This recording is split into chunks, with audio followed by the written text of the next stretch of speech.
this whole time. I've been muted this whole time, so you haven't heard a word I've been saying. So I'm very sorry about that.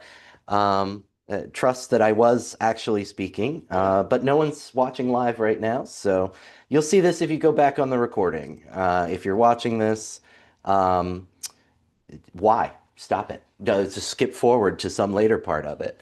But let me just make sure that yes, now it is working. So sorry about that.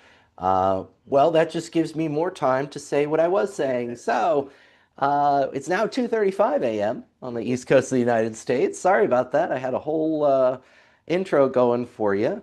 My name's Alan Gray. I'm the president of the Rotary Club of Yonkers-East Yonkers. And I am still very thrilled to be doing this fundraiser with all of you. I had the numbers before. So far, we have raised $5,725. Our goal is to raise $10,000, and we're just $4,275 short of that goal. So we've got 7 hours and 53 minutes to get there, and I know we can do it with your help and support, and for which I'm so very grateful. We're also grateful for the Broadway Community Center giving us the space to do this event. This was one of the biggest logistical challenges in putting this together because, I could have done this from my living room, but that's not terribly exciting. Moreover, to have my club members over to be a part of this event and to support me, they would have had to climb 5 flights of stairs, and nobody wants to do that. I don't even want to do that. So again, finding a space that was accessible, that we could have people over, to do this has been. We're so incredibly grateful for the center and for its director, Charlie Khalil, their support in making this happen. I do want to highlight their event upcoming on December 19th from 4 to 8 p.m. It's a photo with Santa event. It's free and open to the public at the Broadway Community Center. So you'll find more information about it on their social media page, and we'll post it on ours as well later tonight. That hurt to say the first time when you weren't listening, and it hurt even more to say it now when I know you are listening. Um, again, part of what makes this event so special for me is a chance to cross off an item off my bucket list. This was Lauren Finnegan earlier was asking me. I was yielding to questions from her, and she used that term, and I thought that's exactly the term I've been looking for to describe what this means to me. Um, as someone who started in speech and debate in high school and continued in college, I did moot court in law school and continued to litigation. I'm, doing this for real life, basically, and have continued to be involved. This is 22 years I've been involved in speech and debate, and it's had a transformative impact on my life. But debate and public speaking, these are all sort of sprinting kind of events in the sense that they're all within a relatively short or fixed amount of time, and you're just doing the best quality that you can for that period of time. And meanwhile, in other athletic contests, and by the way, I think of debate as a sport, even when I'm not doing it like this, trying to manage your adrenaline and manage all your performances and your physical tiredness and your anxiety. And I think it is just as physically engaging as a sport. And I will especially think that after today, because I know people that do marathons and other events are exhausted, and I know that's how I'm going to be in roughly 8 hours. But in any event, an endurance event doesn't really exist for something like public speaking. You just have these sort of short events where it's really, let me do the best I can in this short amount of time. And a filibuster is really the ultimate endurance contest for public speaking. So I'm very glad to have the opportunity to do it, but especially to do it as a fundraiser for our club's foundation. And the motivation, the idea for doing this came from my attending the President-elect Learning Seminar sponsored by a number of Rotary districts. The PELS is what it's called, and every president-elect of a Rotary Club goes to one of these seminars. They're organized by districts all over the world. And what we did at this, one of the things that we did was there was organized a fundraiser called Zorbing, and it was a combination of like pinball and sumo wrestling. So you wore it was like a big plastic ball. It went down to your waist, and you would try to you'd get in a little square, and you try to bounce the other person out of the square. And it was essentially sports betting. The people, in the audience, I was one of the people representing our district on the team. Uh, and I got to the semifinal round, and essentially it was betting on who was going to make it all the way to the final round and win. But in doing that, in that event, it couldn't have lasted more than 2 hours and probably less. Um, we raised $60,000 for the Rotary Foundation.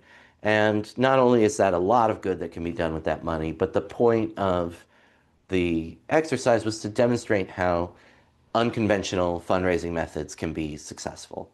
And that's how I merged my desire to do a filibuster into wanting to do a fundraiser and raise some money for us to go do good things in our community.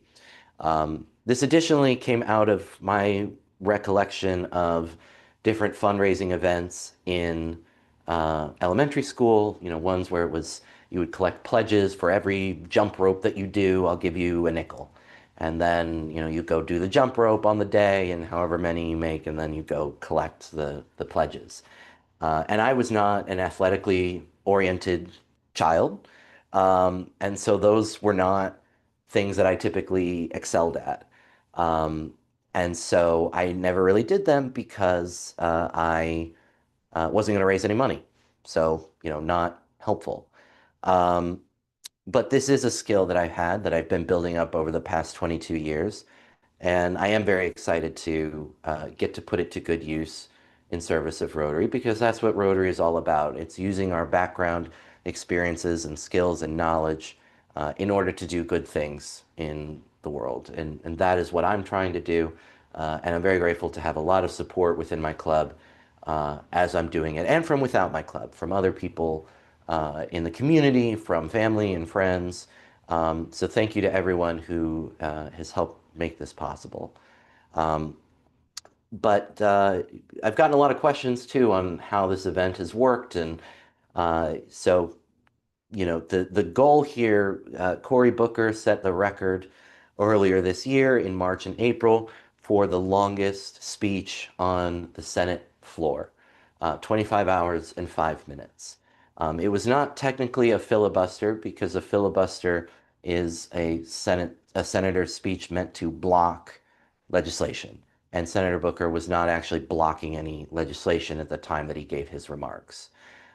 So he has the record for the longest speech on the Senate floor, but the longest filibuster, that record is still set by Strom Thurmond, who protested for over 24 hours against the Civil Rights Act. So it was not a particularly great record, but Cory Booker at least broke part of the record, and we were very excited for that. And so my goal today is to break Cory Booker's record. Now, people have asked, am I really breaking a record? No, because I'm not on the Senate floor. And the Guinness World Record for longest individual speech is multiple days, which I don't understand how that's possible. Um, so, no, I'm not breaking any records. Some people have suggested this is the longest Rotary speech. Probably. I don't know how to fact check that or do anything around that, but um, I would bet that's probably true. Um, but in any event, it's not truly about breaking records. It's about going the distance and doing it for a cause that is really meaningful to me. Um, in any event, people have been wondering, what are the rules and how are you doing this? And well, again, technically there are no rules because it's my fundraiser, so I can do whatever I want. But I've been trying to be as close to filibuster sort of conditions as possible. So um, during a filibuster, or rather any time that the Senate's in session, a senator who is speaking, may hold the floor continuously so long as they are standing and speaking more or less continuously. So you cannot sit and hold the floor, and you cannot just stand up and say nothing and hold the floor. Now, it's one thing, obviously, if you lost your train of thought and you're finding your paper, that's different. The point is you can't just, it's not a stand there and be silent for 25 hours. It is, you're actually speaking on the subject. So, um, to that end, that here I am standing and speaking. Now, one of the things with the Senate, though, is that a senator can yield the floor for questions without, excuse me, the senator can yield for questions without yielding the floor. And so when Cory Booker did his speech in earlier in the spring, 35 of his Senate colleagues came out to ask him questions, which did allow him to sit down and take a break. He couldn't leave, um, but he could at least sit down and rest, drink something or whatever. Um, so I've taken a little bit of that liberty here. My fellow Rotarian Lauren Finnegan, who again has been completely instrumental in making this happen at all. Um, we exchanged some questions, and I yielded to her for questions, and I got a chance to sit down for a little bit. So I'm very grateful for her. Um, we also, took a little technical break in between the two, so that gave me a chance to sit down and collect myself, use the restroom. Um, but all in all, when you look at the amount of time that Senator Booker actually spoke for, when you take out all of the questions that he was asked, because some of the questions took a very long time to ask. You can find a timeline online, but I think as an example, Senator Schumer asked asked a question that took an hour to ask. So this was an hour break that Senator Booker had. So it's still a record. It's still an incredible feat. But I think all in all, on balance, I'm pretty toe to toe with his record because I've been standing more. I've had fewer breaks, and even if you put all my breaks together, it probably is still less than, uh, you know, maybe even Senator Schumer's question, right? And then that was just one out of 35. Um, but again, in any event, this isn't about, again, check off the item on my bucket list. That'll be nice. But at the end of the day, this isn't really about me. It's about the service projects that we will be able to do thanks for the money that we are raising as part of this fundraiser. So that goes to efforts like our literacy project, which remains ongoing, where we distribute pencils to every first grader in Yonkers, regardless of whether they're public or private schools. We distribute turkeys on close to Thanksgiving to families who might not otherwise be having a Thanksgiving meal. This year we did that in partnership with the Mexican American Association of Yonkers. And as we have the past few years, we did it in partnership with Mi Rancho Farmers Market in Yonkers. And it was an incredible turnout, both for volunteers and for um, uh, people. The line went around the block for people um, to get these resources, and so we were very grateful to be able to fill a need where it existed. You can see some photos and a little bit about those two events on our social media pages, and we'll be posting a little bit more. As I said, our literacy project is ongoing, so there will be more to follow uh, on on that. Other service projects that we perform, we have one upcoming in conjunction with our holiday party. We are collecting gift cards to donate to my sister's place, which operates three domestic violence shelters in Westchester County, but one of which is in Yonkers. And these gift cards are to give to, um, victims of intimate partner violence in order to help them get the resources that they need and hopefully enjoy a holiday that they might not otherwise be able to enjoy. So we're collecting those in 25 and $50 increments, and those will uh, we'll collect on the 17th at our holiday party. Um, Other projects coming up include our youth speech contest, which will be launching in January.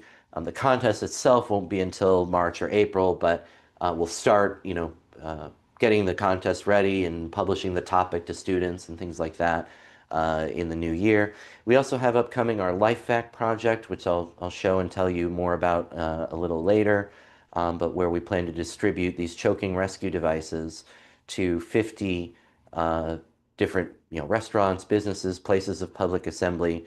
Um, Wherever people are, they can choke, and we aim to prevent an accident before it happens rather than react after life has been lost unnecessarily. So that's another service project we have coming up. We have our car show in the summer, which is a joint fundraiser service project. We do raise money through the car show, but we also use it to give scholarships to students pursuing higher automotive education. And so that is, why we do that. Um, so these are just some of the service projects that we undertake, and your support enables us to be able to continue to do these service projects and also look into doing other projects that we might not have been able to undertake previously. Um, with regard to, again, sort of how this event was organized, people asked with regard to um, Strom Thurmond when he did this and Senator Booker when he did it. Did they wear a diaper? Am I wearing a diaper? So no to all of that. Um, Strom Thurmond, his staff had a chamber pot available in the Senate cloakroom just in case, but he apparently did not use it. Senator Booker did not have he was not wearing a diaper. What he did is he stopped eating 3 days before the event, before he started speaking, and then stopped drinking one day before. Um, and he described simply feeling, he said he didn't feel as tired as much as he felt dehydrated, which again makes sense. Um, so, no, I'm not using a diaper, and I am allowing myself to use the restroom as needed. This is for charity, and at the end of the day, I'm not going to, make a mess of myself or harm myself uh, for the sake of this event. Uh, Rotary's motto is service above self, but as I say, there has to be a self in the first place to put service above, and that means you have to take care of yourself and do what needs to be done. But thankfully, we haven't gotten anywhere close to that. And just with the few little breaks that we've had, I think I'm still exceeding, Senator Booker's performance. But I'm very grateful to even just have the opportunity to do it and to do it with your support. So we've talked about a number of different topics, and again, these are the overnight hours where now I'm fairly certain nobody is watching. So I've got, just some of my more boring topics that I can cover. As I've mentioned in previous live streams, I'm an attorney, and while I cannot give and I won't be giving any legal advice, I certainly can go through some of the um, topics that I teach about. Lawyers in New York are required to do a certain amount of continuing legal education courses every 2 years as part of their 2-year attorney registration. And so I have had the privilege of teaching a number of these. And they're not all, page turners. They're not all super exciting, but no one's watching. And the point here is to it's quantity and endurance over quality. Certainly, that means I'm not just going to make random noises with my mouth, but the emphasis here is on uh, making making it through. So I think I will do this one on cybersecurity. Let me find the materials. And I will also say for those of you watching, so and I feel a little less Again, no one's watching. I'm sure someone on the live stream will see this at some point. So coming up, my mom sponsored a spot, but she, out of motherly concern, bought a speaker slot, um, but to not speak.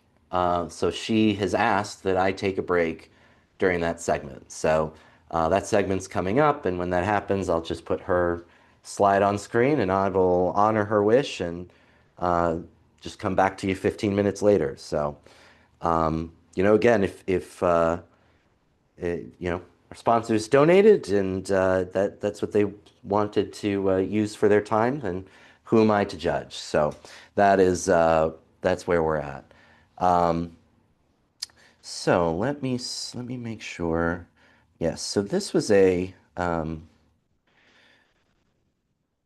what was this? Oh, this was so. Um, this program was a little dry, but it was on the cybersecurity requirements in the new cybersecurity requirement that New York requires attorneys to fulfill. So, as part of the biennial registration process, attorneys have to complete, as I said, 24 hours. Experienced attorneys have to complete 24 hours. Newly admitted attorneys within their first 2 years of practice have to um, uh, they have to take about 36, it is 36, but it's split between, they have to do a certain amount. They have to do about half in their first year and half in their second year. So it's a little more tightly regulated for newly admitted attorneys. And then after your second year, you become experienced, and it's just the 24 hours every 2 years. There are some requirements with those 24 hours, and a new one, new within the last 5 years, has to do with cybersecurity. So now lawyers are required to take a certain amount of cybersecurity, continuing legal education credits as part of their attorney registration. And when I've done this presentation, first I explain how the credit works, which I'll spare you. I know I said I'd be boring, but I don't need to be that boring. Um, but I do explore why cybersecurity is a topic worth exploring in the first place, why it's even worth talking about.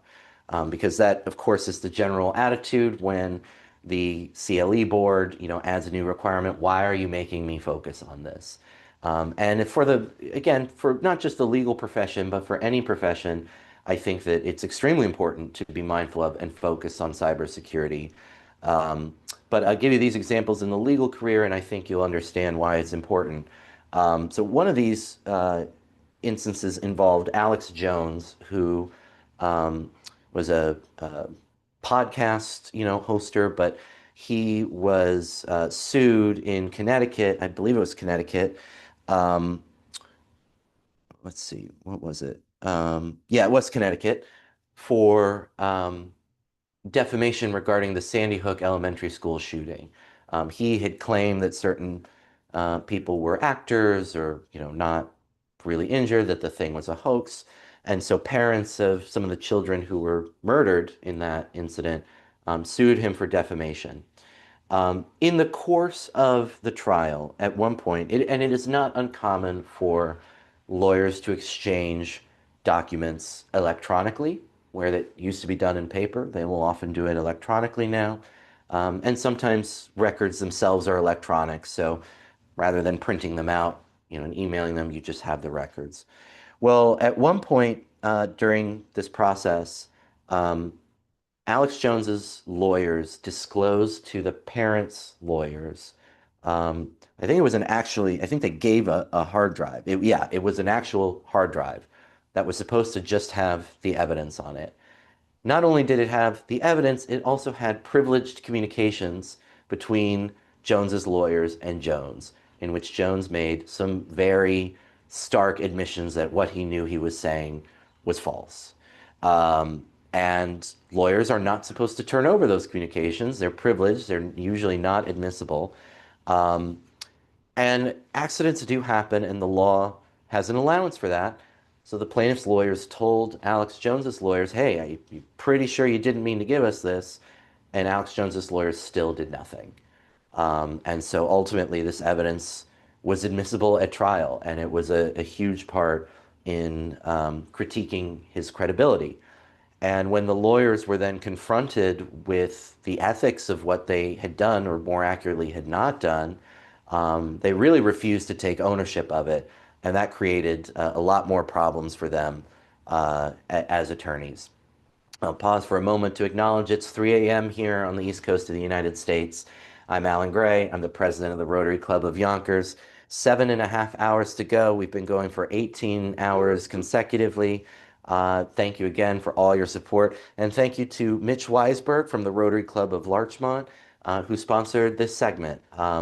Again, Rotarians, we don't just seek outside support, we help each other as well. Mitch and the Rotary Club of Larchmont, I very much appreciate your support, as does our club appreciate your support. We look forward to returning the favor when it's the right time, when it's, when you ask us, and we look forward to continuing the good service that we all do as Rotarians. So this Alex Jones case was, a pretty big problem in terms of for these lawyers, and with their cybersecurity compliance, right? This was something that they should have checked this hard drive before they turned it over, and even then, they really should have, um, clawed back the privileged communication once they were alerted of it. And the lawyers were really non-responsive when questioned about it by the judge and in terms of their ethics responsibilities, which it made it even worse. Um, so that's an example there. Another very common example in life, but one that can be potentially very dangerous in the legal profession, is the simply reply all. Many of you have, I'm sure, been on the receiving end of a reply all email with a bunch of people that you didn't need to be on. Nothing needed to happen there relative to you. And sometimes that is benign. Sometimes it's something like, let me know if you can be there. And you get a bunch of people replying all saying, okay, I'll be there, or sorry, I won't. But sometimes you reply all when you mean to just hit reply and you include something, um, you know, potentially very private and embarrassing. And what has happened sometimes in the legal profession, and not every lawyer would have any reason to do this, but some lawyers where the clients are kind of actively involved in the litigation or whatever it is, um, they may be included on threads with opposing counsel. So it might be the client's lawyer, and the adversary's lawyer, or maybe even the adversary themselves, right? They might all be on one thing. And so in that instance where, let's say, the client's lawyer wants to send the client an email letting them know where they're at with the discussion, but they instead reply all, right? Now that's a conversation that was intended for the client that should have been privileged is now going to the adversary, right? And you run into the same problem. And it's all directly attributable to reply all. If the lawyer had hit reply, they wouldn't have had that problem. So that's another example of why cybersecurity is important. Additionally, you should only get legal advice from a lawyer. Uh, and what is increasingly happening in firms with people who are not tech savvy is they will rely on their IT staff for what ends up turning into be legal advice. What documents should I keep or delete, or how should I store them, or things like that. And sometimes these turn into legal questions. And so attorneys end up over relying on their IT staff for some of these issues. In a broader context, the question is just what ethical obligations does a lawyer have in order to, relative to their use of technology? And there isn't an official, answer in the rules of professional conduct that govern the official rules that govern the conduct of attorneys licensed to practice in New York. But several bar associations have opined in a number of different contexts. And one that I thought was very interesting was if you have contacts on your phone, let's say you have a client in a case where their identity is privileged or confidential, and there's an app on your phone that gives access that you give access to your contacts, and then the app shares that information with a third party. Have you breached your duty of confidentiality? Have you breached privilege? So the example here is something like WhatsApp, which is owned by Facebook. And so technically, in order to work, WhatsApp has to access your contacts, and then WhatsApp now has that data. Meta, Facebook has that data.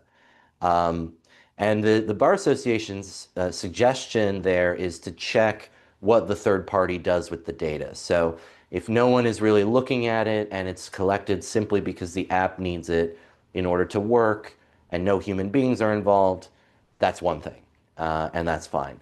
But if it is data that's actively sent, it's reviewed by a human or it becomes used for um, marketing purposes or something, that's very different. That could be a breach of privilege. So the Bar Association suggests that practitioners need to look very carefully at the permissions that the apps on their phone have if they're going to store privileged information there. And finally, as a more basic rule, which should not come as a surprise, but I think does to a lot of attorneys, is part of literally the very first rule of professional conduct for attorneys is that a lawyer should provide competent representation to a client. Competent representation requires the legal knowledge, skill, thoroughness, and preparation reasonably necessary for the representation. So you hear about zealous representation, and that is, I think, more the ideal than the minimum required of an attorney, and that is simply competent representation. The question, of course, is what is competent, and you have a little bit of a definition in there, but part of what bar associations will include in their definition of competence is competence in using the technology incidental to their practice. So if you are using a computer as part of your practice, you need to be competent using your computer in order to ethically carry out your duty to provide competent representation. Um, Now, using a computer is kind of the base standard, right? You can maybe add in a printer or copier or something like that, but that's the base standard. There are additional lawyers, there are lawyers who have additional technological responsibilities as part of their workload. And these lawyers are not super common, but they involve, matters with trade secrets, electronically stored information. These are cases where the minutia of the data matters.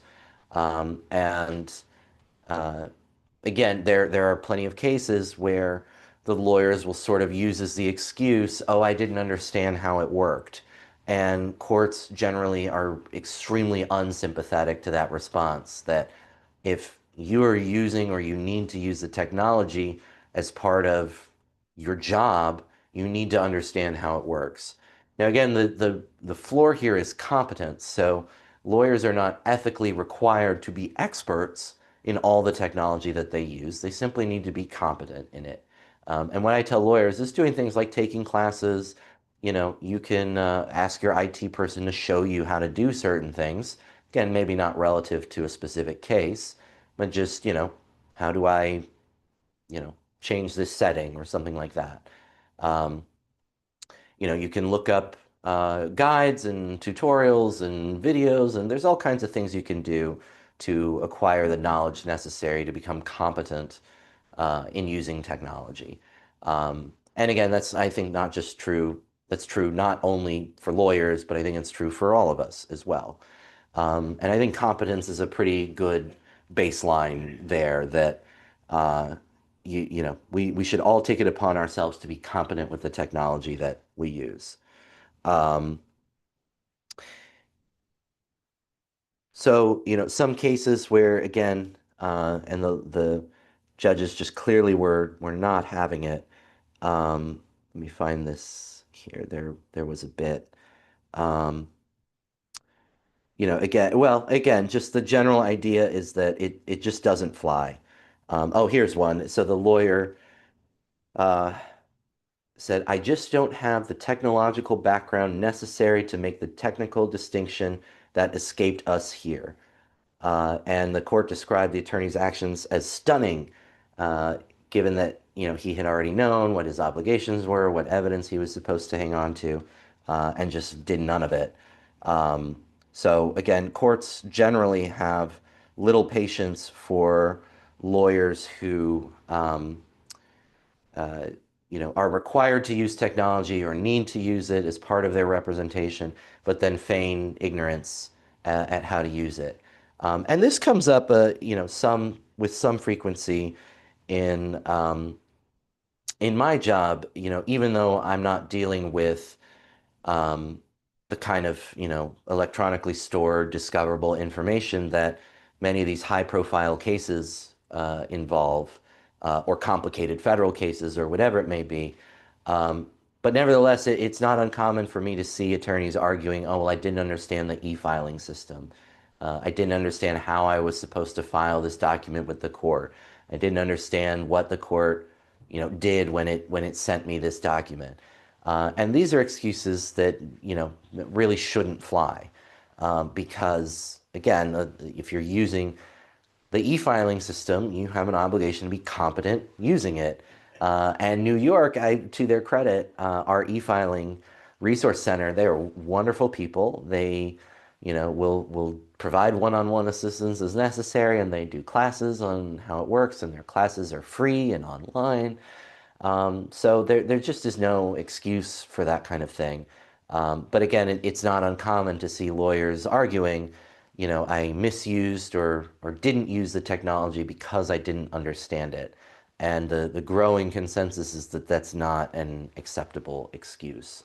And again, I recognize that I'm probably the only lawyer, listening to this. But I think it can cross apply um, to anybody, to all of our careers.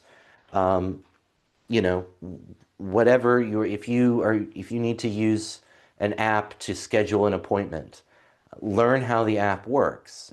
Don't just assume, um, someone will figure it out for you or it's too complicated. If you need it, then learn how to work it. And it doesn't mean you need to know all of the ins and outs and all the intricacies, but you develop competence with it. I know now how to do this function, right? That I need, to do with this app. So um, that I think is a good baseline for anybody and everything. Whatever the technology you need to use is, consider yourself obligated to become competent with that technology.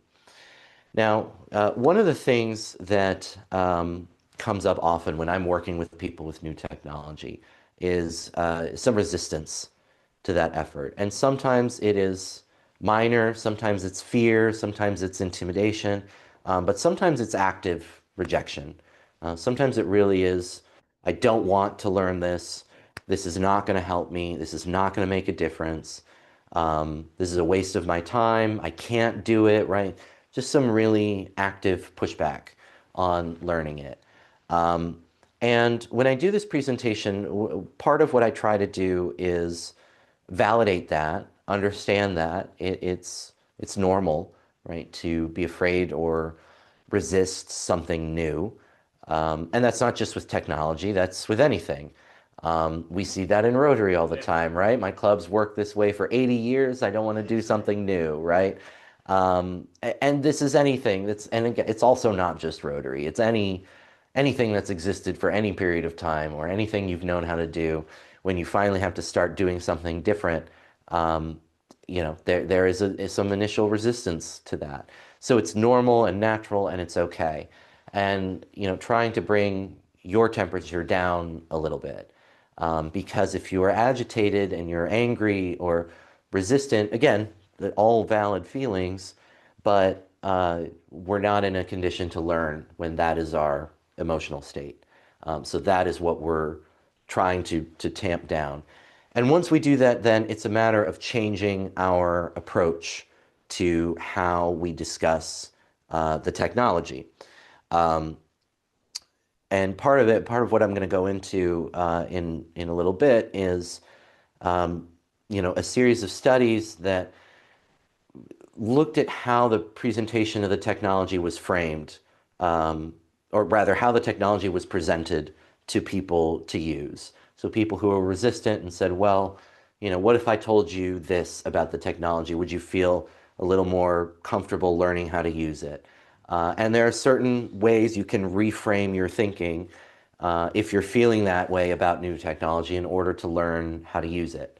Um, so with that, I want to thank our next sponsor, Jackie Sheehan. She is one of the co-founders of All Pro Tutoring in the Buffalo metropolitan area. And this is her contact, the phone number and website. They do some really great work on a variety of subjects, some of which is virtual, some of which is in person if you're in the Buffalo metro area, but some really very talented, smart people that run this organization. So if you are a student or you're a parent of a student who could benefit from some extra tutoring in a particular subject, I invite you to check them out and see what resources are available.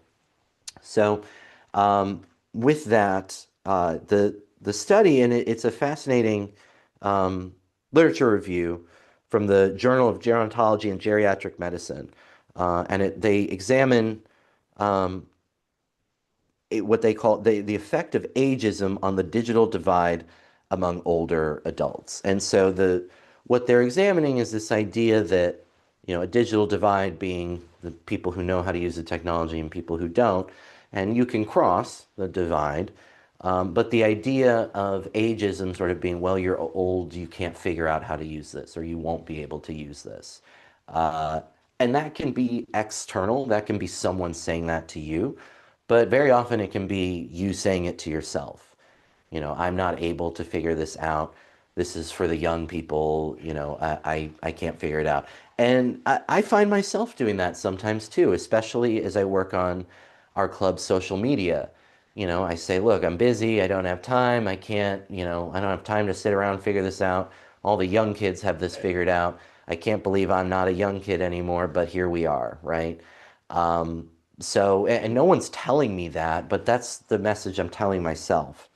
So part of what this article goes into is, as I was mentioning, is how the technology is presented to older adults. And so there were actually, let me go back. I have a better explanation for this. Here we go, my notes.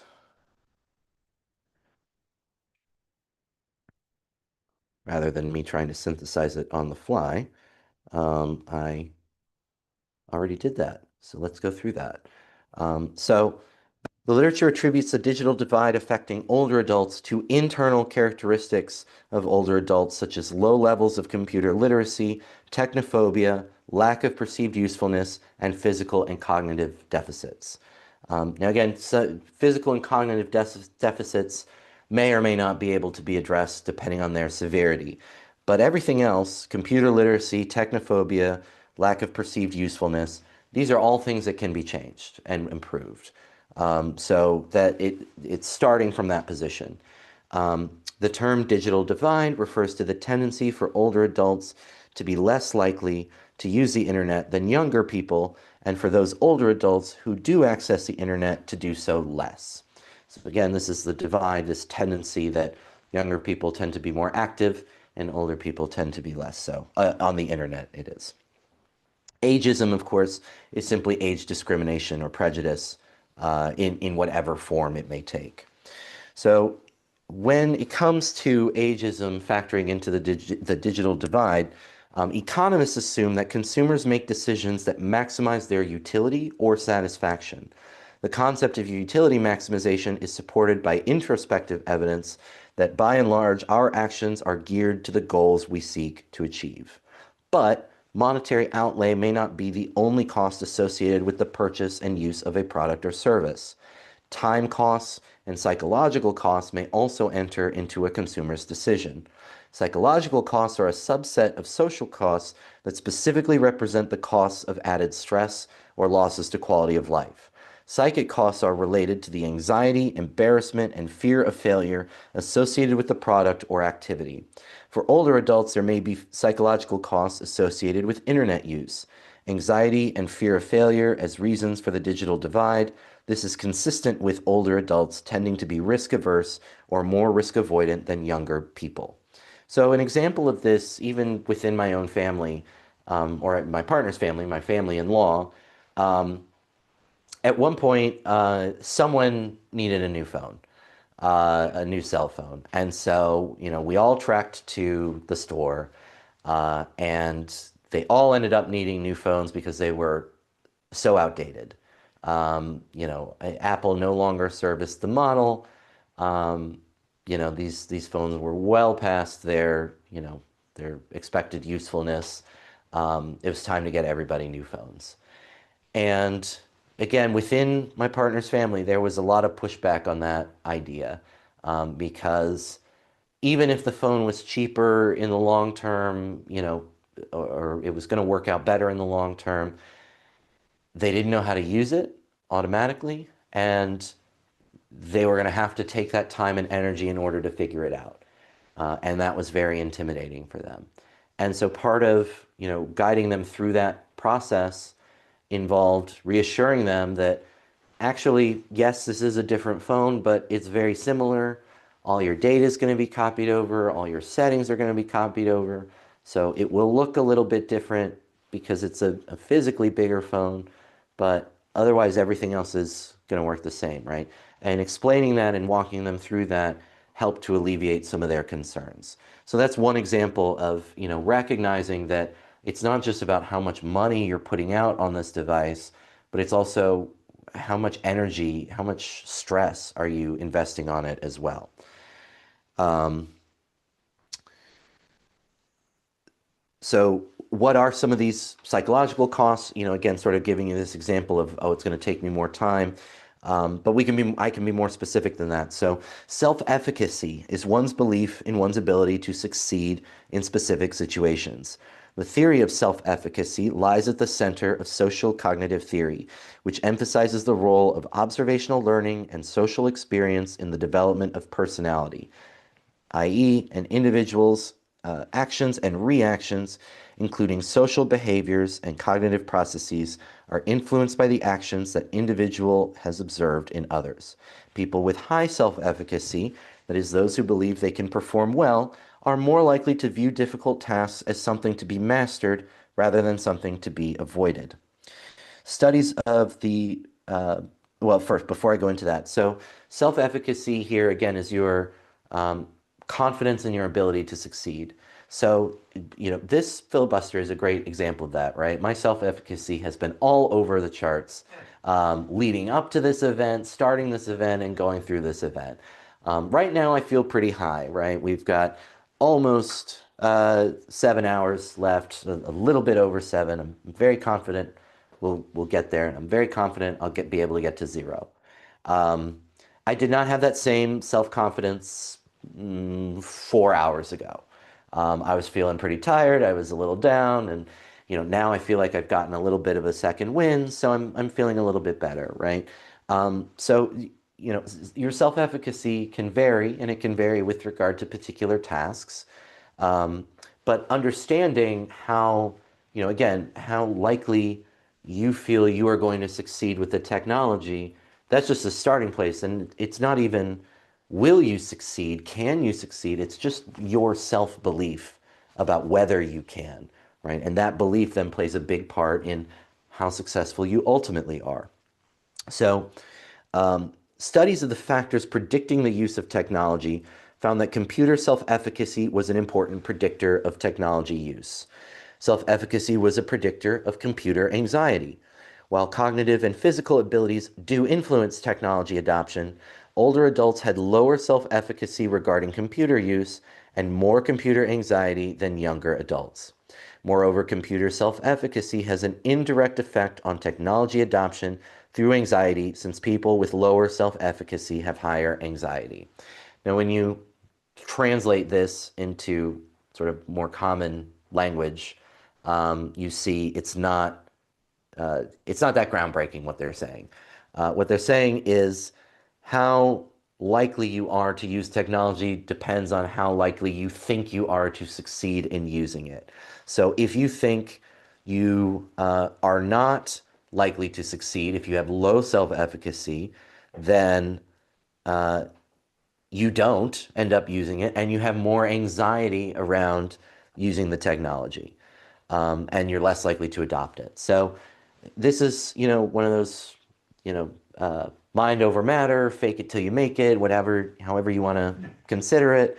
Um, again, your outlook just out the gate before you've even done anything is a huge impact on your ability to actually end up adopting the technology.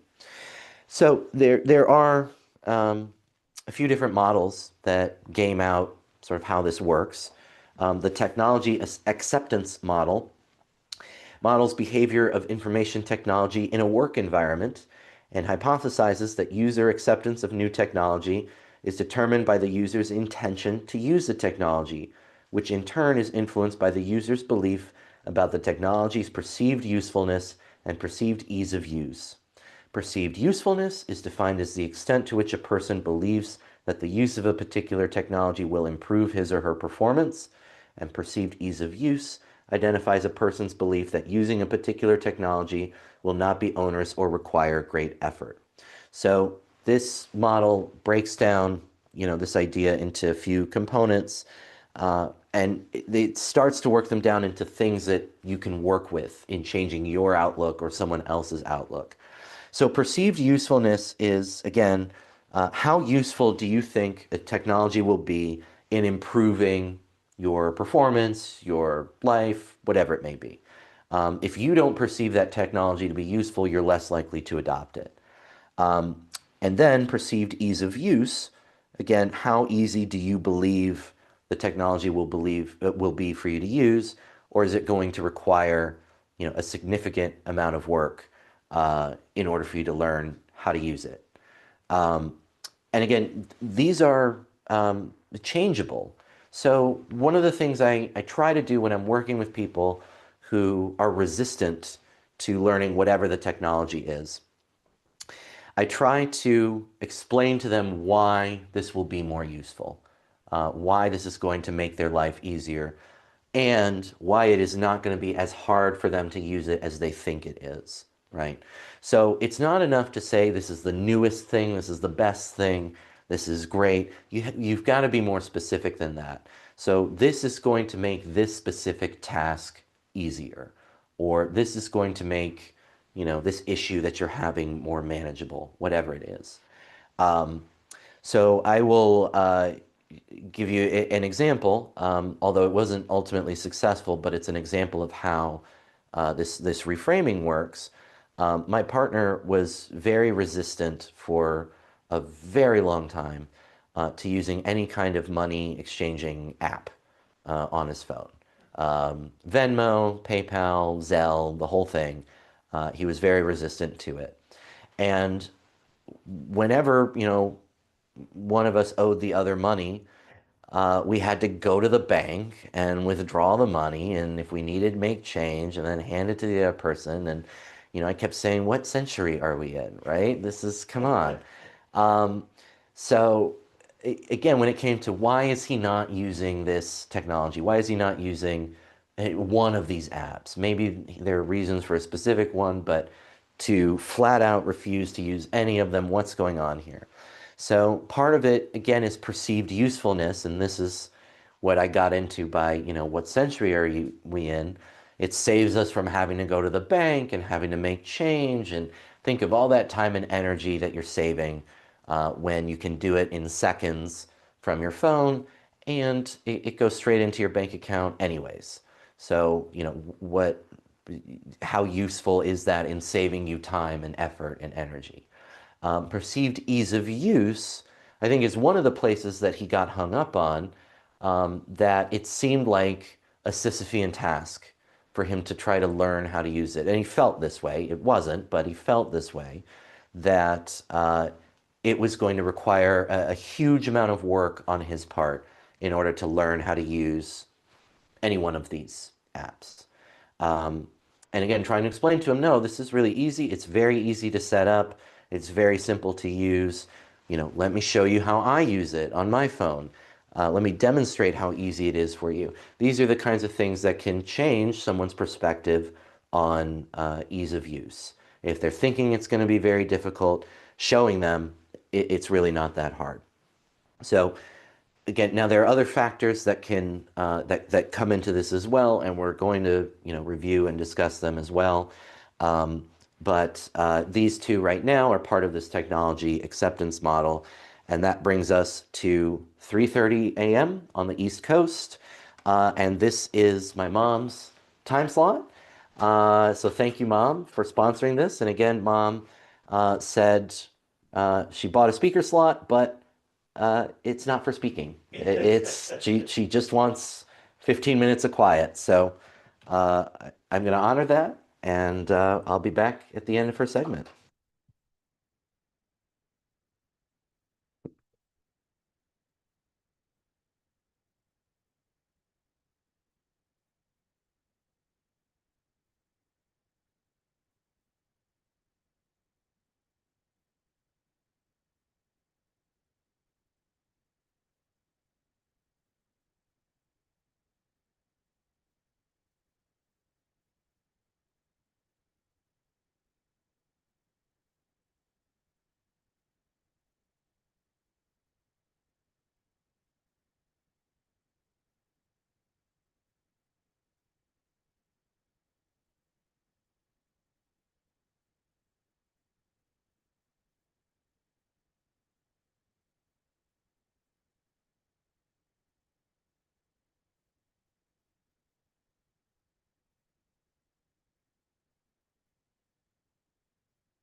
All right. Well, thank you, Mom, for that break. That was very nice and appreciated. And thank you to Christian Facetta, our club treasurer, who sponsored this slot. So we're very grateful for your support as well. So we are what are we at here? We just under 19 hours we've been going for. We'll be there soon, and we'll be getting close to 6.5 left. So we're making some really good progress. So let me transition this back there and make sure that our live stream is working. I'm fairly certain it is. Oh, there we go. Okay, so we're good to go. So let me pick up where I left off, talking about technology adoption, self-efficacy that breaks into this perceived usefulness and perceived ease of use. Perceived usefulness was found to be more significant than perceived ease of use in explaining technology. Workers are willing to cope with some difficulty of use in a system that provides critically needed functionality. So if you are able to explain how important this is to you, why this is so important, that generally does a better job of making it more likely that the person will use technology than explaining how easy it is to use. Other factors that bear on older adults' technology adoption include trust and perceived risk, perceived access barriers and demographic barriers, and the prevalence among older adults of negative beliefs about the internet, which leads to negative attitudes and reduced internet usage. So each of these things, trust and perceived risk, this was really where, talking about my partner adopting, a money sending app like Venmo or PayPal or Zelle. This was his greatest risk, his greatest concern was the perceived risk of using one of these programs, and that then, now his financial data is available, hackers can get in and take all of his money. So that was kind of his primary concern. But again, perceived access barriers and demographic barriers. Am I going to be able to get to it or to use it? Is it something about, who I am that'll prevent me from using it?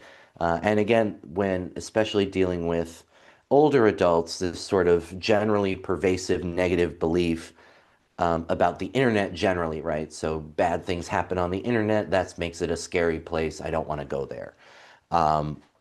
That's the kind of thing that the researchers were finding. So all of this is part of the technology acceptance model. There's then the technology readiness model. This refers to a person's propensity to embrace and use new technologies for accomplishing goals in home life and in work. This model was developed to measure a person's predisposition to use new technologies. It's comprised of 4 dimensions: optimism, innovativeness, discomfort, and insecurity. Optimism means a positive view of technology and a belief that technology provides enhanced efficiency and control. Innovation means having a tendency to pioneer new technology. Discomfort means perceived lack of control and a feeling of being overwhelmed by technology. And insecurity refers to mistrust and skepticism of technology. A positive relationship has been found between technology use and innovation and optimism, and a negative relationship between technology use and discomfort and insecurity. So this should kind of make sense. If the technology seems that you're optimistic about its ability to make you more efficient or give you more control, you're more likely to adopt it. If you find it to be innovative and it's pioneering and groundbreaking or the newest, again, you're more likely to adopt it. Discomfort, kind of the opposite of optimism here. I don't feel in control. I feel overwhelmed. And insecurity, mistrust, and skepticism. And when you put this together with the prior model, the technology, readiness, and acceptance model, you merge them into that. Now you start to look at, these are the factors that really go into someone's likelihood to actually adopt and deploy and begin using some new technology. So one of the ways that this, and again, the model, the trends here are more or less what you would expect, from technology readiness to perceived ease of use and perceived usefulness, and then you become intending to use the technology. Whereas if you view yourself as technologically incompetent, you then refuse or delay adopting new services. And so there's pretty much direct correlation between the positive beliefs and using the technology and the negative beliefs and not using the technology. So one of the ways that this was tested was this 2015 survey done in the Netherlands of it was 4,414 Dutch older adults who were surveyed about internet use and non-use. And the Netherlands apparently was the target for this study because internet usage is ubiquitous. At 97% of the population in the Netherlands uh, uses the internet. So of these 4,414 Dutch older adults, 9.1% reported that they did not use the internet, and only 13% of those non-users said that they intended to use the internet of the future. So you had a little under 10% of these adults saying, I did not use the internet, and the majority of those, the overwhelming majority of those, saying they have no intention of using it going forward. Now, non-users with an internet connection at home reported an even lower rate, 7%, of intended internet usage, perhaps because someone with whom they lived used the internet for them. This is common, this kind of technological dependency on, or rather, this dependency on someone else to use technology. It is important, to understand how the technology works. Again, we should all be competent in understanding the technology we need to use for whatever we're doing in our life. 55% of the non-users gave a reason. They explained why they didn't use it. A negative attitude toward the internet was a major reason for non-use. Non-users with more education were more likely to report not having enough time to use the internet, and older adults who lived with others were more likely to respond that they were too old to use the internet.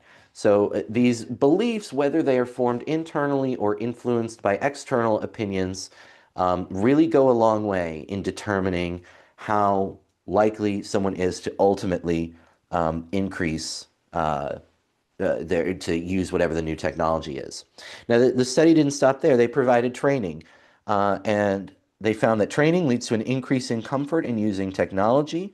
Before the training, 50% of the older adults had never or rarely used the internet. Among those older adults who rarely or never used the internet, 83% of them who used the internet after the training said they felt more comfortable or reported increased comfort level as the reason for internet use. So what comes out of this, to put it a little more directly, training here was a big indicator that people who did not want to use the internet, didn't feel comfortable or safe using the internet, once they were trained, suddenly felt more comfortable and more confident in their ability to do so. And so this is one of the biggest things that I have found when working with people to show them technology. And to be fair, this is whether you're considered an older adult or not. Um, I do agree that I tend to find these more negative opinions. They're more common as I work with older adults, but the effect here of this training is ubiquitous across all the people that I work with. That training someone on how to use whatever the thing is ultimately leads to their increase in using it, or their at least being more comfortable using it. And what I see a lot in just IT professionals generally, who are very smart and very good at what they do, but do not always have just what I call the customer service skills. What I'm really talking about is this: they don't train people on how to do whatever the thing is.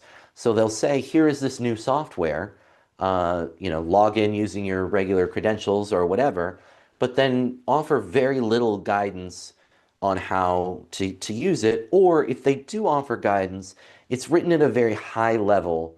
It's not accessible to someone who doesn't use a lot of technology. And so it requires a level of understanding that this person who uh, is struggling with this technology, we're not communicating at the same level. So it's the same idea. I've talked a lot about being fluent in Spanish over the past almost 19 hours. How someone spoke to me in my first couple of years speaking Spanish is very different than how someone can speak to me now, right? Now I can have high-level conversations in Spanish, just like I'm having in English. But when I had only been studying Spanish for 2 years, we needed to be really basic. Hi, how are you? What's your name? Where's the bathroom? Right? That kind of thing. Um, and very different now. And so similarly, someone who's just starting out using technology isn't ready for those advanced kind of instructions. So the quality of the training and ensuring that it's aimed at the particular kind of person for whom it's being offered is really important. And that doesn't always happen. And again, it's not anyone's fault. It's not the IT professional's fault. That doesn't make them a bad IT person. It's just an occupational hazard that you get entrenched in your own brain, you know how to talk about it, and you don't adjust how you talk about it with someone else. Um, this is why uh, my partner generally is not interested in how my day went. And it's not that he doesn't care or he doesn't love me. It's that my legal topics are very boring for him, right? And so they're very exciting for me. I find them very intellectually interesting, but I don't have a way to communicate them in a way that he can appreciate them. And it's not an insult of him, and it's not that I'm a bad communicator or something. It's just the nature of the topics that I'm working with. They don't lend themselves to casual conversation at the end of the day. But technology, where you can train someone with no experience to use it, um, the way in which you communicate about it needs to be adjusted accordingly. Um, Now, ageism may lead to a reduction in self-efficacy among older adults if they internalize society's negative perception of older adults, and specifically older adults' inability to use internet technology. Older adults with such lower self-efficacy will have higher psychological costs of internet use because they are fearful and anxious about their ability to use the internet successfully. The increased psychological costs of internet use may reduce their demand for internet service. So again, this goes back to my point as, sort of new age or, woo-woo as it sounds, your self-beliefs, how confident you are in your ability to follow through on using the technology, even just on your age, right? If you're saying, oh, I'm too old to do this, oh, I can't do this, right? These negative self-beliefs really start to impact you. And I'll give you an example, a personal example. So I uh, work out at the gym twice a week. I work with a personal trainer. I specifically work with a trainer because, as I have said many times, I am not an athletic person. I don't know what I'm doing in the gym. And I know that if I tried to do it myself, I would hurt myself and then I would never go back, right? Um, so I work with a professional who is very good and very experienced and knowledgeable. Um, but when I first started, when we would finish a workout, an hour, session, I would say something like, "Oh my God, that really kicked my butt," right? In this sort of exhausted kind of way. Uh, and it became a joke between us, right? It was something, "Oh yeah, you really did it today." But it was a negative sort of thing. I swore too. I'm censoring myself for the live stream. Um, but it was negative. I was critiquing myself like, "Oh, I can barely, get through this. Oh my God, what's wrong with me, right? How bad am I?" Um, and I did this for a long time. And eventually I stopped doing it. I just stopped saying anything. I didn't say anything negative. I didn't necessarily say anything positive. I just stopped saying the negative stuff. And lo and behold, wouldn't you know, I stopped feeling so negative about how I was doing at the gym. Now, it took time. It's not like I just flipped a switch and suddenly, I'm all positive. But once I stopped reinforcing negative messages about my performance at the gym, my performance improved. So, as again, this mind over matter thing is very difficult to grasp because it's not tangible and you can't always see it, but it's there and it's so incredibly important. And with that are actually over here for you, that brings us to 19 hours of speaking time. Just 6.5 hours left to go. Um, I feel like that's less time than it takes to binge watch some shows or something. I feel like we're now in digestible amounts of time, and it just gets better. But my name is still Alan Gray. I'm still the president of the Rotary Club of Yonkers-East Yonkers, and I'm still so thrilled to be with you right now at 4 in the morning on the East Coast of the United States. None of you, 0 people are watching. But hopefully someone will go back and see this and know that I'm very thankful to you for doing so. And if you do, you can still contribute using the information in the lower right-hand corner, the QR code and the link go.yonkersrotary.org.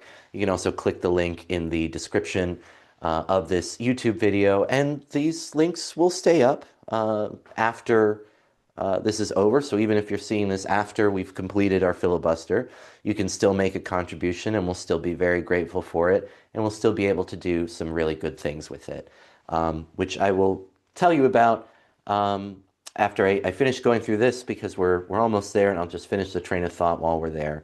And I'm also grateful, as we're doing this, our sponsor for the next hour is Rotarian, our club secretary, our past district governor, Greg Arcaro, who's also my current audience of one, semi-captive audience, but very grateful to have Greg here, and for all his support.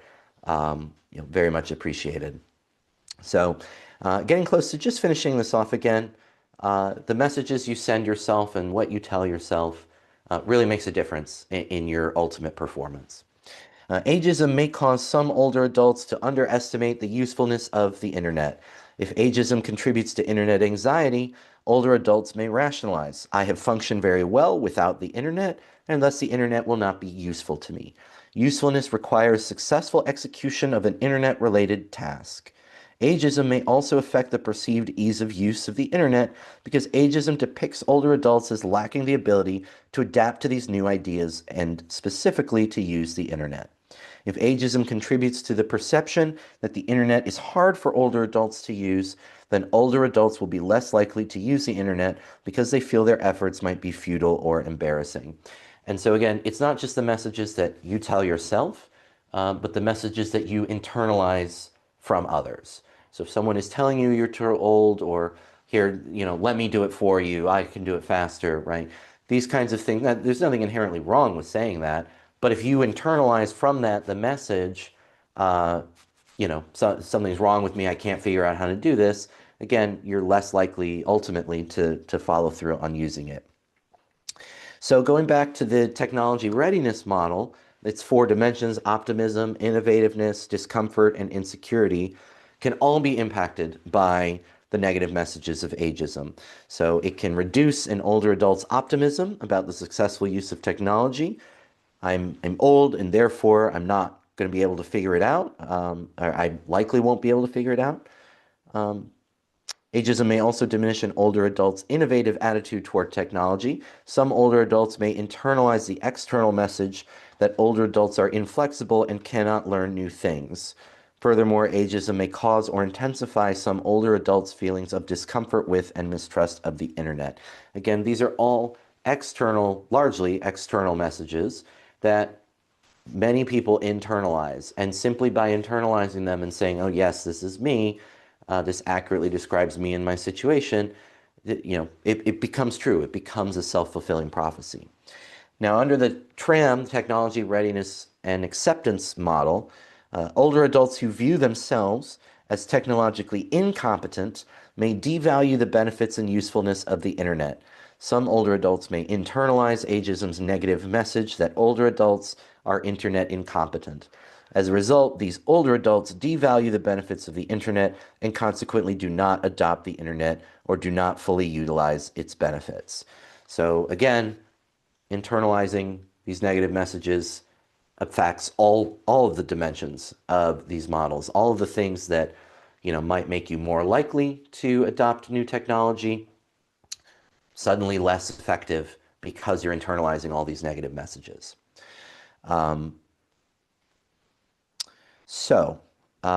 In some studies identify attitude toward the internet and comfort levels as significant determinants of internet adoption among older adults. Certainly, factors such as resistance to new technologies and preference for a more personal mode of communication may inform an older adult's negative attitude toward the internet. Ageism may also affect older adults' attitudes. Ageism fosters the image of older adults as being internet averse and internet incompetent. Some older adults, in a form of the bandwagon effect, may come to believe that their negative attitude toward the internet is a typical and appropriate attitude for older adults. Such a conclusion would reduce an older adult's willingness to adopt the internet. For similar reasons, ageism may contribute to an older adult's lack of comfort with internet technology. So in conclusion, yes, there is something to be said for the fact that today's younger cohorts grew up with computers and the internet, whereas older adults did not. And if that's true, then the digital divide between older people and younger people should be expected to diminish or fade over time. Just like I'm very different from, my grandfather in using technology, one would expect the digital divide between my grandchildren to be very small, right? And it continues to shrink as technology is more ubiquitous for each subsequent generation. However, software and hardware design are functionalities continually being upgraded and revised, with older technologies rendered obsolete. This makes a willingness and ability to learn new technologies necessary for continuing internet use. Physical and cognitive limitations may have a negative impact on next generation older adults' adoption of new technologies. Ageism compounds this problem.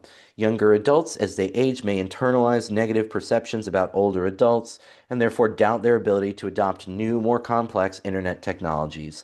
The result will be a continuing digital divide. So ultimately, what breaks this cycle is, again, the perpetuation of these negative attitudes. I have to say, my grandmother, my paternal grandmother, my dad's mom, who is mid-90s, is extremely proficient with her iPhone. She can text, she can, do all kinds of stuff with it.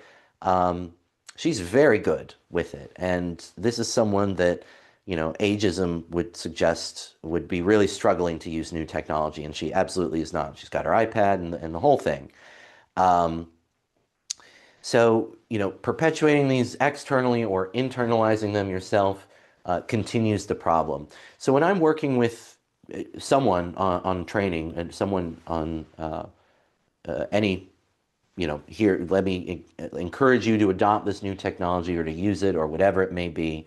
As I'm going along, I really try to dispel these notions. I can't do it. I don't know how. I won't learn how.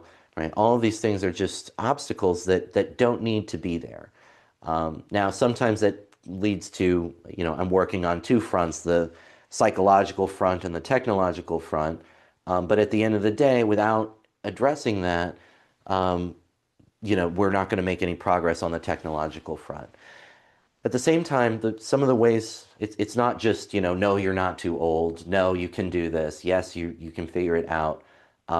Because that generally doesn't get anywhere, right? That's like someone when they're feeling sad, someone coming up to them and saying, why are you sad? Just be happy, right? Of course, that's not how that works, right? And it's the same with all these other beliefs. So instead, it's looking at those other ideas, those other parts of the models that can help you break through some of those psychological costs. So explaining to someone, look, this is going to be really easy and it's going to make our lives so much better, right? If we do it this way, then, these are the benefits that we get. And look, let me show you. Look, it's really easy to use. You can do it. So explaining these kinds of things to them and doing it, optimistically and enthusiastically, these are all ways that you can break through some of those negative preconceptions that hold you back from adopting new technology. And again, if you are someone who struggles with technology, again, you don't necessarily have to start telling to yourself, I'm the best at technology, right? Because you're not going to believe that either. But at least stop telling yourself the negative messaging. Stop telling yourself you can't do it, you're too old, you're not smart enough, whatever it is that you're telling yourself. Just eliminate the negative messaging. And you'll notice your attitude towards the subject starts changing over time. And again, I think that's true for anything in life, not just technology. But with regard to technology, once you stop doing that, then you open yourself up to potentially adopting some of this new technology and you know, finding out that some of it can really make your life a lot easier. So that's some of my presentation that I give to attorneys on technology use, explaining to them here are the risks and the hazards of using technology irresponsibly and why it's worth studying cybersecurity at all. But then also understanding that anytime a new technology comes in, there's going to be this initial resistance. And depending on how you handle it, it can go really well, or it can result in this long-term struggle. And that's the point of going through, if you're telling your assistant they need to use a new software to do whatever, and they're resistant to it, here are some things to think about. And again, I think you can do this with your family, and you can do this with yourself, your friends, whomever. Um, this is what we did with Lee's aunts, when they needed the new phone. This was what I did with Lee when we needed to start using Zelle, which we finally use, right? Um, so that's the idea behind exploring some of these technological concepts. So now that I've completed that, I'll get back to what I started to say at 4 o'clock. Thank you so much for being a part of this and supporting this. This has been a long time bucket list item, and I'm thrilled that I get to complete it and that I get to complete it in service of some great work. So I want to once again thank the Broadway Community Center and its director, Charlie Khalil, for giving us the space to do this project, because that was the biggest challenge in doing this.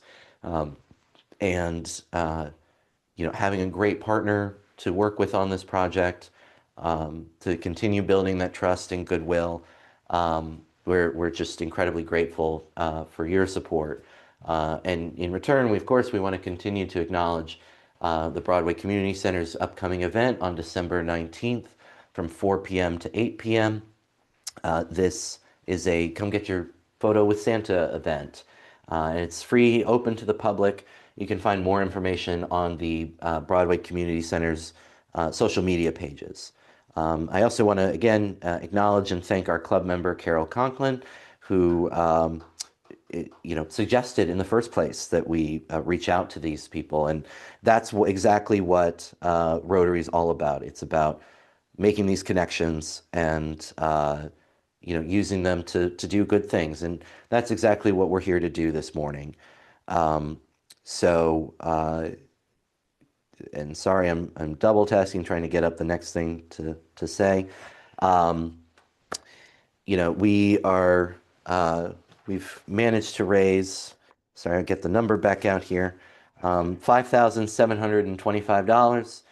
We're still short of our $10,000 goal by $4,275, but I'm confident we can put a big dent in that, and we can get there with your support. And with this money, this is all going straight into our foundation, which does our charitable works. We have a separate operating account for business expenses. None of us are paid. This is entirely volunteer, so there's no salary or anything like that. But our foundation is specifically for our service projects and our charitable work, and that's where 100% of your contributions are going.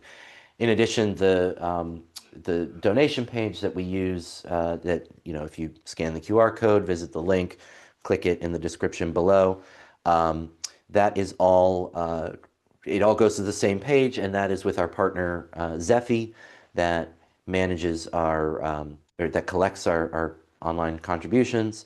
And Zephy does not charge a service fee. So 100% of your contribution comes to us. On the second page, there is an option for you to contribute to Zephy separately, and that is how Zephy stays in business, but that is optional. And if you're unable or you just don't want to make that contribution, you can zero it out, and still 100% of your contribution comes to us. And that contribution can help a lot of people and do a lot of really good work. So one of the projects that we're really excited to do, it's a brand new project, but it involves our partnership with LifeVac. So thanks to a grant from the Westchester County Board of Legislators, we've been able to buy 50 of these in our partnership with LifeVac. They were able to sell them to us at cost, so we were able to buy some additional units. And the goal here is we want to get these in as many restaurants and places of public assembly as we can. Because, think about any restaurant that you go to or any public place that you've been and wonder how many people working there would know what to do in the event of a choking hazard. And my usual answer is probably close to zero. And that's not anyone's fault. It's just not a common part of first aid training. So people don't know what to do. And LifeVac is intended to make sure that that doesn't happen, that we can avoid the loss of life unnecessarily. So LifeVac, the kit, it comes with some instructional information that, LifeVac is not the first resort. You try some back thrusts and, try to do some things to dislodge it. But if that fails, this kit is available. The unit itself, starts like this, and it has a space here for the particular mask. Each kit comes with 3 masks, one adult-sized, one child-sized, and a practice mask.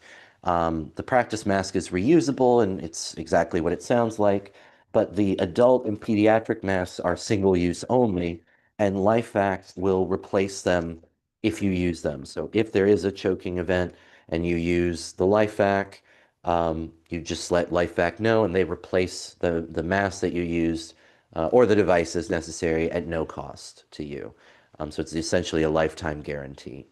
But you can buy LifeVac for your home or office or your car or whatever. These particular kits with the plexiglass are meant to be mountable on the wall. And so, someone can put this right next to the, defibrillator, the first aid kit, whatever it is, right alongside that. And again, the goal here is to prevent the loss of life rather than react to an unnecessary loss of life. So that is our goal with this project. Like I said, we were able to purchase 50 with our grant from the county and with LifeVac's help. But we don't always have such great community partners on every project, and that's not anyone's fault. It's just they're finite resources, and we have to work with what we've got. And and so this situation happens, and that's where your support makes a really big difference. So, this LifeVac project is one, and we hope that the success is strong enough that we can repeat this project going forward, that we can collect some additional, LifeVac units, make them available to people we may not be able to reach in our initial 50 unit distribution. But we have lots of other service projects as well. Our literacy project, distributing pencils to every first grader in Yonkers, whether they are in public or private school.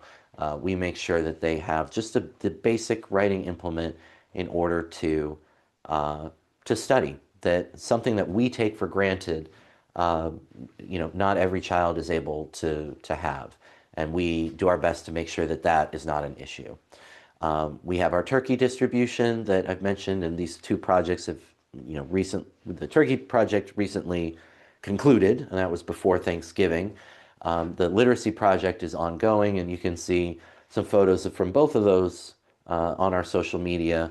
We'll have some additional photos and some results from that in the coming days. We are also collecting gift cards to distribute to My Sister's Place, which operates 3 domestic violence shelters in Westchester County, one of which is here in Yonkers. And this will be able to help, victims of intimate partner violence hopefully have a better holiday than they otherwise would have, and to be able to get some resources that they need, and hopefully something nice for themselves in this holiday season.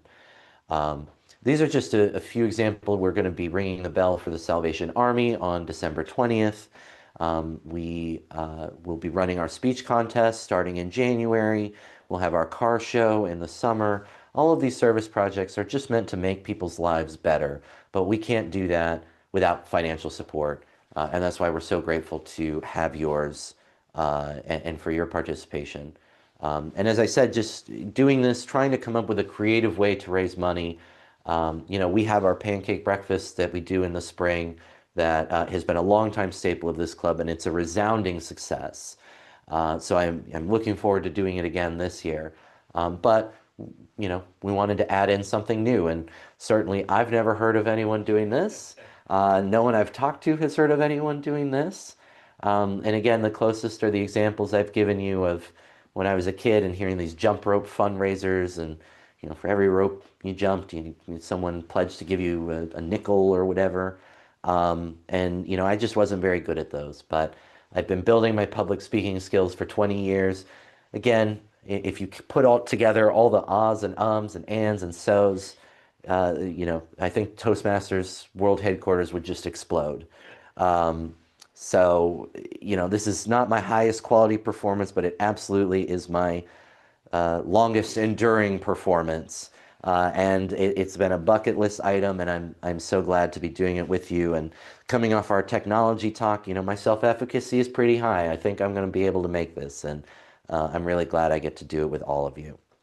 So, um, again, and pretty soon, at some point, I'll break Strom Thurmond's record too, and that's a really nice feeling to have. And in fact, I wanted to look up the filibusters um, so that I can tell you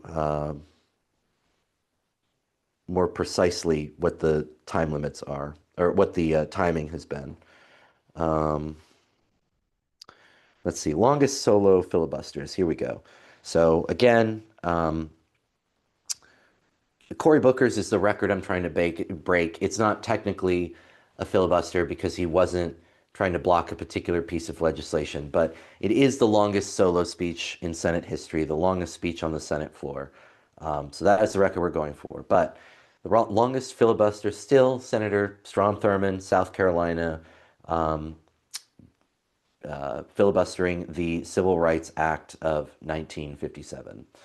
After that, Senator Al D'Amato from New York, he was filibustering the Defense Authorization Act of 1987, spoke for 23 hours and 30 minutes. Strom Thurmond's record, by the way, 24 hours, 18 minutes. The third longest, Wayne Morse of Oregon, an independent, in 1953, filibustering the Submerged Lands Act. Number fourth, I've mentioned this one before, Senator Ted Cruz of Texas in 2013 filibustered the Continuing Appropriations Act. That was 21 hours and 18 minutes. Number five, Senator Robert M. LaFollette Sr. From Wisconsin in 1908 filibustered the Aldrich-Vreeland Act for 18 hours and 23 minutes. In 1981, William Proxmire filibustered a debt ceiling increase. 1981, that was for 16 hours and 12 minutes. Huey Long of Louisiana, 1935, 15 hours and 30 minutes filibustering an amendment to the National Industrial Recovery Act. In 2017, Senator Jeff Merkley of Oregon filibustering the nomination of Neil Gorsuch to the Supreme Court, 15 hours and 28 minutes. Number nine, Senator Al D'Amato again from New York, 1992, filibustering the Revenue Act, an amendment to the Revenue Act for 15 hours and 14 minutes. And finally, this one I mentioned before as well, Senator Chris Murphy of Connecticut in 2016 was filibustering one bill, but really was supporting certain gun control measures, and that was 14 hours and 50 minutes. So we've already broken, let's see where I'm up to. I'm number 5 so far. So the next one, 21 hours and 18 minutes, I will break Ted Cruz's record, and then we'll just keep going for there. So number 5, pretty good so far, but I know we can do better. and we'll continue. We're going to go all the way to 10:30 and break those records. So, They um, open in the Senate. Interesting. well, that's why that's the only place the filibuster exists. Oh, in So, textbook. I see. right. So you can't. So Greg said that they were all in the Senate. In the House, everything is time controlled. Ah, So you can't really have a filibuster in the Senate. The only time, and this has only happened once that I know, um, the leaders in the House, the Speaker and the Minority Leader, each get they call it the leadership minute. So they get 1 minute to speak at some point during the day. But it's not really a minute, it's not really timed. It can go on for as long as they want. And so I forget when, but Nancy Pelosi, when she was Speaker, um, I believe it was when she was Speaker, uh, did her own little filibuster in the House, going for her leadership minute, went on for many hours. I think it was about 8 hours, if I remember. So certainly a very long speech in the House, but not really quite comparing to the Senate filibusters. But I'll fact check that in a little bit. I'll get you the specific uh, details on Nancy Pelosi's mini filibuster. But again, and unlike an actual filibuster, this is not, I'm not trying to block or protest anything. I'm rather trying to encourage, participation in our service projects. And so I've discussed it in the previous parts of the live stream, but for this portion, let me tell you a little bit about Rotary International and our club specifically. Rotary International is the nonprofit organization that charters and supports Rotary clubs around the world. In 2025, there are nearly 1.2 million Rotarians in more than 36,000 clubs in over 200 countries. We are all drawn to Rotary because we are interested in friendship, networking, and community service as summarized in Rotary's principal motto, service above self. The first Rotary Club in the world was formed in Chicago in 1905 by attorney Paul Harris. He envisioned a professional club that would bring together local community-minded people from a variety of vocations. In 1920, Rotary International granted a charter to form a Rotary Club in Yonkers. So only 15 years after Rotary International's founding in 1905, or rather the first Rotary Club's founding in 1905. 15 years later, we're on the forefront of Rotary. In 1958, it granted a second charter to form a Rotary Club in Yonkers. This was the Rotary Club of East Yonkers. And in 2014, these two clubs merged to form the Rotary Club of Yonkers, East Yonkers. Our diverse membership enjoys meeting and carrying out service projects together. Members are expected to attend meetings, join one of the club's committees, and pay annual dues. In 2014, our club formed a separate tax-exempt foundation to raise funds for our community and international service projects. And that is exactly where your contributions to our effort go. It's into our foundation. Our meetings provide an opportunity to get to know one another, discuss which service projects to carry out, and listen to speakers on topics affecting our community and world. Our club is guided by Rotary International's vision statement and 5 avenues of service when it selects which service projects to carry out. We've packed grocery bags for seniors at a local food pantry, which we still do with YCAP, the Yonkers Community Action Program. We've purchased, packed, and shipped food and clothing to hurricane-devastated Haiti. We've sponsored scholarships for high school seniors. Again, we continue to do so. And we've raised funds for humanitarian aid for Ukraine and distributed face coverings and meals to families in Yonkers impacted by COVID-19. And not just families impacted by COVID, but also frontline healthcare workers that we were able to support during what was just an unimaginably difficult time in that profession. Again, we are at the forefront of disasters wherever they are, whether they're in our backyard, in our hometown, whether they're somewhere else. Whatever we can do to be of service, we do it because it's simply the right thing to do, not because we get something else out of it or some secondary gain. It's simply just right, and it makes the world a better place, and that is what Rotary is all about, and that's what we're all about. And that's what your contributions to our foundation enable us to do. is to go do good things for the sake of simply doing good things and being good people. And as we continue on that mission, it is 4:30 on the East Coast here in the United States, live from Yonkers, New York. I'm Alan Gray. We've been going for 19 hours and 30 minutes. We've just got under 6 hours to go. We were talking about self-efficacy with our uh, talk on technology, and I'm feeling pretty self-efficacious right now. I'm feeling pretty confident we can make it these 6 hours. But again, I hope as you're watching this that you'll consider contributing if you haven't already. To do so in this screen in the lower right-hand corner, uh, you can scan the QR code. You can go to go.yonkersrotary.org/donate. That link is also in the description of this YouTube video.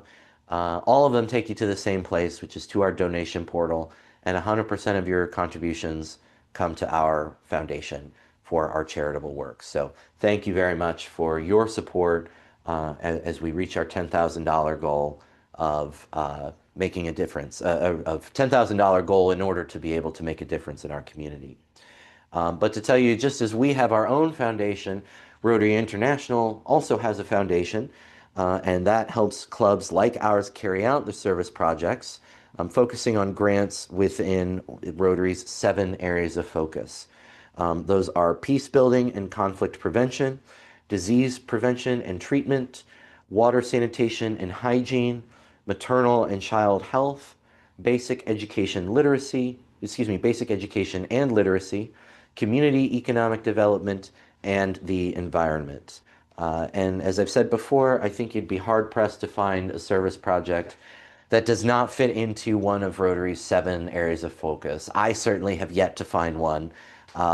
In fact, usually I find a project fits into more than one. But in any event, these are our areas of focus. And in particular, I haven't discussed it as much as I would like to have, but Rotary's flagship project it still is the eradication of polio. And when we started this mission internationally, Rotary was endemic all over the world. And thanks to Rotary's efforts, it is now uh, pretty much limited to certain mountainous regions of Afghanistan and Pakistan. And last year, there were roughly 12 cases reported in between the two countries, combined 12 cases. So we are on the verge of eradicating polio from the planet, and that's only ever happened once before with smallpox.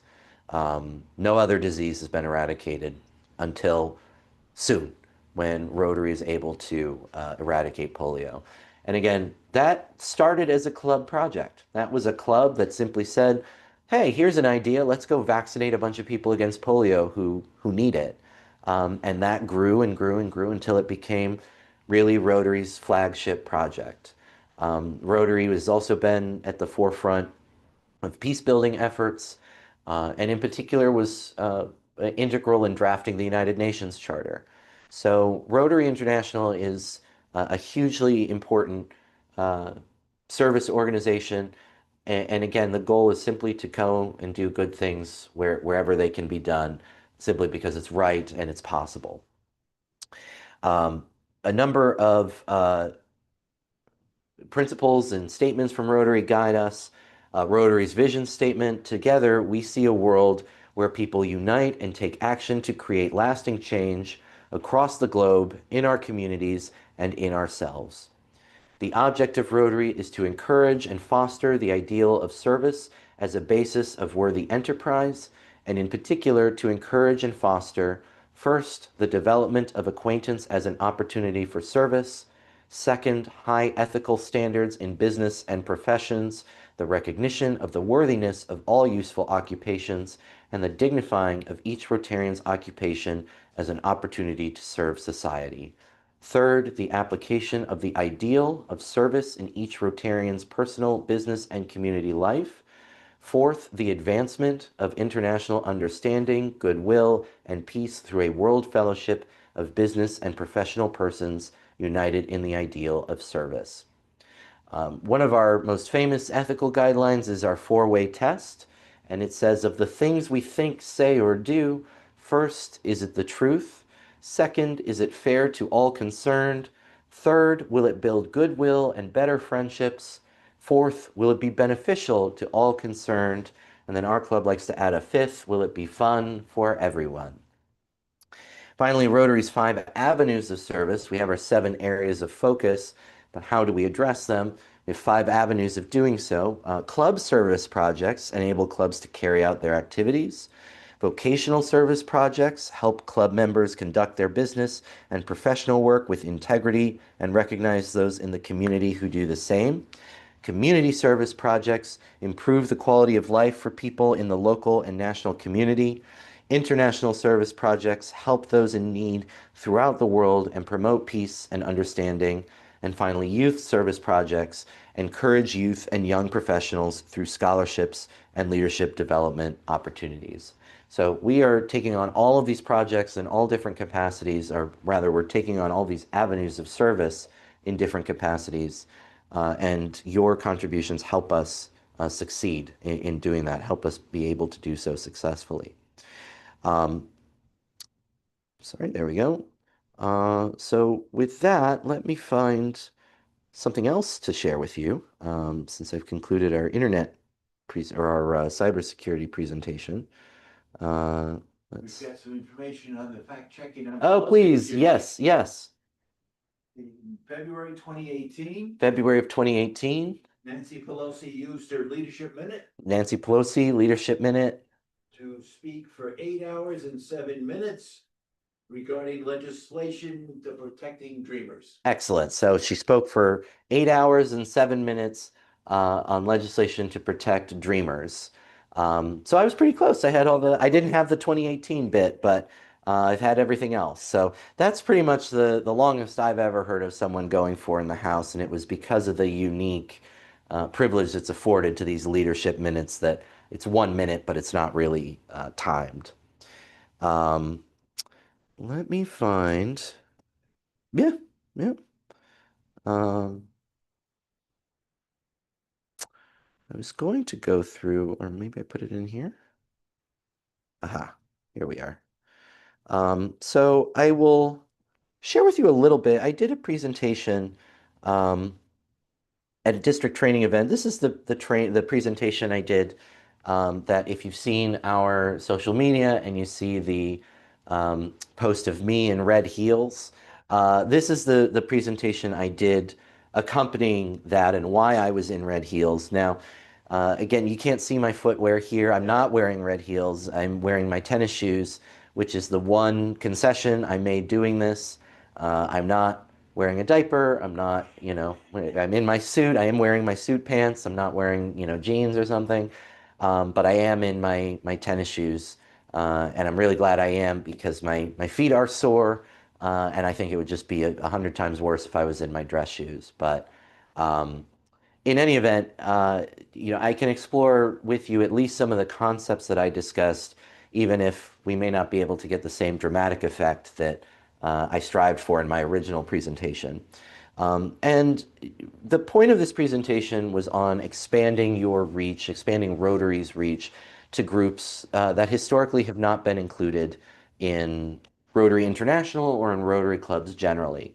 And in approaching that topic, it is important to recognize that Rotary does not have a great history on DEI issues. And again, that's not Rotary's fault. I think any organization that's more than 100 years old is going to have a history akin to this. But it's nevertheless important to acknowledge it so that we can then work through it. So Rotary, founded in 1905, as we mentioned.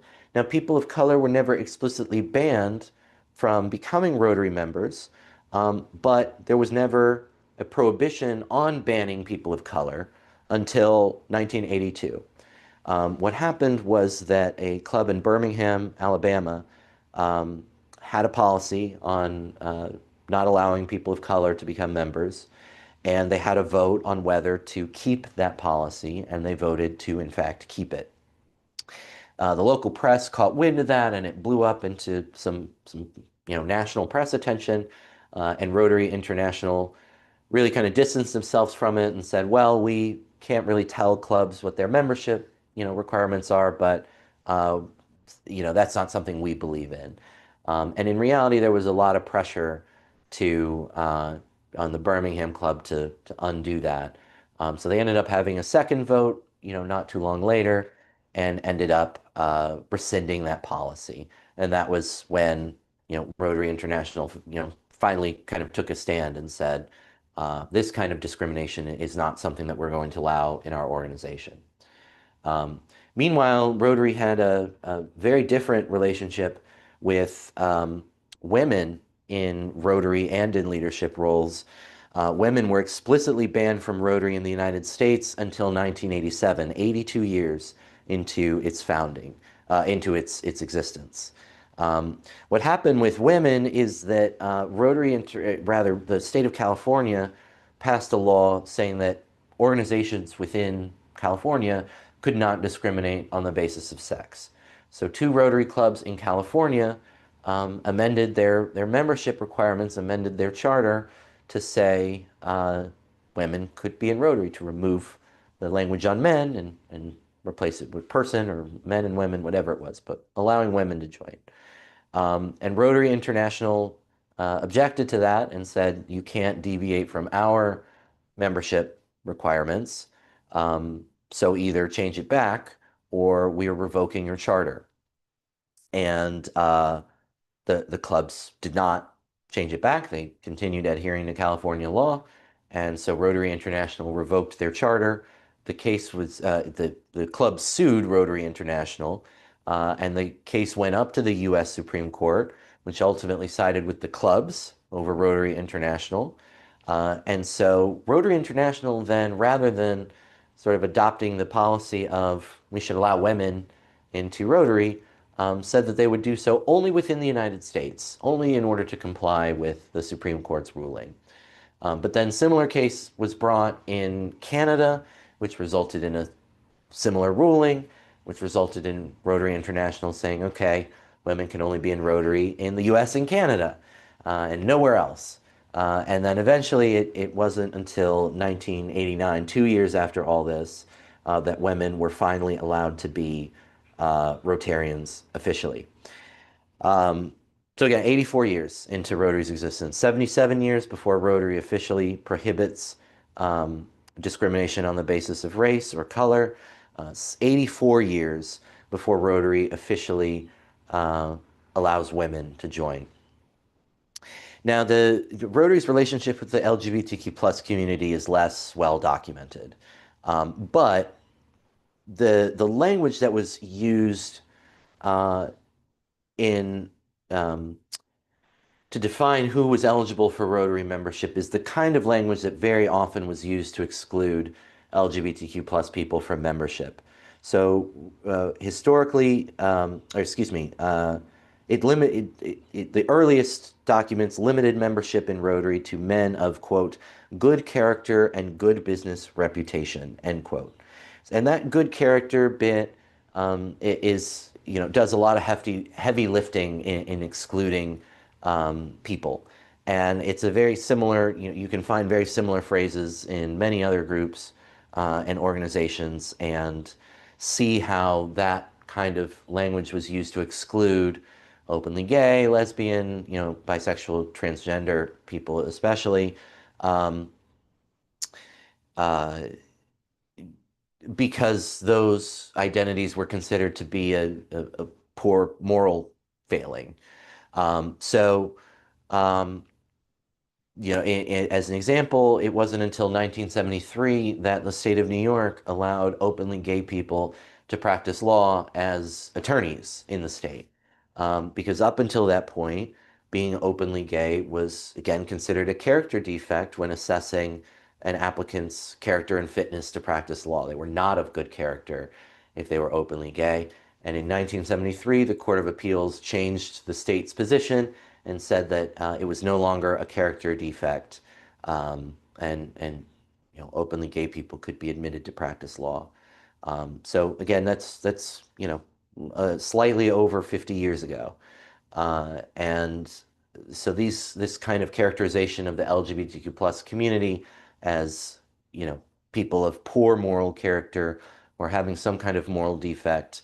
Um, this language was often used in order to exclude the people from membership. Now, Rotary International has since adopted a DEI statement. Um, that statement is, at Rotary, we understand that cultivating a diverse, equitable, and inclusive culture is essential to realizing our vision of a world where people unite and take action to create lasting change. We value diversity and celebrate the contributions of all people of all backgrounds across age, ethnicity, race, color, disability, learning style, religion, faith, socioeconomic status, culture, marital status, languages spoken, sex, sexual orientation, and gender identity, as well as differences in ideas, thoughts, values, and beliefs.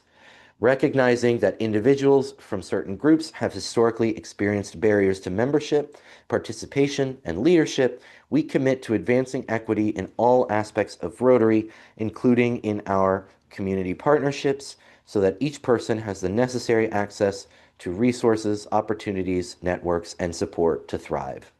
We believe that all people hold visible and invisible qualities that inherently make them unique, and we strive to create an inclusive culture where each person knows that they are valued and belong.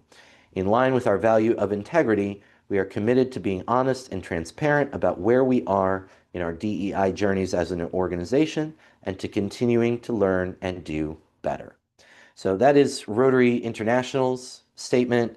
Our Rotary District has its own statement, and remember that our Rotary District encompasses not just Westchester County, where we are, but also the Bronx, Manhattan, and Staten Island, as well as the island of Bermuda.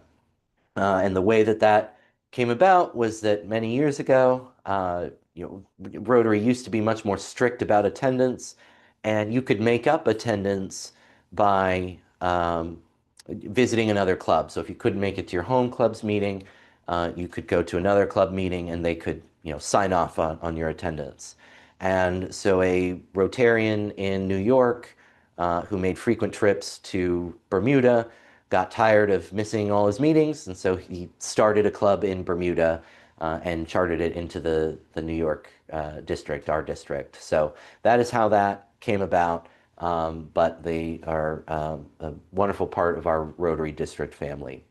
But coming back to DEI, there's a question of why it matters. And again, I think this is very similar to the kind of thing that we were discussing around training with regard to computers, because if you don't explain to people why these things matter, then it's not a surprise when they react negatively towards them. So the reason that DEI matters, first, is that no two people have the same lived experience, and therefore no two community problems have the same solution.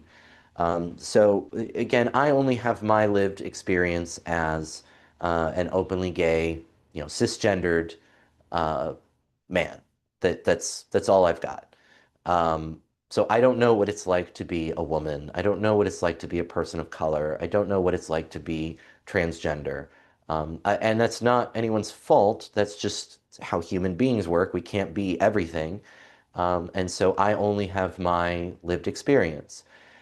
Therefore, if I'm trying to address an issue in my community, I can only do so from my perspective, from the basis of my lived experience. But by bringing in people with diverse backgrounds and experiences, then we're able to get more resources, more information, more perspectives, and come up with what is hopefully the better or best solution for a particular issue. So that's why it matters. Um, a diverse group is greater than the sum of its parts and has a greater ability to solve problems. And there are a number of studies that talk about, that look into diversity, as the efficacy of diversity in creating greater outcomes or solving problems in terms of effectiveness, productivity, engagement. And strong DEI cultures also have low turnover and high retention. So there are proven benefits to diverse groups, but the most tangible one that I think if it just could be explained to people, Uh, hopefully some people would understand it a little bit better and hopefully be a little less hostile to it, which is simply that uh, we increase the amount of uh, lived experience from which we can benefit by bringing in more people. Now, implicit and unconscious bias can be a barrier to effectively addressing DEI issues and making clubs or any space a welcoming atmosphere. So, implicit or unconscious bias refers to unconsciously held attitudes or negative stereotypes toward others. They often run counter to conscious expressed beliefs. So, when people say, I'm not a racist, they're probably not, right? They're not consciously a racist, but implicit and unconscious bias is not a judgment. It is a normal part of being a human being. Um, and these implicit biases are all based in, human being survival instincts. The idea that light is safe and dark is bad. It goes all the way back to hunter-gatherer days and has, nothing to do with who you are as a person. And remember our four-way test too. It's of the things we think, say, or do. And I kind of would even push back on the think bit there because you're really only responsible for your actions. And so, people have errant random thoughts, again, because that's human beings and that's how our brains work. Things pop into our heads and we say, oh my gosh, what was that? And that, again, is a normal part of being a human being. Um, but if you say or do things that indicate a prejudice, this is where your implicit or unconscious bias starts to become a conscious prejudice, right? And so that's the idea, recognizing that um, implicit and unconscious bias is normal. Once you recognize it, you just identify it, and then you can start to address something about it. If I haven't quite sold you on what implicit and unconscious bias is, I encourage you just to search for Harvard Implicit Association Test. There are some resources that some researchers at Harvard University have put together and made them available online for free um, that will demonstrate what implicit bias is. And they're not complicated, they don't take a long time, but just so that you identify it in yourself. So one of the ways too, again, just to drive home the point that implicit and unconscious bias is human and is not reflective of who you are as a person, um, qualitatively. There's a number of studies done, and when I did this presentation for our district, I included a video of it. Obviously, I can't, I'm not going to hold my phone up to the camera and show it to you now, but this is a common enough study that you can Google it and you can find a video of it. The study's been done a number of times, and it always finds the same results. And it was actually part of a study that was done in anticipation of the Brown versus Board of Education litigation. And it was designed to show how ingrained some of these attitudes are toward people of color. Again, they are unconscious and implicit. It has nothing to do with the quality of the person who holds them, but they exist. And so the study involves having a child sit and giving the child two dolls. One is white and one is black. And asking the child certain questions about the dolls. And they start innocently enough. Which doll is white? Which doll is black? Which doll has lighter skin? Which doll has darker skin? But then they start to get into qualitative questions. Which doll is happier? Which doll is meaner? Which doll is bad, right? And what they would find is much more often than not, these children who are not, this is not to say all these children are racist, uh, but they would tend to associate the positive characteristics with the white doll and the negative characteristics with the black doll. And this was true regardless of the race of the child. Even black children would do this. And so the point of this whole exercise was to demonstrate, again, this has nothing to do with you as a human being. You can be a good person and still have implicit bias simply because that's how human beings work. So when I did this presentation for our district, this is why I was wearing red heels, because I said it, and up to this point, I hadn't acknowledged it. And I said, so now I've been doing this presentation for, 15, 20 minutes, however long it's been. Um, and, none of you have said anything about my heels, right? None of you have acted overtly about the fact that I, a cisgendered, you know, gay man, am wearing 3-inch heels. Um, but some of you must have thought something, right? And, I appreciate my Rotarian colleagues being very kind and generous in their responses, but I finally got a response I knew was completely true, which was it's different, it's weird, it's unexpected, right? And again, not a mean response, but a truthful one. You see that, you immediately think this doesn't match my expectations, something's wrong, right? And again, that is part of being human. That is a survival instinct that humans developed before we developed language, right? Um, and again, it doesn't mean you're a bad person. The point is that once you recognize it, you're able to address it. And so, just in the same way that we cannot address a community problem unless someone brings it to our attention, you also cannot address any issues with regard to your implicit or unconscious biases unless you are aware of them. And so, understanding them, seeing them, identifying them, noticing and recognizing them, that's the first step towards change. So that's all that is intended to point out.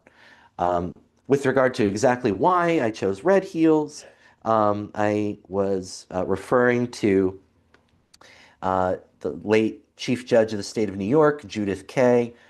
She was the first woman to be a judge on the Court of Appeals and then became the first woman to be Chief Judge. A truly iconic figure in the New York legal community. But she, in a brief video, you can find it online, um, she said that she uses a red heel as a doorstop. And it is a reminder that we need more people wearing red heels on the bench. She means more women. And I completely agree. I would only add to it that I think it's every minority and underrepresented group. I think we need more LGBTQ plus people. We need more people of color. We need more women, and we need more intersectionality. Right? These are not traits that exist in vacuums. You can have a black woman, LGBTQ plus person, or a white transgender, woman, right? You can have these characteristics that not just in isolation. And the point again is that our society is not monolithic. And so our elected officials, our leaders, our clubs also should not be monolithic. Because again, otherwise we deprive our community of the benefit of our varied, shared lived experiences.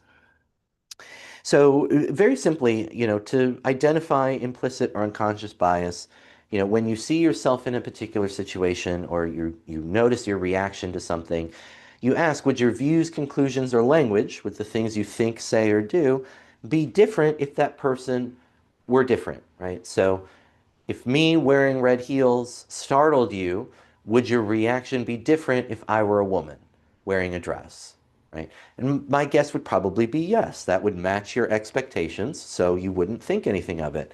But the fact that I was a cisgendered, uh, you know, man wearing red heels probably caught you off guard. And so that's just an example of implicit bias. Doesn't make you a bad person. But if someone were to walk into your club appearing to be a cisgendered man and wearing red heels, you wouldn't want to react as if, oh, that person's weird. You want to welcome them into your club so that you can benefit from their lived experience that you don't share. And again, this is, you can apply this anywhere in your life. It can be, anytime you have any reaction based on who a person is, what is the thing? Would you react the same way if that person were white? Would you react the same way if that person were a man, a woman, taller, shorter, whatever the immutable characteristic is? And if the answer is yes, that's simply an example of unconscious bias. Only when you act on it does it then become a prejudice. And with that, you can be defined by your prejudices. You can be a bad person if you're prejudiced against others. I'm not saying you are, but that's where now you are talking about someone as a person. Um, But an implicit bias, an unconscious bias, is simply being human.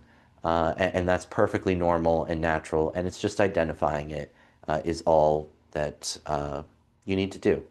Once you identify it, then you're able to change it. You're able to become more inclusive.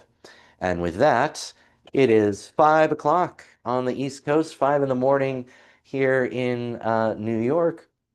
I'm still Alan Gray. I'm still the president of the Rotary Club of Yonkers-East Yonkers. We've hit the 20-hour mark, just 5.5 more to go. I can feel the seconds ticking by, and we're making some good progress here. Um, I want to once again thank our host, Broadway Community Center, and its host, Charlie Khalil, its director, rather, Charlie Khalil, um, who were instrumental in securing us a place to do this fundraiser. They have been incessantly kind and generous with their space, and I'm sure they're probably looking forward to us leaving in the next 6 hours. And I'll assure you that I am too, but I'm committed to seeing this through. We're almost there. We're going to break some records and do some really good things for our club and our community service projects. If you haven't contributed to our efforts already, we are a little over $4,000 shy of our $10,000 goal, and so you can contribute by scanning the QR code that you see on screen. You can visit the link, go.yonkersrotary.org/donate. And you can also click that link in the description of the YouTube video that you're watching. All of those will take you to the exact same place, which is our donations page, and any contribution that you're able to make will support our community service projects. And for whatever you can contribute, we're very grateful. We have a lot of wonderful things in store for our local community and just anywhere that we can be of service. And your donations will help us be able to do that. So thank you very much for being a part of our efforts. To wrap up my discussion on DEI, so some ways if you've identified your unconscious bias or your implicit bias, uh, sort of what do you do about it, right? You see the problem. Now what do you do with it?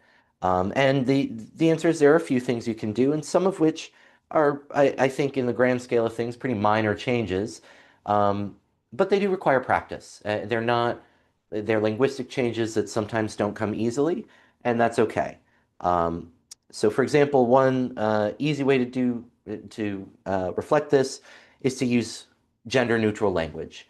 So instead of men and women, you can say people instead of guys, because English doesn't have a good second person plural. Spanish has vosotros to refer to you all. Um, you all sounds very awkward to us in English. Yeah, you have y'all in Spanish. But nevertheless, as opposed to guys in a second plural, you could use y'all, you all, or y'all. Everyone, folks is the one that I try to use. Hi, folks, how's it going? Um, but you can find one that's comfortable for you, but using guys to refer to a group of people that are mixed gender obviously ignores the people who aren't guys. You can also use person first language. And again, this is just practice. So instead of saying a disabled person, you would say a person with a disability. Or instead of a blind person, a person who is blind. A black person, a person who is black, right? Um, and the goal here is you're simply dignifying the person by identifying them first, as opposed to by their characteristic. Um, Now, some people do identify themselves by their characteristics. So there are people I know who identify as gay men, that being gay is a huge part of their identity. And there's nothing wrong with that. That's not how I define myself. For me, I am a man who is gay, because being gay is not an essential part of what defines me. It is important, and it is part of my identity, but it's not the most important thing. So this idea of using person first language is a way to respect the person beyond simply whatever the characteristic is. And also avoid using terms metaphorically, exaggeratedly, or pejoratively. So this is an example of like, um, I'm addicted to something when you really like, or when you like it a lot. Um, I'm an addict, a literal addict. I have an alcohol problem, right? Now I've been sober for 6 years, but when I hear someone say, I'm addicted to something, I'm addicted to caffeine, I think, well, no, you're not. You just drink a lot of coffee. Um, you're not powerless over caffeine and it hasn't made your life unmanageable. The alcohol did that to me, right? And so that's the idea, just using language in a more accurate way. Another example, calling something crazy when it's unusual or unexpected.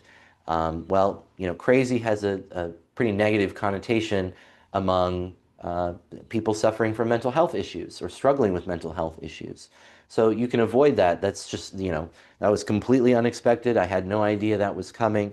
And so just avoiding this kind of language is a great first step. Now, look, these are some examples, and we're human and we make mistakes. And I'm not immune to that. I have a colleague who I truly adore and respect, um, but they have an otherwise male appearance, but they use they them pronouns. And I mess this up. I try really hard, and so far I'm doing good. Um, but I mess this up, and they know I'm not doing it on purpose. They know that this is just, I need to learn how to do this, and I need to learn how to alter my language. So when you make a mistake over something like this, excuse yourself, correct yourself, and move on. You don't want to call an excessive amount of attention to it, because then you're just compounding the problem.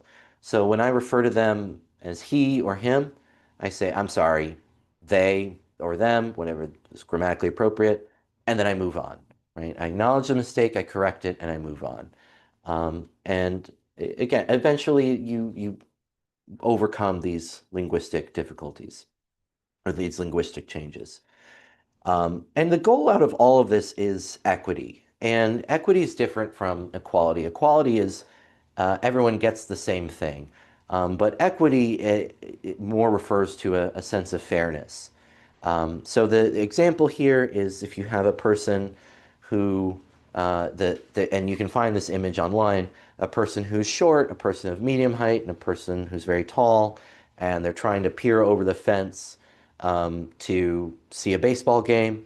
They each get one box, and so the short person standing on the box still can't see over it.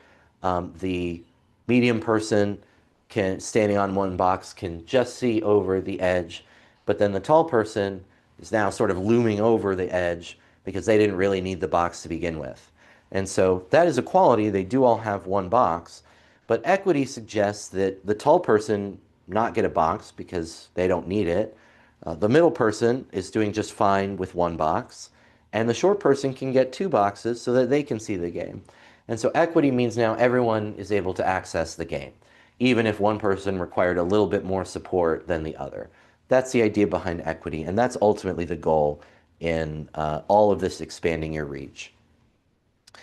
And so, some great ways that you can expand your reach, and I think this is true not just for Rotary clubs, but depending on your organization. If you're an organization dependent on outreach, and you want to reach out to groups that might be under-included or underrepresented, I think the best way to do it is just to find community groups and organizations in your community uh, where you say this group, this person, these people who believe or whatever it is, would be an asset to our club or our group or our organization. Um, that is these are lived experiences that are not represented in our membership, and we would benefit from including them in our decision making and in the work that we're doing. These might include advocacy or interest groups. They might include political organizations or advisory boards. Even though Rotary is not affiliated with any particular politics, some political organizations are interest oriented. And so that's why they may be a good source of potential members to represent certain viewpoints that are not otherwise represented in your group. But once you've identified a group that an organization or something that um, you think would be an asset in representing that viewpoint in your club, just invite them to a meeting. And in doing so, explain why you want them represented in your club. Now, remember, the point is not diversity for the sake of diversity. It's not just to have token representatives in your club from certain underrepresented groups. But the point is that you want to be able to better address your community's problems. And if you don't have a diversity of lived experiences, you're not able to do that as effectively as you want to. Um, Finally, consider as well within your club um, whatever barriers to equitable membership that there may be. And so you may find a community of, really wonderfully service-oriented people who would absolutely be an asset to your club, but their income or their schedule doesn't allow them to become members of your club. And so is there something you can do to, break dues down or reduce dues for people facing financial hardship, or can someone, join in remotely for a meeting or something like that? But consider again that box stacking analogy. What can you do to make it equitable so that everyone is able to attend a meeting? And that's the idea behind all of this. And again, the point here is not to shame anyone for the work that they're doing, or rather, I'm sorry, to shame anyone for the viewpoints that they have unconsciously or implicitly, um, because these are human. This is simply part of being human. It's recognizing the human limit, and then just doing what you can to make a positive difference. That's the idea behind all of this, expanding your reach to include groups that are not well represented in Rotary so that you can go out and do better community service. And I'm very grateful that our club generally is very diverse. I think we're one of the more diverse clubs in our district, and we're one of the more diverse districts in the world. And that's why I think we're able to do some of the really good things that we are able to do. Um, Greg, I'm wondering if you'd like me to yield to you for a question or something. Um, so let me, where did we have? I did, oh, there it is. Oh, and I kept doing this with Lauren too, forgetting to turn off, whoops, our, there we go. All right, so we'll fix our camera here. Sorry about that. Uh, there we go. So I'm going to turn off that. And there we go. So I'm going to turn it over to Secretary Greg here for. Be happy to. And help me here, Alan. What do I, this is just clip it on? Yep, that's it. Okay. Okay. Beautiful, beautiful. Well, this is just terrific. We're past 20 hours, 5 hours and 17 minutes to go. Um, and Alan, I think earlier you talked about, let's see, I should be standing and not moving around, I guess. To learn that. Before you spoke about some of the wonderful projects that we've done as a club, do you have any special ones that you enjoy participating in, felt good about, those kinds of things? Yeah, I always have enjoyed our car show because again, it's an example of a problem that I just had no idea existed, and so to be able to address that problem, and certainly you see these students light up, Yeah. when we're able to help them with scholarships because there just aren't even scholarships out there for them. So it's not just the financial need; it's the inequitable access. Yeah. So that project, I'm really glad to be a part of. It's one I've really enjoyed. Yeah, I mean, it seems to me when you were just speaking about the the benefits that our clubs receive when we diversify our membership, and in the cases you mentioned of Steve Simpson, uh, he wonderful teacher in the automotive field, and it alerted us to this issue. And I think you mentioned Was it almost $10,000 that the youngster has to pay for the tools in In order that to, yeah, neighborhood. That's yeah. right. So our scholarship of $1,000 is certainly not cover all that, but was a great help. But we didn't really have a sense of that until Steve joined the club and spoke about that. Yeah. That's Yeah. exactly right. And it again goes to the value of our diverse experiences. If we didn't have a mechanics teacher, we wouldn't know about that. Yeah. So it's not just, our immutable characteristics such as they are. It's everything about us that Yeah. varies our perspective. Yeah. Yeah. And I think of another one that occurs to me is with Father Philippe, with our international project. If he wasn't connected with the orphanage in Haiti, I don't think we'd have a sense of the challenges that they would face after the hurricane. Wow, probably 7, 8 years ago, and we've been able to help since then. Again, it seems to be another example of what you were speaking about. Absolutely. And Haiti in particular is a really great example because it's all but a failed state at this point. With the entire, government collapse, it's in a really perilous situation, and that doesn't, negate the need of Haitians Yeah, for, food security and housing and clean water. So these are people really desperate with no government to support them. And again, because the government has failed, that makes it very difficult to get information. yeah. And so having someone, as you said, with those kinds of resources who can get that information and say this is what is needed makes a really big difference. Yeah, I think that was huge, just like you were saying, and I'm thinking of other projects. Again, it goes back to me what you were speaking about of uh, enabling each club and a challenge for us to have all aspects of the community represented.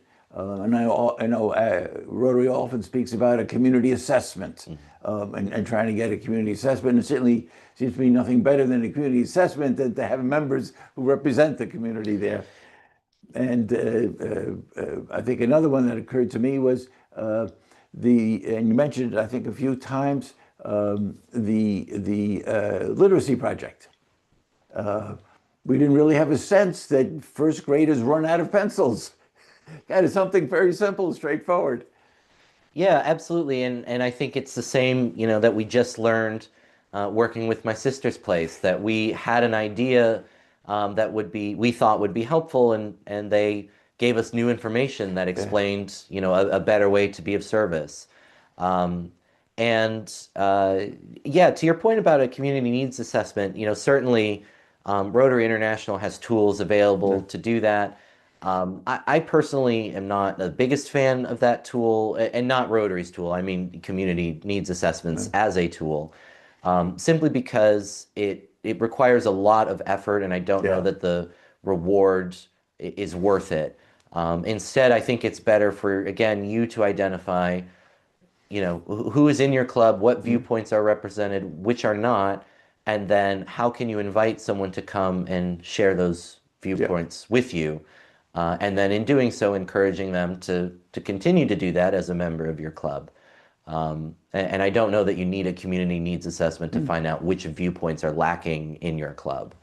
I think you can do that just by assessing your membership. But yeah. that's my perspective. Obviously, RI is not in agreement with me on that one, and that's okay. But that's my feeling on the community Yeah. needs assessment. I think, as you said, from the point of view of our club, our experience has been when we've had members who are already engaged in the community, they bring that engagement to us in the club, and we're able to see, oh, I didn't realize this was going on. Uh, and I think even in the case of with YCAP and the Yonkers Community Action Program, uh, with COVID, we partnered with them on helping those who really needed food at the time, and then we were able to continue that because the food insecurity continued. Exactly. And again, it's not something, if you have never experienced food insecurity, you wouldn't know about that problem, or you certainly wouldn't know how to address it. You wouldn't know how people handle that. Yeah. Um, I remember hearing in the pandemic about community fridges, and Yes. that was not a concept I was familiar with at all. But the pandemic really brought that, well, brought a number of things, but that was one of the ones that it brought to the forefront. Um, and again, as you said, just a perfect example of, you connect with someone to do some good and you realize the scope or shape of the Mm. problem is different than what you thought. But now you have that perspective and you're able to do some good work with it. Another occurs to me is interested in how you feel about that is we've been pretty consistent with each year having providing community service grants, Mhm. and people send in applications, and we learn in a very real way about the needs of the organization that is providing food or that is providing arts and culture experiences. How has that been going? That No, I think you're exactly right, and I'm now kicking myself. I'm 20 hours in, and I haven't been talking about that. But I think that's a huge part of how we're able to do it because I think you're exactly right. We put out an open call Yep. to the community, and they come to us with the projects that they want to do, and tell us how our money will support them. And so this is again another perfect example of where this fundraiser's money can go. It can either, depending on what a group wants to do, maybe give them a bigger grant we'd normally be Yeah. able to give them, or we can give more grants and help more people. But I think you're exactly right. By creating an opportunity for uh, groups to come and tell us what they want to do, what challenges they're facing, that enables us to better uh, help our community as Yeah, well. yeah. I mean, I think a group I've never heard of, and I think we saw them maybe last year, year before, the Luther Burbank Garden Society, and talk about the areas of focus. One of our areas is environment, Mhm. and I think you're absolutely right there. The opportunity that we enable ourselves to open up to what the community says, this is what we're doing out here. Can you help us? Exactly. Yeah, And certainly, you have instances where, I created the speech contest based on my experience. Steve creates the car show yeah, based on his experience. So certainly there are opportunities where, starting from the club and going outward is great. yeah, But at the same time, absolutely, you want to do the most service that you can. And sometimes that means sort of setting your ideas, your preconceptions aside and let the project come to you. yeah. And again, that doesn't mean you have to be passive. Mm. You can still go out and invite people to come and talk to you, but it's rather doing that without preconceptions of what the solution is going to be. Yeah, yeah, yeah. I mean, uh, um,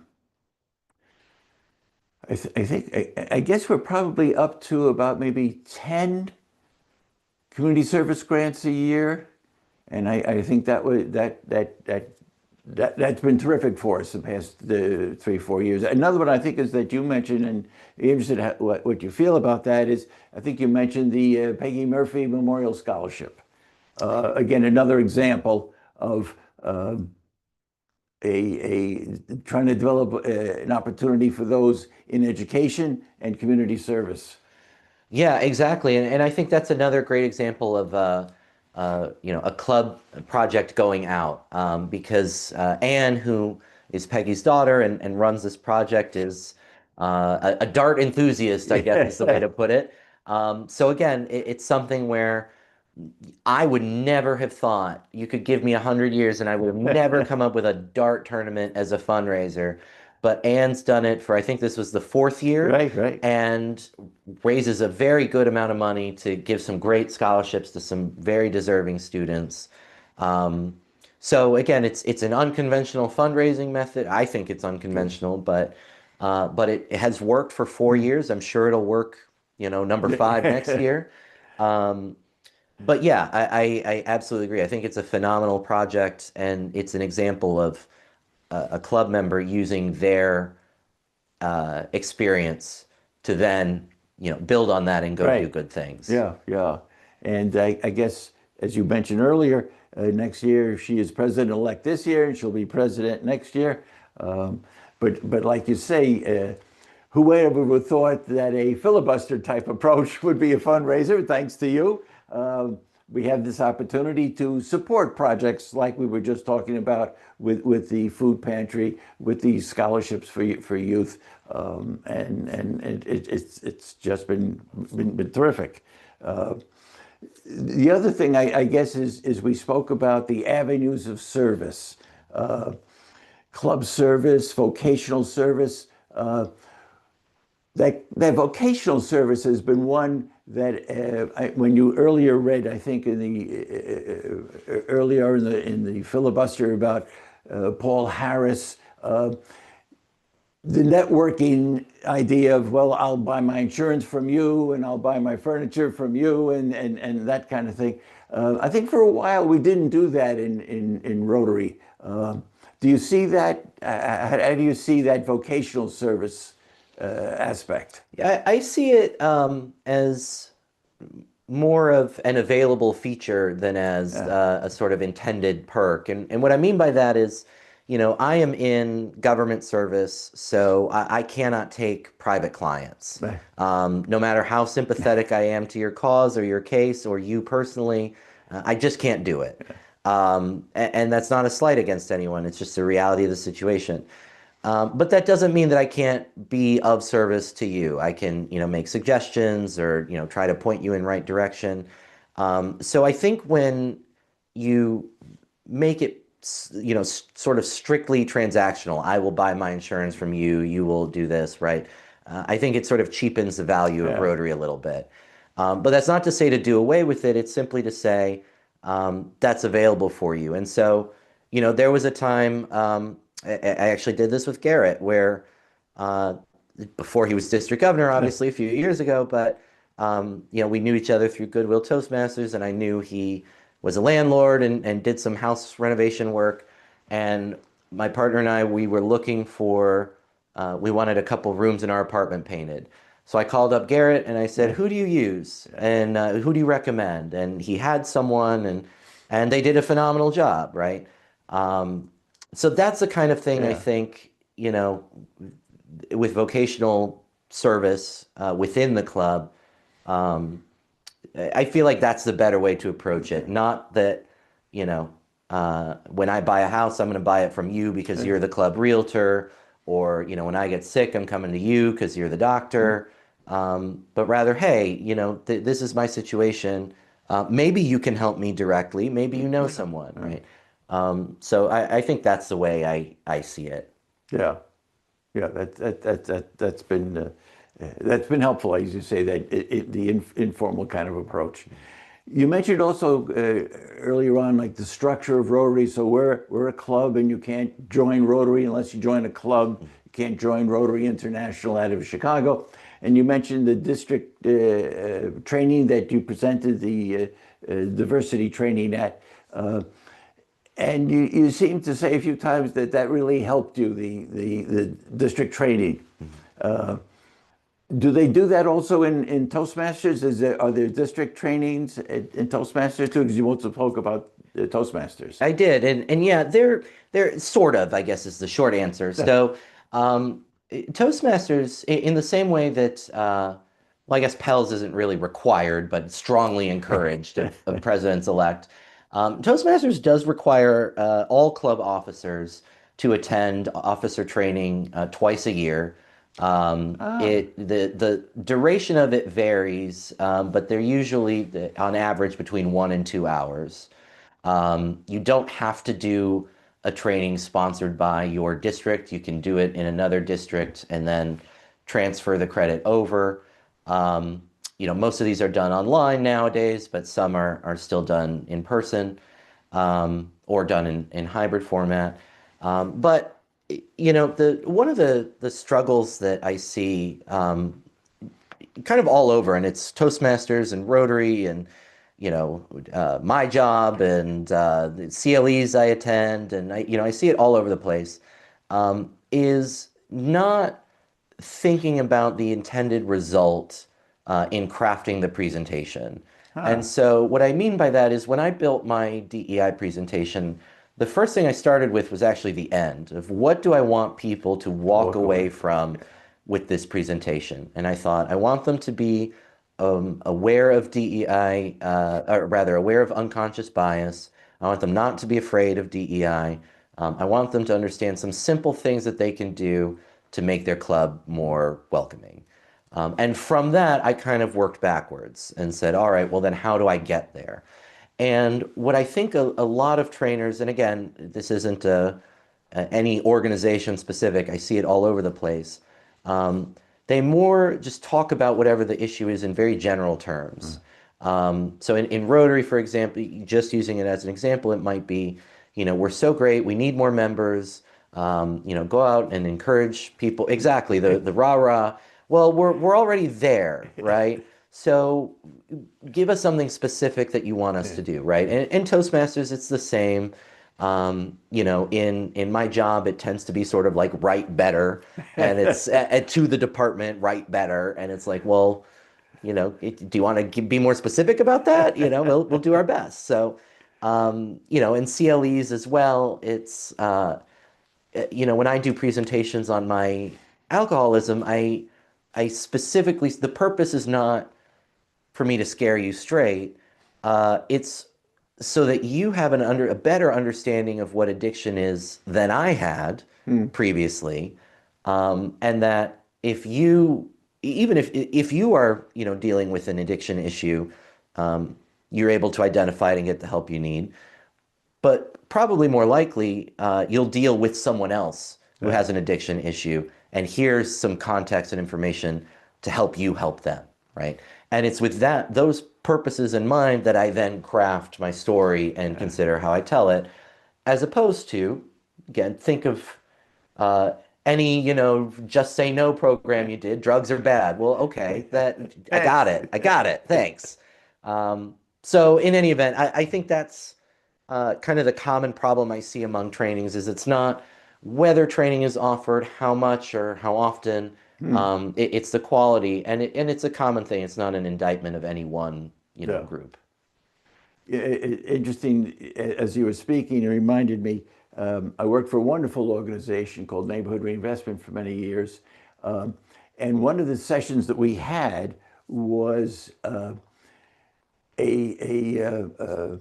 university professor type who was, his point was there's a huge difference between pedagogy and, if I get the term correctly, I think he called andragogy, teaching adults. Hmm. Adults, we learn differently than we were kids, and how much of the training we get now is by those who are taking the pedagogy approach to training of adults when it's not as effective, and working backwards from what, as you just said, what are the results? Uh, so, how do you think you came to that to me, very impactful idea of how do I train people working from end result, and then how do I get there? Did it come from law school? No, I think it is. I guess maybe I'll say a sense of empathy. And what I mean by that is understanding exactly where that person's head is at, right? Yeah. So it's, not, I say empathy thinking, not, I'm not trying to say we're all cruel people or something, but rather, okay, you're frustrated with the technology, you're scared by it, you don't understand something. So in order to do that, in order to convey this information to you, I have to go slow. I have to speak calmly. I need to be very basic and go very detailed step by step. Um, and I think that's it. I think it's just really putting yourself in the person's shoes completely. Not just, they don't know how to use the computer. I'm going to show them, but it's much more specific than that. Um, maybe a more direct answer to your question is just practice. That it's, encountering this, and not, I don't mean technology, but encountering the situation where I have to explain something to someone, in detail, encountering that situation repeatedly. Um, so maybe it's an acquired skill. uh, Dr. Jim Miller, who was out of Lehman College, who happened to be the facilitator of the session that I happened to attend back then, it was his point of we adults, in his approach, uh, the andragogy would say, we learn best not by telling me, but letting me work on the computer, letting me do it. I learn best as an adult by doing, not the listening piece. So yeah, I mean, to your point, really. Yeah. And I think you're right, and that resonates with me thinking about law school because Ah, that we talk about experiential learning, and that's the doing. So, you can say in law school, they would say you can study evidence, but you will never learn the rules of evidence until you are in the middle of a trial and you've got to figure them out yeah, on the spot. And that was exactly true, and that's one of the reasons why I was talking about mock trial in an earlier yeah, segment. There's yeah. nothing better to teach me evidence than a bunch of high schoolers arguing over the rules, and I've got to figure it out on the fly. That experiential learning is great, Yeah, and it requires me to figure out the answer, and then I'm always going to remember it. yeah. So, yeah, I think there is a huge value in experiential learning. Um, Again, once you've sort of just given enough theory Mm. to appreciate the experience.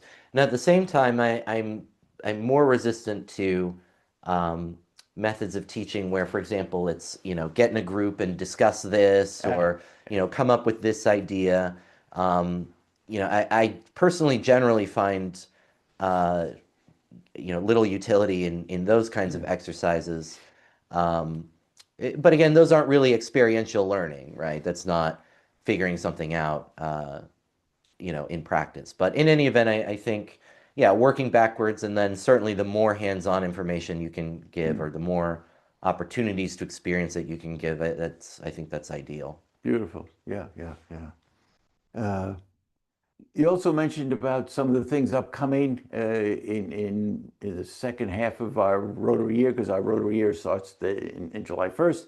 You mentioned the uh, Life Act project. You mentioned the speech contest. Mhm. Could you tell us a little bit about the speech contest? Yeah, so that initially we did it just for high schoolers, ninth through 12th graders. In subsequent years, we expanded it to K through 12, and I expect we'll do that again this year. But the idea is we will come up with a generally accessible topic that we will, put to students, and it's open to students whether they live or go to school in Yonkers. So if they live outside Ah, Yonkers but come to school here, that's fine. If they live here, go to school outside Yonkers, that's fine. The point is that one way or the other, they have a connection to Yonkers, is the idea. And we'll sort it into three groups: K through 5, 6 to 8, and 9 to 12, elementary, middle, high school.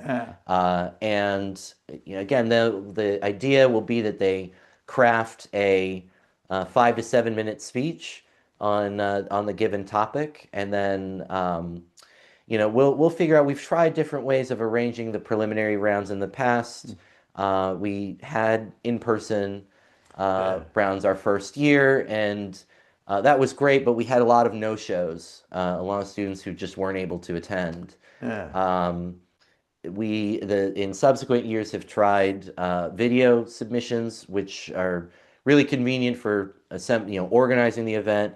But I worry about, again, sort of the equity. Mm. Is that a fair way for the students to do it?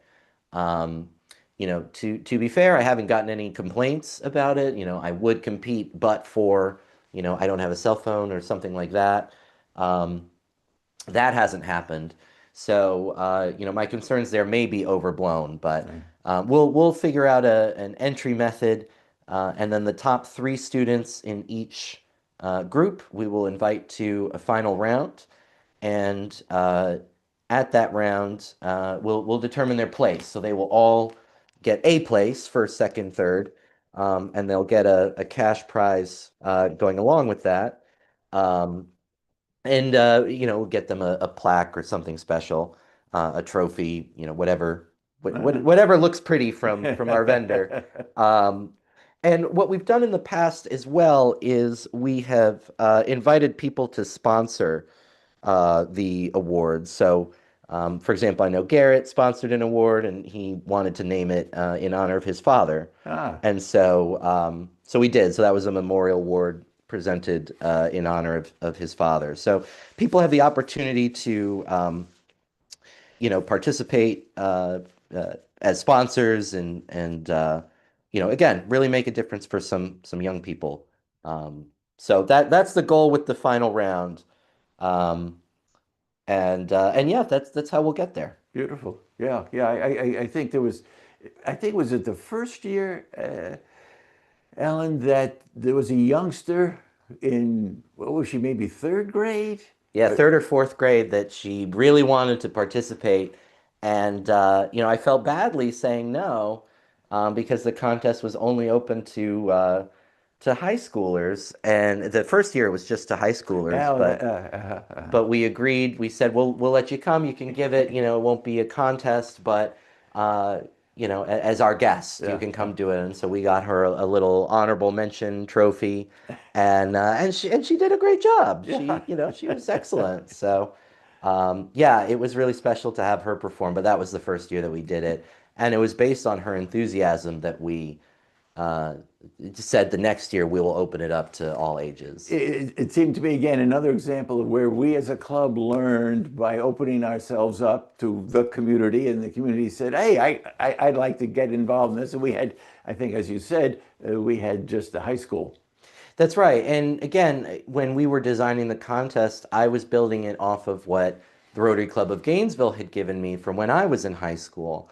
And it's an example of where the program worked or the project worked for both of us, Mm. but the Gainesville community's needs were different from the Yonkers community's needs. Gainesville is not the third largest city in the state of Florida, and you know, to no surprise, its needs are different. Um, so yeah, I think you're exactly right. Based on the feedback we got, we were able to adapt and Yeah. change the project to better suit our community's needs. You also mentioned, and if I understood correctly, the Bronx High School of Science has a nationally ranked debate team, is That's it? right. That's right. What ways might we through our Rotary Club help one of the high schools in Yonkers start a club, let's say? Yeah, it's really difficult, quite honestly, because the most important thing with the debate team is you need a really dedicated faculty member, Uh, someone who's committed to learning about the events and the argument and rhetoric study and traveling with the students to the contests, uh, things like that. It can be very difficult to form a team, and especially to keep a team running when if that person leaves for whatever reason, they become an administrator or move schools or whatever. That is the single most important thing. Um, but obviously, to the extent we can help find such a person, we can if such a person were found, we can provide administrative support, financial support where appropriate. But it does really start with finding a faculty. faculty member willing to take it on. And some people uh, sort of take it on by accident and end up loving it, and it Yeah. becomes their whole thing. And some people, get into it and then realize it's more than they bargained for. So that, it's hard. You've just really got to find a dedicated faculty member, Mm. and then the rest kind of flows from there. So it might be a challenge for us in the I coming year. suppose, Yeah. yeah, we can help with that search, sure.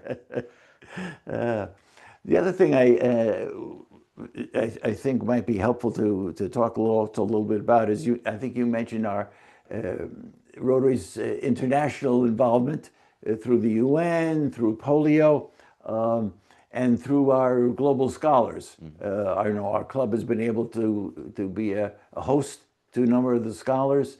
Um, uh, do you see that happening going forward for our club?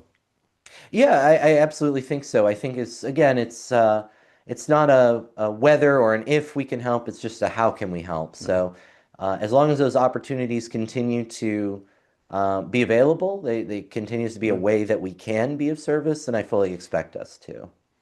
Yeah, so this year I think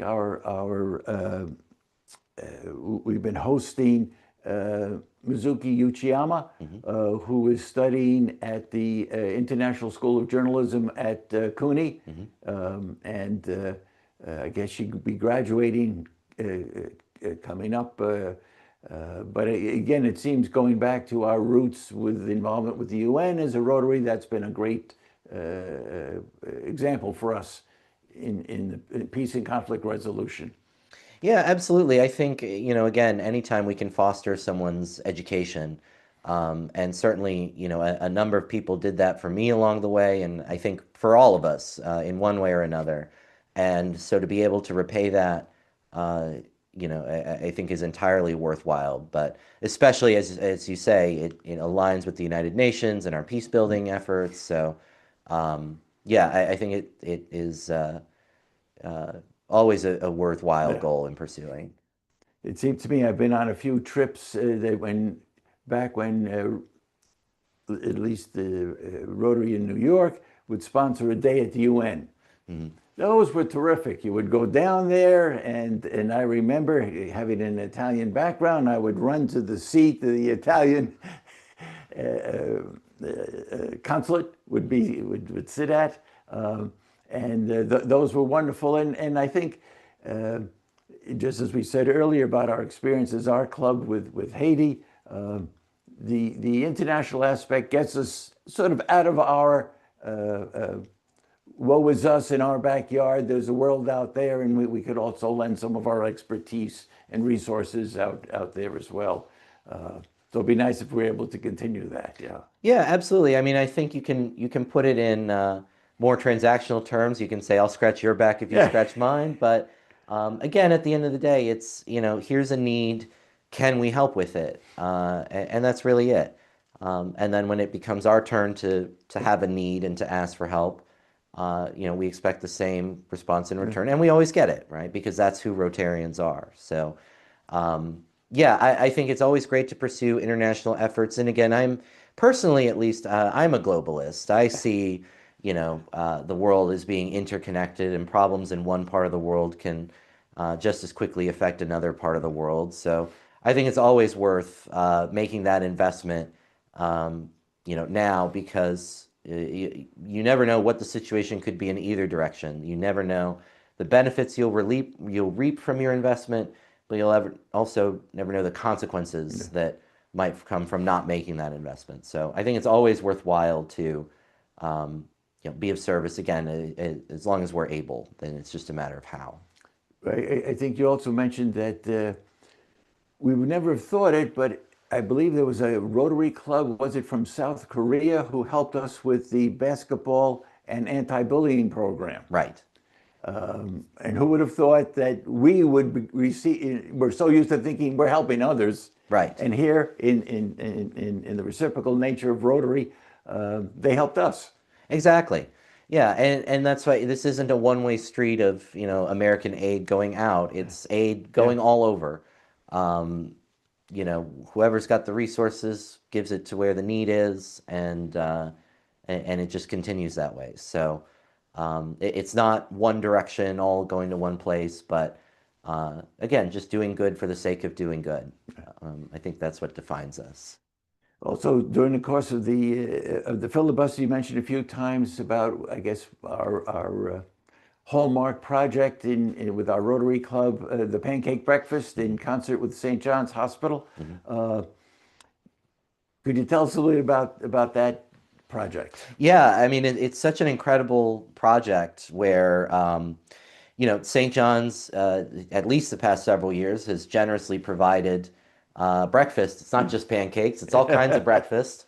And they don't charge us for it, they don't charge us for the space. Um, and, we're able to charge a modest fee for Yeah, breakfast. I think it's $10 or that's right. something. Yeah, yeah. So you come and you get your breakfast for $10. But then we also have such a bounty of people who donate gifts to be raffled off, and so Yeah. we sell raffle tickets for those.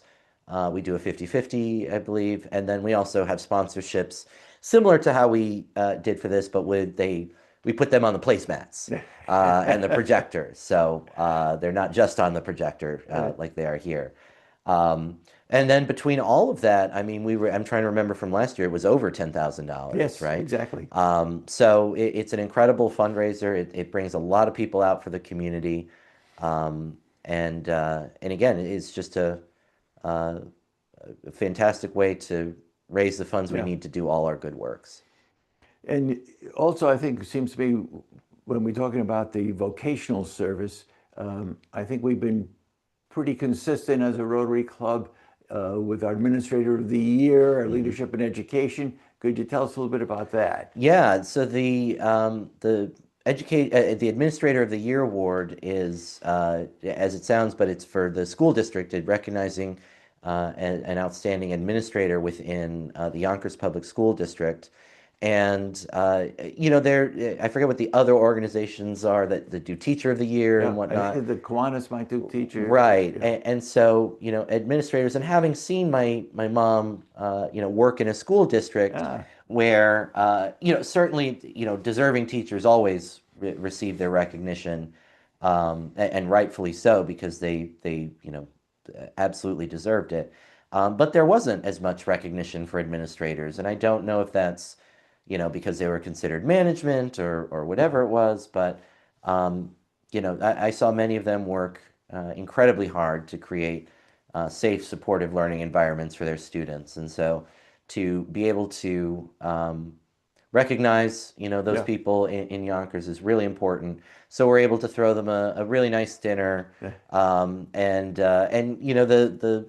I was able to be involved in last year's uh, dinner and just seeing the amount of love and yeah, enthusiasm for the recipient. His family was there, and his colleagues and his teachers were there to support him, and it was very clear, how deserving this person was, and how happy finally being yeah. recognized. How much it meant to them. Um, and that's it. It's, good people deserve to be praised for good work, and when we have the opportunity to do that, I think that's fantastic. Yeah, it seemed that over the years we've been able to recognize both elementary school principals, high school principals, and even some of the coordinators in the central office of the Board of Ed. Right, and I believe, and you'll correct me if I'm wrong, that um, I believe the school district tells us who Yes, the administrator is. yes, there. So they have their own, selection Yeah, process, and we're able to then, recognize them that way, which again is great because they're on the front line seeing, what these people do. They know, whereas if we were to devise some kind of application, we're outsiders looking in. We don't really know what we're looking for. So it's a really great system, again, to recognize some outstanding people. yeah, yeah, it's great, and we just use the word, I think, leadership. Hmm. And it seems to me that not only are we interested in the fellowship, which leads to the endorphins and, Hmm. and moving on to the community service, uh, but also developing leaders. Hmm. And I think you mentioned one of the avenues of service being the youth service in, Hmm. in, in, in Rotary. Um, and so developing the leadership within our club to take leadership positions either within their particular profession, as you Hmm. do, or within the particular company or business that they're in. And it seems to be an important item for our Rotary Club. Uh, have you seen that increasing over the years, leadership development in Rotary? Because in a way, as you said earlier, we talk a lot about membership. Hmm. Uh, how can we develop leadership some more? Yeah, that's a really good question. I honestly, I don't know that I've been paying attention to leadership Yeah, development, so I don't know if I could say if it's more or less or about the same. But in terms of how we could do it more, I mean, obviously the first thing that comes to my mind is you know, get every member does a project, right? And so you can pick whatever project you want. It can be a fundraiser or a service project or whatever. But everyone does one, yeah, right? And everyone's in charge of one, and you'll get all the help and resources you need. But everyone gets one. And the unfortunate reality is just that that's not how any group dynamic works. And for it's not always anybody's fault. It just is how it is. And so that's not practical. So you certainly want to cultivate people to become leaders, but sometimes you really kind of have to, drag them kicking and screaming to try and do it. I mean, again, I think about Garrett. I assume that had he been asked to be district governor back when I first met him and he was struggling, just to speak basically, I can't imagine he would have accepted, Yeah. the offer. But once he developed that self-confidence, and it took him a while to get there, but he got there. And that I think, Yeah. it put him in a place where he could fulfill that role. Um, so yeah, I think it's creating these opportunities, and it's, encouraging them, but then maybe sometimes voluntelling them, to take on certain projects. But again, whatever the situation is, it's also, important to make sure that they have whatever resources they Yeah. need, because then that's, it can fizzle out very easily that way. But that's my sense of it, is it's really, you know, trying to give these opportunities to people to run with, and I think that's the best way you can learn leadership. Yeah, I think one of can remind me, one of the things that I think our district has helped with is the new member Hmm. project grant. So a new member joining a Rotary Club gets an opportunity to get some funds for a project that is their passion and works for them. And I think last year we had an applicant who I think maybe didn't get it from the district, but we were able to provide it in our club. And they took a leadership on that project. Yeah, that's fantastic. And I think that's exactly the kind of encouragement you want to provide, because if, especially with a new member who's building these skills for the first time, um, you want to remove as many obstacles as you can as well. And so where funding can be an issue, and often is an issue, any financial support that can be provided helps, remove those barriers, and, Yeah. and gives them a better chance at developing these skills. So, yes, I believe you're right that, the district's been making this available for a while now. I used it from the first year of my speech contest, that Yeah. put it towards the costs and whatnot. Um, so yeah, I think that's another example of a great way to encourage, especially new members, to take on these projects. Yeah, it's been great. Uh, One of the other things that we spoke about was guest speakers, I guess, Hmm. coming to the club. Because it could seem that we could have guest speakers on some topics of leadership development and artificial intelligence, uh, and where have you found the most enjoyable guest speakers that you've enjoyed coming from? Um, well, I'm going to pivot on your question a little bit, because you said something that made me think about it in terms of bringing guest speakers in. I think one of the most valuable guest speakers we could bring in, and not just us, but I think every Rotary Club would probably benefit from having someone come in on conflict resolution. Ah, And because one of the things that, Rotarians are wonderful people, um, and we do these amazing things, but we, uh, sometimes forget we're all on the same team, right? And it's, it's again happens with any group of human beings. This is not unique to Rotary. But having someone suggest to people, here are some actual strategies, some real tangible ways that you can resolve conflicts when they come up. I think would help to reduce some of that tension that ah, sometimes comes up. And again, not because anyone's a bad person or anything, um, but it just help us be more efficient. Again, we want to remove as many obstacles from the work that we do as we can. So I think that's a, I a mean, great topic to bring people in on. it seems as I remember when my family first moved to Yonkers from the Bronx. Hmm. Now this would have been 1956, a few years ago. Um, there was a minor diversity in Yonkers. Hmm. And it seems to me as diversity increases, Hmm. it is incumbent upon us to benefit from that. But in order to benefit, we have to be understanding. And then we need those techniques of, well, not everybody is of the same religion I am, or the same ethnicity, or the same income group, and how to handle those conflicts. Yeah. Yeah, certainly. And I mean that can even just be a manner of communication styles, right? That I communicate in a certain way that is, not the same way that you communicate. Um, so that can be it. But certainly just, interpersonal conflicts happen anytime you have a group of people.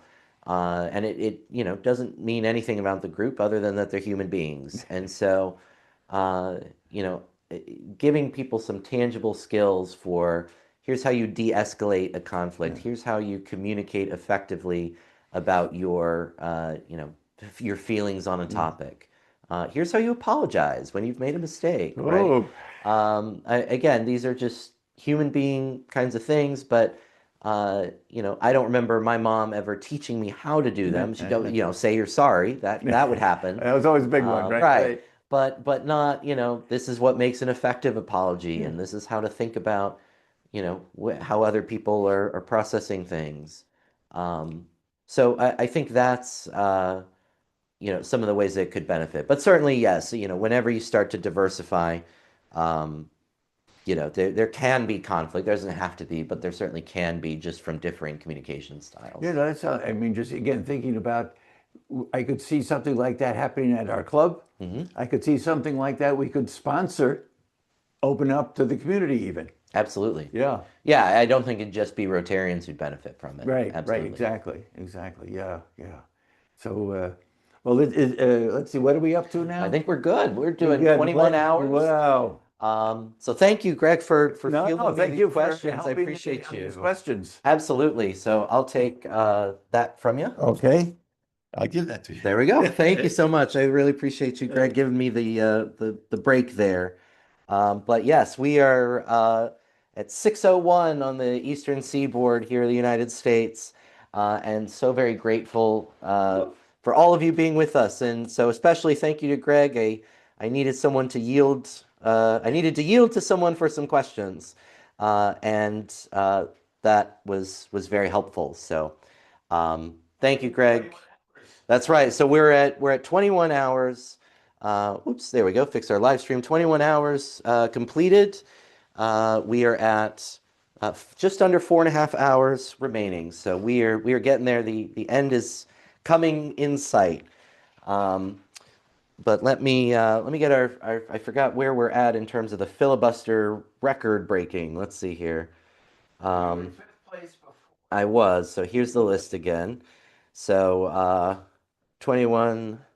Well, in a few minutes, I will beat Ted Cruz's record. So that's 21:19. Then I will have beaten his record. So we're getting there. That one I feel like I can definitely do because that's just a few minutes away. But again, thank you to everyone for being a part of this event.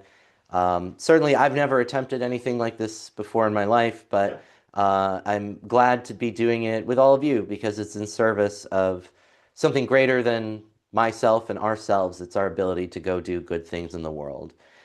So if you haven't contributed already, please consider doing so. You can scan the QR code that you see on the screen. You can go to go.yonkersrotary.org/donate. And that link also is available in the description of this YouTube video. They all take you to the same place, and that is our donation page with Zephy, where 100% of your contributions will come to our club. You can, leave an additional contribution for Zephy because they don't charge us any service fees. 100% of what you give comes to us, but you're not required to donate to Zephy if you're not able to or aren't inclined to. And that doesn't change anything about your donation. So um, again, we thank you for your service. Or for your support for our service. We're just a little short of $4,000 away from our $10,000 goal. We're at $4,275 left to raise. And we've got another 4.5 hours to do it. So even if you have contributed, regardless of whether you've contributed, the best thing you can do to help us now is to share this information. Send this live stream to family, friends, colleagues, neighbors, anyone who you think might be interested to see, can I make it all the way to 25 and a half hours? And I'm very grateful to Greg for letting me yield to him for some questions and uh, massage out my leg a little bit there. Lauren Finnegan helped me as well get my steam back. Gosh, I guess 8 hours ago, right? Time flies. That was a while ago. And to my entire club, you've been so supportive with all of this, and I so appreciate you all. Um, I also want to especially acknowledge our host, the Broadway Community Center, and its director, Charlie Khalil. Again, securing a venue for this project was one of the most challenging parts about it. And I say that being the one standing here for 21 hours and 5 minutes. Um, Charlie and his team were so supportive and enthusiastic with our mission, our goal for this project, and we're so very grateful for their support and to have such wonderful community partners like the Broadway Community Center. And so to that end, they are hosting a Meet Santa event. Get your picture taken with Santa. That's on December 19th from 4 p.m. to 8 p.m. It's free and open to the public, and you can find more information on their social media page. And I once again continue to promise uh, tonight, after I get a little bit of rest, it will be on our social media pages as well. Again, so many people have made this possible, and I'm really excited for all the good work that we are going to be able to do with your support. I hope that you will consider supporting us if you haven't already, and share it even if you have, to encourage others to support us.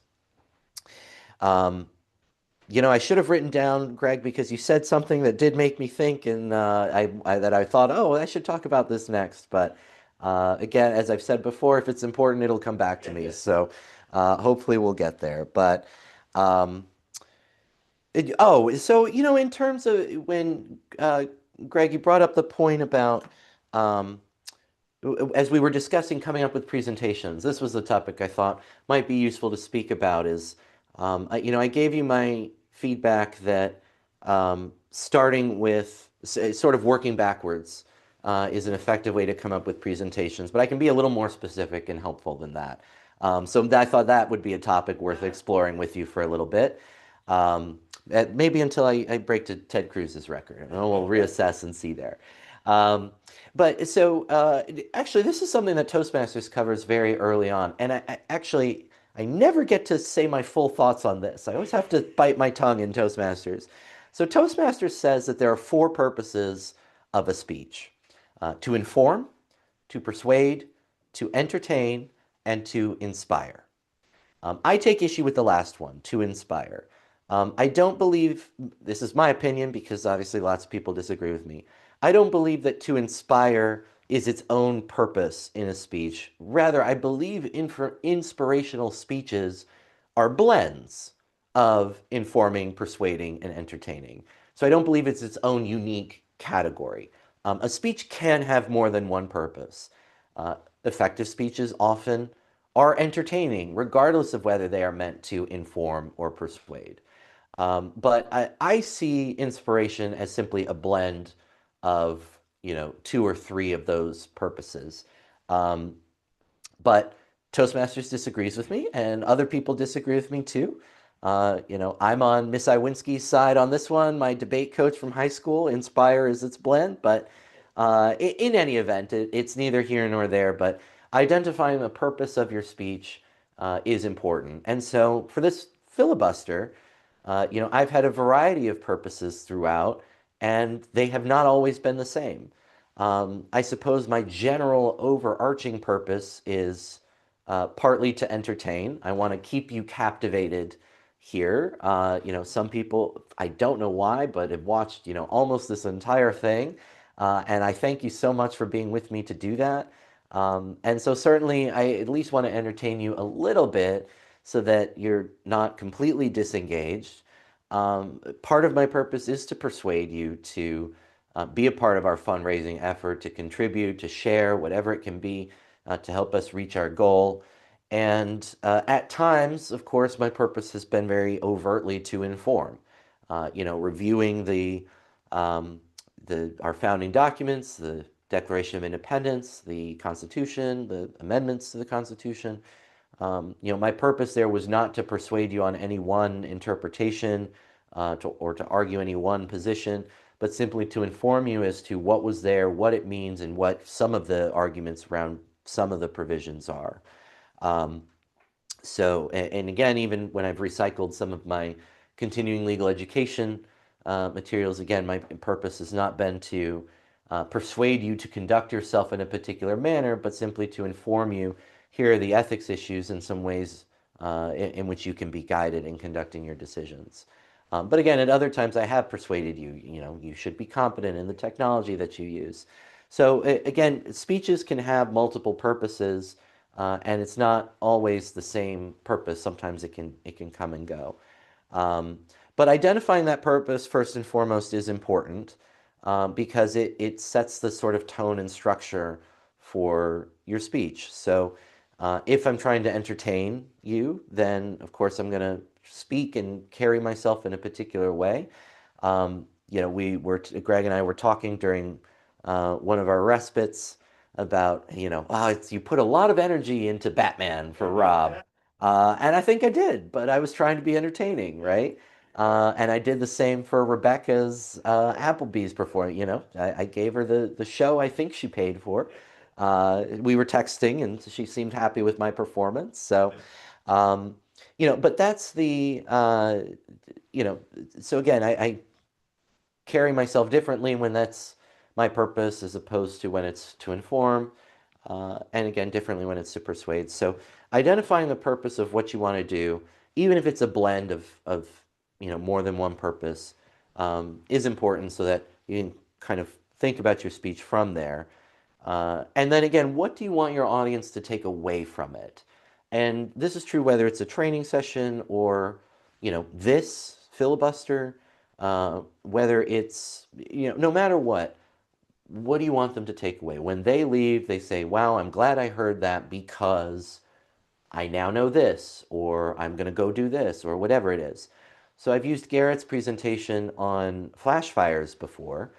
So when he finished, I came away with, wow, I'm glad I listened to that because I now know what to do in the event of a flash fire. He gave me that information. So that was a very informative speech. Um, in other, persuasive contexts, it might be, wow, I'm glad I heard that speech because now I'm going to conduct myself differently, or I'm going to, go take some action or go do something, right? These are the purposes behind persuasive speaking. And entertaining, right? Man, I'm really glad I listened to that speech because it put a big smile on my face, right? It made me feel better when I was feeling down, whatever it might be. So thinking about what you want your audience to come away from. And again, the more specific you can be, the better. So my examples there were kind of vague, but when I was working on my DEI presentation, I was thinking of specific things I wanted people to take away so that they could build inclusive clubs, so that they could be welcoming to people regardless of the clothes they wear when they come in, um, the color of their skin, their gender identity, their gender expression, whoever you are, it doesn't matter, what you're wearing or anything about you physically. You want to be here, you want to be a part of our service work, you're welcome to be here. That was the goal, and to move people towards that direction. So knowing that, how do I get us there? And that's sort of the how you work back, right? So I'm thinking, well, I should contextualize the work that we're doing. And that's why I give the history of DEI and Rotary's DEI statement. Here's where we were, here's where we are. Here's the problem, right? Understanding implicit bias. This is, kind of one of the big obstacles to addressing it. And then here are concrete, tangible solutions. And again, I think that if you're just sort of working front to back without any, forethought into what you want the ending to be and what you want the purpose to be, this is where you sort of end up with the, rah rah, let's feel good, and we love each other kind of thing, which is not inherently bad, right? That there's not to say there's never a time or place for that, but if you're trying to teach someone something, right, that's a problem. So if I was in law school and my law professor, said, yeah, torts is the best. It's the, we got to, this is the thing. It's the most fun area of law. Well, that doesn't teach me anything about torts, right? Give me the information I need in order to master this material. Now, as I said before, my professor didn't give me that material anyways. It was my worst grade in law school, and yet is my area of expertise today. So it's your grades aren't everything, but at the same time, um, having those specifics, what information do I want you to take away from this?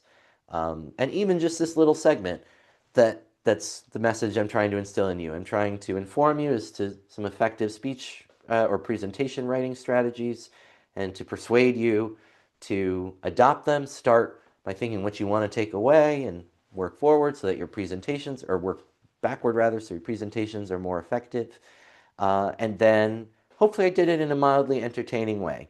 I know I made Greg laugh a couple times. So hopefully those of you watching at home or out there around the world, wherever you are, similarly got a laugh out of a little bit of those things. Um, but and then there's much more that you can think about with public speaking as well. That um, there of course are the words that you write on paper, and there is how you deliver them, um, or rather how you organize them. But an equally important part is how you deliver them. And this is one of the things where you really have to set the time aside to practice.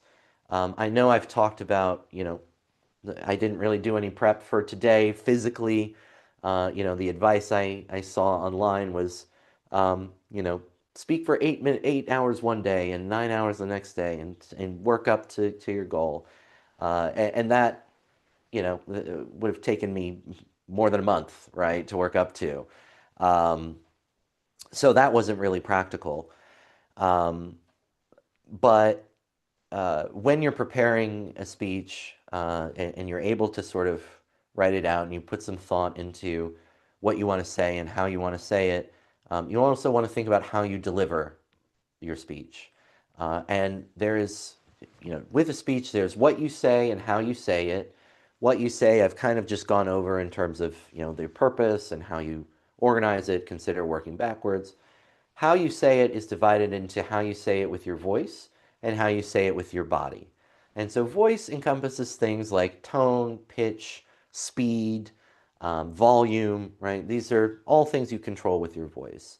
Um, my perpetual problem, and it has been my problem since high school, is that I generally talk too fast. I suspect that if we put Cory Booker's Filibuster into something like Udly that would count his words per minute, I'd be willing to bet he spoke much slower than I have over the course of the past 25 hours. Um, or 21 hours and 18 minutes, right? Which I think means I just have to keep talking for uh, the end of this minute, and then I'll be the fourth longest speech here. So, um, anyways, that it's a perpetual problem that I have, my speed. But an effective speaker will always vary their tools in order to accentuate their message. So for something really dramatic, depending on the mood you want to create, you might get really soft and sort of bend in and change how your voice sounds, make it a little softer to make it a little harder to hear you. Um, if you're angry, right, that's probably easy to understand. You get loud. Um, so all of these things are different examples of vocal variety, how you say it with your voice. And there's also how you say it with your body. And this is a lot more moving parts here. Um, And there we go, 21 hours, 19 minutes. I beat Ted Cruz's record. Uh, so that was, where was it? 2013 we beat that. So I'm number four now. We're working our way up to Strom Thurmond at 24:18, and then we'll go for a little more than an hour after that, and we'll have beaten Cory Booker. So making some good progress here. But how you say things with your body is equally important. And so, again, these are hand gestures, this is your posture, these are your facial expressions. All different things, literally anything except the words you're saying and your voice fall into um, uh, body language and physical delivery. Now, a controversial, or I shouldn't say controversial, but something that you should avoid considering when you're evaluating someone else's speech are things like attire, and this goes into or hair dress. These are things that um, have gotten more attention as we started to again think about what is equitable. Um, you know, deriding someone's speech, again, if you had two people giving the same speech, but you would assess one more positively if her hair had been different or, her clothing were different, this is an example of your unconscious bias.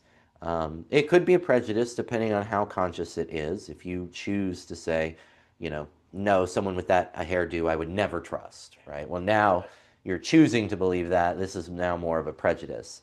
Um, but these are things to sort of generally try to avoid. Now, again, there's a point at which it can become distracting. So if I was giving a pro law enforcement speech and I was wearing a t-shirt that said F the police, okay, well, this is different. Now I'm sending mixed messages. What am I trying to accomplish here? But barring something like that where it's not overly distracting or conflicting with the message you're trying to send, as a speaker, or rather as an audience member, it's something you want to avoid taking into account. Now, as a speaker, to the extent that you can, on the contrary, it's something you want to control. So, for example, in getting ready for today's filibuster, I picked my Rotary tie, right? And this is tie I actually saw Garrett wearing, and I thought, oh my God, that's a beautiful tie. Where'd you get it from? And we scoured the internet together, couldn't find it, and he happened to find a stall at the International Convention where two were left, and he grabbed one for me, and I'm still very grateful for it. So, I chose this to help accentuate I'm here for Rotary, right? Now, I have other, excellent ties that, not all of which are Rotary themed, most of which are not Rotary themed. Um, now again, if I had worn one of those, barring it wasn't distracting or something like that, then it, shouldn't have changed how you necessarily thought of my speech. But as the speaker, I certainly want to plant certain suggestions in my audience's mind, and controlling what I wear is one way that I can do it. So it can be a tool for a speaker, but it shouldn't be a detractor um, for the audience. Um, so that is something to consider around that. Um, that said, at the same time, with your body language, these are things that are within your control. Obviously, different if you are dealing with a disability, then that's very different. But otherwise, these are all things in your control, and you certainly want to use them to your advantage. So again, I talk too much with my hands. This has always been a struggle for me. Um, and again, today, the last 21 hours and so, I've been going for quantity and not quality. But if I were delivering a 5 to 7 minute, Toastmaster speech, the idea here is that, again, I've written out what I wanted to say. I've organized it in a way that I want to say it. I'm hoping I'm leaving the effect that I want to have. Um, as a result, I also want to arrange my vocal variety and my body language to match what I want to do. I want it to help my presentation. There's a number of ways you can sort of plan this out, but as you're going, sometimes you can put sort of marks to indicate changes in your voice. Um, I do this when I want to um, go really slow on something. So if I say like every single one, right, I want to emphasize these little bits, I'll draw little lines in my script so that I know, you know, don't just run through this. It's emphasizing these particular things. You might underline, you might indicate, you put a line for the direction you want your pitch to go. There's all kinds of things you can do on a script to indicate to you visually what you want to do. And again, it's thinking about what gets your message across. So the most effective public speakers, well, I'll tell you with my writing, I can do this. And then the idea is that you can do the same thing with your speaking. If I give you a piece of writing, you can point to anything on it and ask me why I did it the way I did it. And I will have a reason for you, down to the font and the color, if it's a multicolored document, down to where I put the periods. I will have a reason for everything. I won't do just because or that's the way it's done, right? I will have a specific reason for it. Now, I'm always open to the idea that there's a better reason to doing it differently that I might not have considered, right? I am open to the idea that that I might be wrong, but I never do anything in my writing by chance or random or just because. I do everything with purpose. That's the same level of attention that effective public speakers put into their performances. So every hand gesture, every movement, every shift in tone, every word, it's all got a purpose. And again, this is why I say, to the extent it's within your control, certainly, wear clothing, style yourself in a way that you think will accentuate the message you want to deliver. Why work against yourself? As an audience, these are things to be aware of for unconscious bias, but as a speaker, these are tools you can use to your advantage. So to the extent that you can, consider doing so. Um, Sorry, I just realized I had a setting there. Um, so that's the idea with that. And so again, whenever you're writing a speech or a presentation, again, start with the substance. What do you want people to take away from it? How do you want to get them there? Inform, persuade, entertain, inspire, and so be it. Build your content accordingly, and then thinking about your physical delivery and your verbal delivery, what is going to help you get that message across? What is going to help you get to that end point where your audience walks away with the information you wanted them to walk away from? So that's a very broad overview. And again, uh, I make it sound, just do this, do this, do this, and it's not, that simple. And it takes a lot of practice. Again, I've been doing this for 22 years. I can at least recognize it, even if I don't execute it perfectly. Like I'm not using a script and I use my hands too much. But when I have done platform events, meaning a speech that I have completely written out and memorized, that is an opportunity where I can say my hand is going to go here and this hand is going to go here and then I'm going to do this or whatever it is. I will plan out exactly what I'm going to say. Um, so I'm capable of doing it given an appropriate amount of prep time and forethought. So that's the idea with that. Um, Speaking of, yes. I just wanted to share at 6:08, we got a nice text from Carol Conklin, who gave encouragement for you to continue. But she also wanted to let let us know that she appreciated the sensory garden with one of our projects, which we didn't really talk about yet. No, we didn't talk about that. Well, first off, thank you. Oh, I'm sorry. So you didn't hear anything Greg said. Uh, Greg shared a message we got from Carol Conklin, again, one of our members who's the chair of the Mayor Mike Spano's Disability Advisory Board. And again, an example of someone who brought us information and identified problems we wouldn't have known otherwise. One example being Carol identified restaurants are supposed to have menus in Braille and many don't. And this is something that hopefully we can help devise a solution for or help restaurants be able to do. Um, Again, not something that would have occurred to me, but now that I know about it, it's a problem I can try to help be part of the solution for. Um, But in addition to her words of encouragement that she texted Greg, she shared a project, our sensory garden that we did, which, yes, it's a project we did, was it 3 years ago? That's right. About 3 years ago. Um, and so this was a garden, excuse me, for um, well, sensory garden, it's exactly what it sounds like. It's to be able to be explored through the use of your senses other than just sight. So things you can touch, you can smell, probably not taste, but you can hear. And so it's a way for people with disabilities to be able to enjoy a garden in much the same way as anyone else can. And we did that at St. John's, right? Right next to St. John's, rather.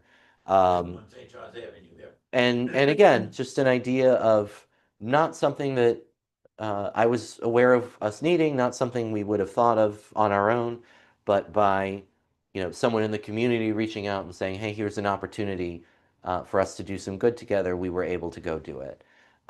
So again, it's not. Out of malice or ignorance or anything like it. Well, it kind of is ignorance, right? We just don't know. So we always invite people to come, and again, as long as we can help, that's our intention is to do so. Um, Under 4 hours. Oh, thank you. Yes. Hi, it's 6:30 here in the morning uh, on the East Coast of the United States. I'm Alan Gray. I'm still the president of the Yonkers Rotary Club, and we've got just under 4 hours to go. I've been speaking for 21 hours, 30 minutes, and counting. I'm a little scared to look outside. Has the sun risen? Because that would brighten my day, but it might be too early. Oh, it literally brightened my day. Ha, I didn't mean it like that. Not yet. All right, so I'm gonna hold out hope. We have curtains, by the way. You can't see in the back, but that's why I asked Greg to check for me. Anyways, we're in this wonderful space thanks to the Broadway Community Center and Charlie Khalil, its director, excuse me. Um, again, as I've said time and again, finding a venue to do this was probably the most challenging part of this because uh, we wanted to go straight overnight. I really didn't think it would be very exciting if I just did 3 8-hour chunks across 3 days. So um, it's been an incredible experience. I'm looking forward to it being over, but I'm committed to seeing it through, and we're almost there. So thank you for being a part of this journey with me. And again, doing this not just to be on the internet for 25 and a half hours, but doing this to try and raise $10,000 to support this club that I'm so very proud to lead and the community service projects that we undertake every year to make our community and our world a better place. So please, if you haven't already, you can scan the QR code. You can go to the link go.yonkersrotary.org/donate. You can also click the link in the description of this YouTube video. They all take you to the same place, and 100% of your contributions go to um, our foundation. Just like Rotary International has a foundation that does its charitable work, we have a foundation that does our charitable work. And so that is where your money is going. It's going straight into that. I've mentioned before that Rotary International is a five-star organization on Charity Navigator, and this is a group that um, their job, they assess charities. That's it. So how much of the money that you are giving to the charity actually goes toward charitable endeavors versus how much of it goes to administrative fees or salaries or whatever it may be. And so Rotary International's foundation has been consistently ranked a 5-star. That's the highest recognition that Charity Navigator gives. So we are a part of that. I don't believe they rate separately, right? I think we kind of fall under their umbrella. Um, but again, it's a testament to the work that Rotarians all over the world do. And I'm very grateful to be a part of it, and I'm very grateful to you for tuning in and helping us reach this milestone. Um, we've been on this live stream for about 4 hours, but we haven't had viewers for a while, so I'll repeat a little bit of some of the things that I've shared that um, again, what the reason we're doing this again, it's yes, this is a bucket list challenge for me. Yes, this is something that I've always wanted to do, an endurance public speaking event, given my background and the length of time for which I've been engaged in this activity. Um, but more about finding a way to use my skills for the good of my Rotary Club um, and the service that we do. And given that, I'm not particularly proficient at jumping rope or, running long distances or swimming long distances, those things that elementary school used to do to raise money did not seem, promising for me trying to raise money for the club. But I was inspired when I went to our President-elect Learning Seminar in the spring uh, when I was still president-elect, and this is something that all presidents-elect are encouraged strongly to participate in all around the world. There's these PELS sessions um, organized by districts all over the globe. And one of the things that we did at this was a fundraiser based on zorbing. And so you would wear these, uh, you know, big, giant plastic ball kind of things that go from the waist up. And it was sort of like a combination of pinball and sumo that you would sort of charge at the other person and try to knock them out of the ring.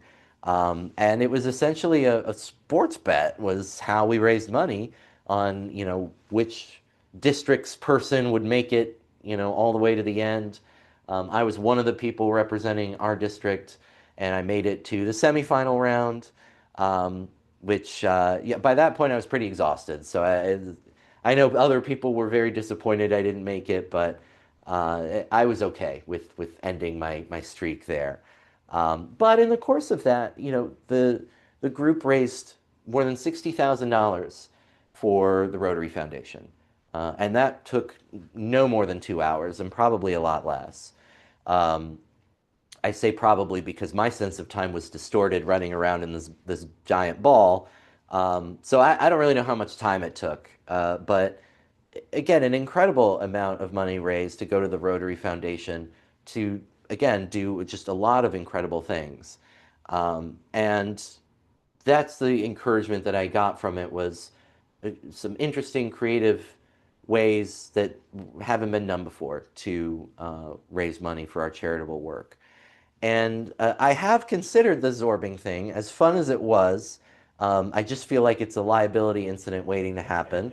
So, as a former personal injury attorney, hope for the best, plan for the worst, uh, seems like a bad plan. But it was a lot of fun, and maybe we'll find some way to revisit it. But in any event, that's what this came out of, a combination of, poor experiences in elementary school, a positive experience at PALS, and my ambition to do this.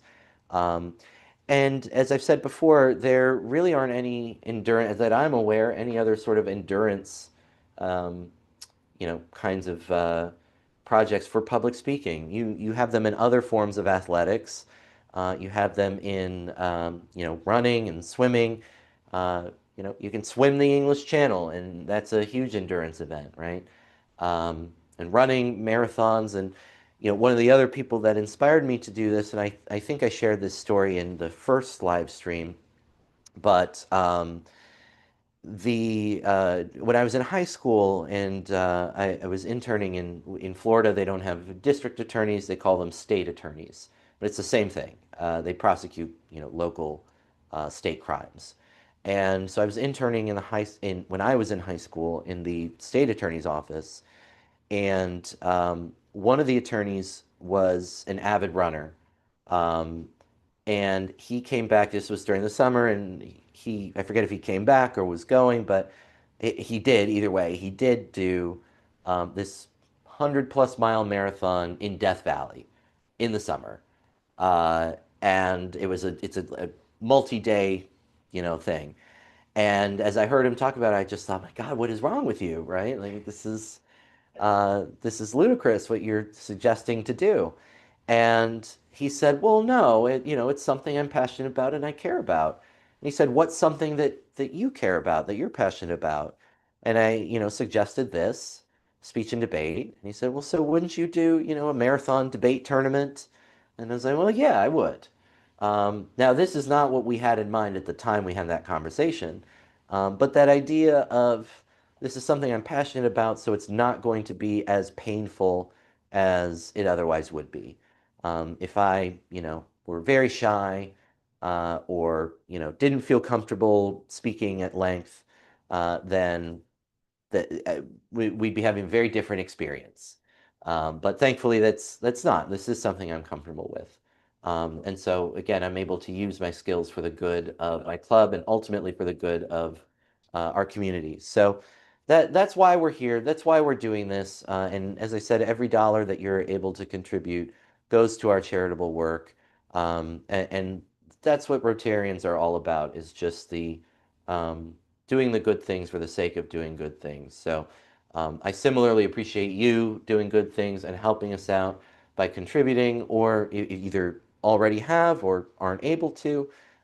In any event, just sharing this with your network, sending this to friends, colleagues, family, anyone who similarly is interested in doing good things.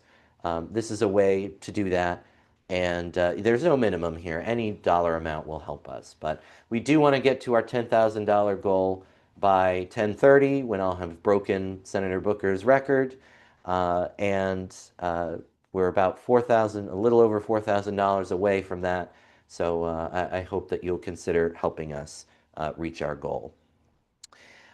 So I've given, some sort of basic, an overview of crafting a speech and delivering a speech. Um, let's see, what else do I have in my bag of tricks here? Oops, that's the wrong thing. And this is what happens when you do live TV, right? You never know what's going to happen. Let me come back to here. Um, let's see.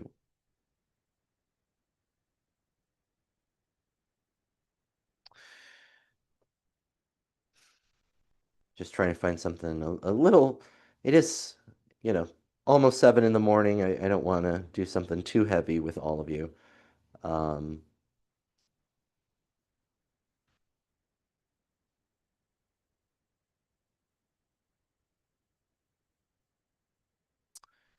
let's see.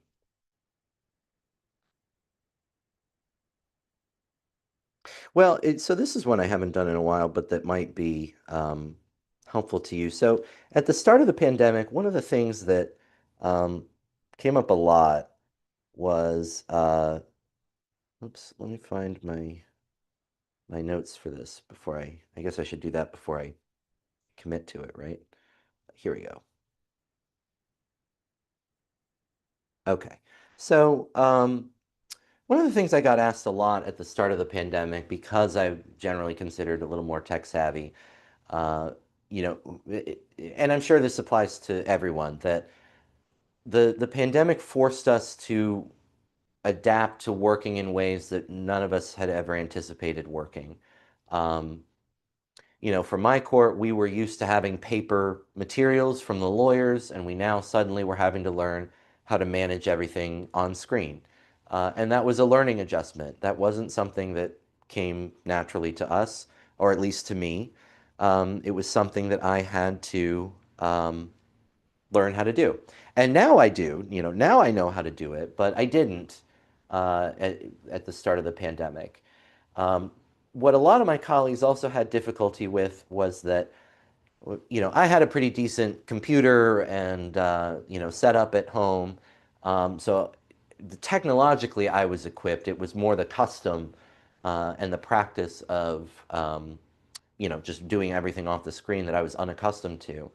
Um, but many of my colleagues weren't technologically equipped to work from home.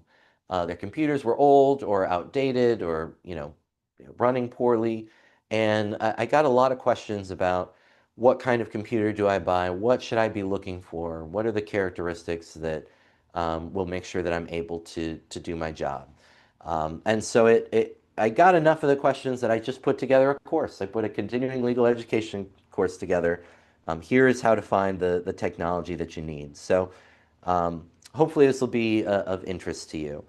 Um, so the question number one, just how do I buy a computer? Uh, what do I do? Where do I go? How do I do it?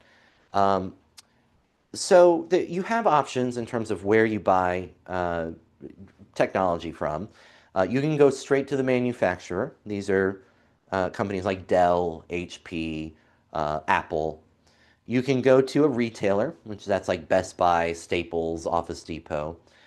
Or you can go to outlets, and that's something like Amazon is the best example for that. Um, I recommend going to the manufacturer personally. Now, again, there's not really a wrong answer here, but I find buying straight from the manufacturer, you're cutting out a few middlemen, and generally, it goes a little smoother. You might get it a little faster. You have more options in terms of customizing it, whereas with a retailer, you're kind of stuck with what they have. And generally, I have typically found retailers' prices for computers and the like to be a little upcharged uh, as opposed to when you buy straight from the manufacturer. Now, there is always this temptation to buy from outlets, and especially Amazon, um, for anything, right? Because they're fast and they're usually pretty priced pretty well. Um, but computers especially, technology generally, but computers especially, this is the one thing that I don't recommend buying from Amazon. And the reason is that you assume that because you're buying it on Amazon, you're getting it from Amazon. And that is not always the case for whatever reason, especially with computers. What you want to look at when you are shopping for anything on Amazon, you want to look at what's called the buy box. And this is where the buy button is located. Add to cart or buy now, right? You see those all the time. But underneath that, it says ships from, and will have a company, and then sold by, and it will have a company. Now, you know something is coming from Amazon if ships by and sold by are both Amazon. Um, but if one of them is different, and usually for computers, it's the sold by, it's usually someone else than Amazon, then you're not getting a computer directly from Amazon. You're getting it from some third party. And you don't necessarily know what that third party has done with it.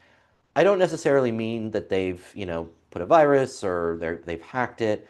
But the reason I learned this lesson was I bought a computer off Amazon, and I realized after getting it that it was a refurbished model that, the company had tried to sort of spruce up, but it ran incredibly slow and was a purchase I was very unhappy with. So that was my lesson learned. And instead, go to the manufacturer. You know exactly what you're getting, and you know the seller that you're getting it from. So that's my recommendation. Now, again, you can find computers on Amazon that will say shipped and sold by Amazon, and that's a better resource. But again, um, even then, I've typically found the buying experience to be better through the manufacturer. So that's my recommendation. Now, the next kind of thing is, what do you get? uh, a desktop, a laptop, or an all-in-one. A desktop is a laptop is what I'm using right now, right? This is where the monitor and the keyboard are physically attached to one another. It's meant to be relatively small and lightweight, and you can close it and carry it around, and it's very portable. A desktop is not very portable. It consists of a separate monitor, separate keyboard, and separate hard drive CPU unit. These used to be towers, is what they were colloquially called. But now computers are pretty small, and so they're not usually tower size. They're, a lot smaller. But all the peripherals are separated from one another. The mouse, the keyboard, the monitor, and the computer are all separate devices. That's a desktop, and you would presumably put it on your desk and leave it there. And all-in-one is kind of a compromise between the two. It is meant more to sit on a desk, but it doesn't have, a separate hard drive. It doesn't have, sometimes the keyboard or mouse are built in, not always. But it's, for example, usually everything's built into the monitor. So the hard drive and all the technical components are behind the screen of the monitor. And then maybe you just plug in, you plug in the power to the computer and you plug in the keyboard and the mouse. So all these different options and what do you get? Um, well, basically, I do not recommend an all-in-one computer. In my experience, and again, this may change or may have changed, but in my experience, generally their processing speed and processing power are generally lower than desktops and laptops. And that's essentially because the all-in-one computers, they've tried to physically cram so much into such a small space, something's got to give. And anyways, that is my suggestion. As for desktop versus laptop, that I think is really a matter of convenience. My desk at home, it's not really space efficient for me to have a desktop. My cats would knock the monitor over and that kind of thing. So with my laptop, I'm able to close it when I'm done, and even if the cat steps on the lid, it's not going to mess with anything. So, um, anyways, that is my suggestion on what to buy. Desktop, laptop, I think is fine as long as you pick something that works for you and your size. Um, Windows versus Mac is the other consideration. Yeah, this, I think, is largely a matter of both personal preference and what your job is. Um, my job as a lawyer is writing, and we write in Microsoft Word. So for me, yes, you can buy the Microsoft Office suite for Mac, but number one, there are compatibility issues between, a Mac saved document and a Windows saved document. Um, but number two, Macs are largely built for, video, sound editing, and lots of artsy kind of stuff, and they're very, very good at it. Um, so why would you buy that just to put Windows software on it, right? Just buy the Windows computer in the first place and run Windows software. That said, I have friends and colleagues who love Macs and swear by them and will never ever go back to Windows. And they will just, buy the Microsoft Office for Mac. I think it's largely a matter of personal preference. I grew up on Windows. I understand how Windows work. Uh, it, I'm happy with it, so I stick with Windows. Um, but I don't, I think at the end of the day, you're fine. Even if you were using Office software on a Mac, if you like that, then, I don't see any problem with it. So to talk about, um, where were we? So in terms of brands, so I've told you, I've mentioned a few, but there are a million different brands, and um, well, there used to be more brands, and then many of them have consolidated or been bought out by bigger brands. So the biggest brands I think you'll find out there are HP and Dell. Those are kind of the two top line manufacturers that, as far as I know, hold the bulk, if not all, of the government contracts in the country. There are a number of smaller manufacturers for computers: Acer, Asus, Lenovo, Toshiba. This there's a million of. Personally, again, just my personal preference, I tend to stick with the bigger brands, HP or Dell, because again, I know what I'm getting, and that's my personal preference. Now, some people will swear by one of the other brands. They'll have an Acer or a Lenovo or whatever that they're just floored by. Um, again, and that may be, and it may be for a particular person, but for me, if I get an HP or a Dell, I know it's going to be reliable. I know it's going to last for a long time. It's going to do what I need it to do. And when it's time to go, it will either have had a very long life or it'll be my choice to let it go. Um, Something I also recommend that you do when you're getting a new computer is to look at your current computer's um, specifications. Find out what you currently have so that you're at least not going below that. You can also identify, maybe where you want to build an upgrade, right? So if you find yourself continuously running out of storage and your hard drive is 250 gigabytes big, well, then you want something bigger than 250 gigabytes, right? So it just gives you a starting place for your search. On a Windows computer, you can go to Settings, then System, and then About, and that will give you all the specifications for your computer. Um, the key specifications that you're looking for are the hard drive, and there's a few different kinds of hard drive, or there's two different kinds of hard drive, as well as capacity is the thing to consider. Um, and then the processor speed, which you'll want to verify, as well as the RAM. So three different things. I'll explain what these are. So first, the hard drive is like the memory of your computer. Um, it's the brain that holds all the information that gets your computer to run. And there are two physical kinds of hard drives. One is called a SATA drive, SATA. Um, these are on the way out. These are, old-fashioned hard drives that have moving bits that actually move. They don't move a lot, but they do, physically move as they write data and read data and things like that. And SATA hard drives have, they've been around for a very long time. But the new up and coming kind of hard drive is called an SSD, a solid state drive. And this, like most fancy technology, comes from NASA and space.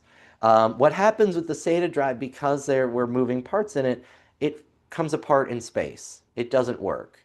Um, and so they needed something that would physically hold together in space, and they created solid state drives. The benefit of them is they are much more faster and reliable. It's like working with a brick. Nothing is really going to happen to it, and it's very streamlined and efficient. So SSDs are kind of the new standard for hard drives. When I originally made these notes, this was a few years ago. SSDs were relatively new. I think at this point, I don't know if you can find a computer with a SATA hard drive, but I definitely recommend an SSD. As for capacity, I think that's largely, user dependent. And this is why I recommend checking the settings on your, excuse me, on your current computer. Because if you're only using, I'm making up a number, 20 gigabytes of data on your computer, you don't need a 2 terabyte hard drive. That is way more storage than you need, right? So look at what you're currently using versus what you have, and then let that guide your capacity. The bigger hard drives do not necessarily run faster. So the only reason to get more storage space, to get a bigger capacity hard drive, is if exactly that, you need more space. You're running out of space, or you're going to do some big project or something. But compare what you currently have to what you need or what you're currently using, and then see, is an upgrade in order.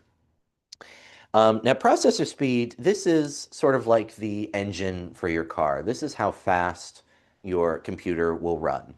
Um, Processor speeds have come a very long way since early computers, and sort of waiting forever to things to happen. Now it's pretty much instant. You click something and you're surprised if it's not open right away. Um, what I suggest you do, and this is how I shop for computers. If I'm looking at a computer that otherwise looks good, I'm thinking this might be the one for me. Um, you'll find the processor name, and it's labeled processor. Usually these are made by a company called Intel or AMD or NVIDIA, but it'll be labeled in the list of parts to it as processor. Just copy the name of um, the processor, just start to finish. Open a new browser, go to Google, paste it, and add the word Passmark, Passmark. Passmark is this company that does benchmark testing for all different computer products. So in other words, they can tell you how fast the processor really runs. Now, I won't go too into the details of how it works. It's very technical, and I don't want to overwhelm you. But my suggestion is that the processor you look at, they measure it in marks, is their unit of measurement, nothing less than 10,000 marks. That 10,000 and above, in my experience, are very good processors. You're not going to really have complaints about um, the quality of the speed of your computer, how fast it's able to do stuff. The last key specification is RAM. This is like the short-term memory of your computer. This is how it's able to, juggle the multitasks that you're having it do, and get things done as you're working on it. RAM comes in different quantities of gigabytes. 8 gigabytes of RAM is usually plenty for just sort of basic operations. And by the way, that's just what I assume you're using your computer for, is more basic operations than high-powered gaming or graphic design or something like that. It is 7 a.m. on the eastern seaboard of the United States. I'm Alan Gray. I'm the president of the Rotary Club of Yonkers-East Yonkers. We've got 3.5 hours left to go. Hard to believe, but we've made it. Thank you to everyone for your great messages, your encouragement in the chat. Um, to Oh, Jackie, I'm sorry I missed your message. So yeah, Gigi didn't say anything. She wanted just peace and quiet during her presentation. I'm sorry. I don't know if you're still there, but that's the answer. I'll send you the answer later. Carol, good morning, and thank you again for your text. Uh, Jeffrey, still going strong. Thank you so much. We're almost there. John, thank you so much again for your encouragement as well. And yep, Suzanne, my Goodwill Toastmasters president. Thrilled to have you there, to have you here with us. Um, we've got just less than 3.5 hours to go, and let me check where I'm at with the records. I forgot what the next record I'm going to break is. 22. So 22:26. So when I get to 22:27, then I'll be number 3.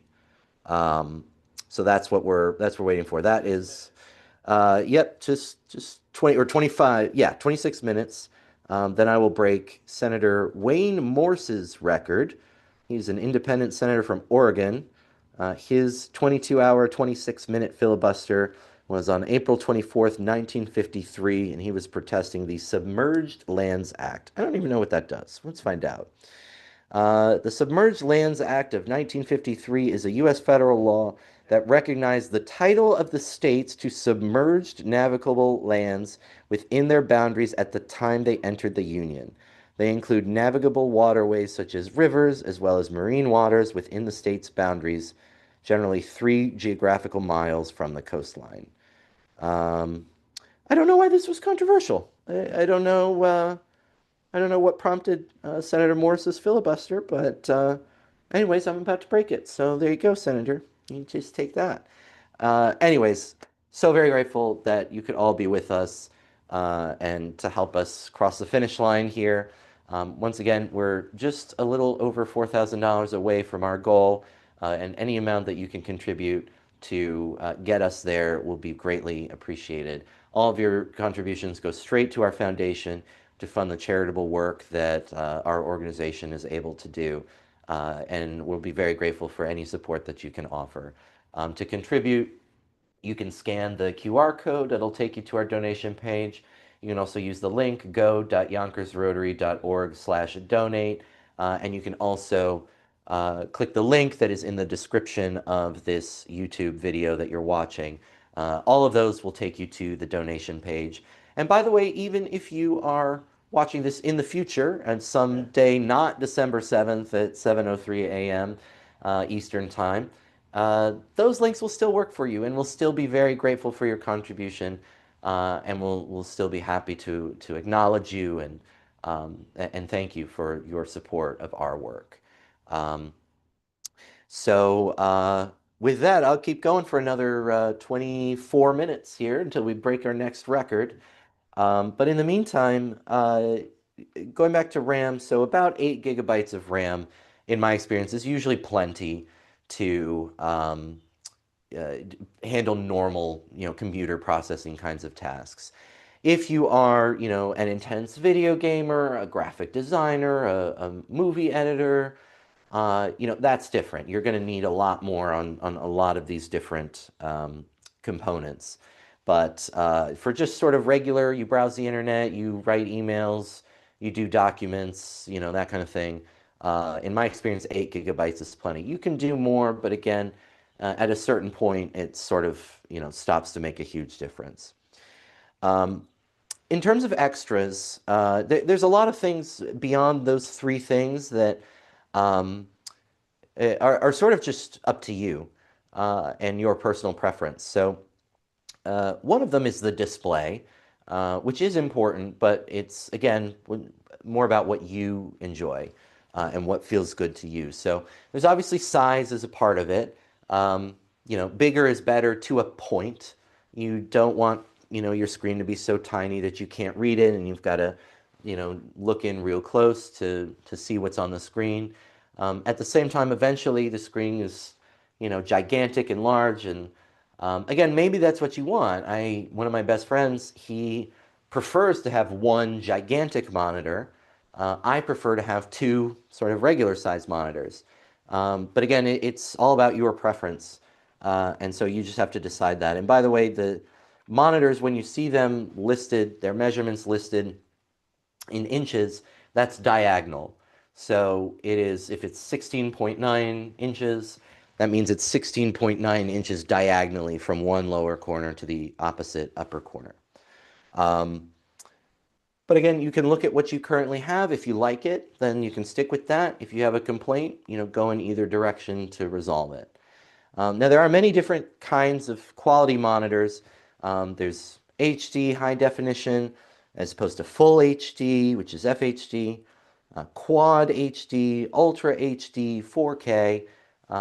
Again, that's ascending in terms of quality. So look at what you currently have. Do you like it? Is it too blurry? Is it not sharp enough? Whatever. And then you can go, up a level.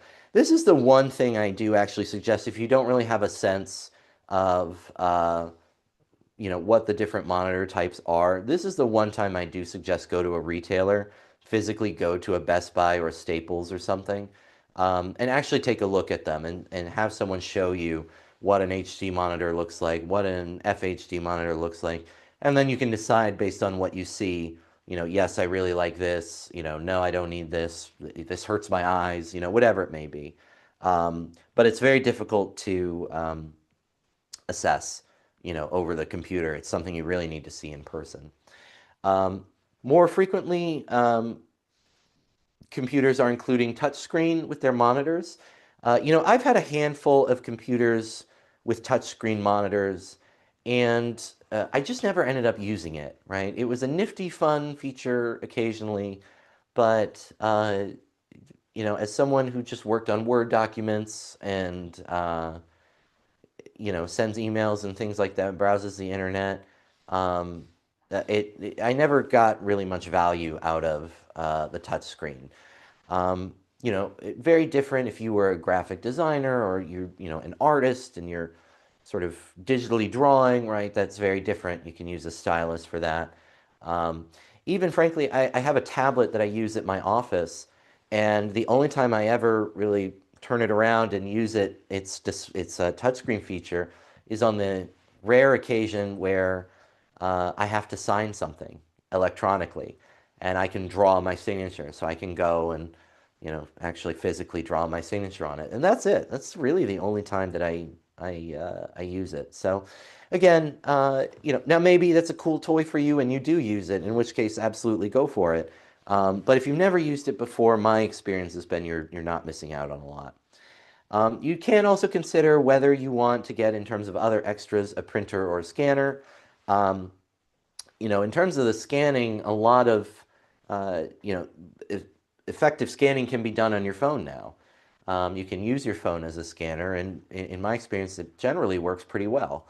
Um, do you really need a printer? I think at the beginning of the pandemic, when so many of my colleagues especially were, fretting over, we've been working off paper for so long, how are we going to learn to work off digital copies of our work, I think many of them were clamoring for printers so that they could try to get back as close to what they were used to as they could.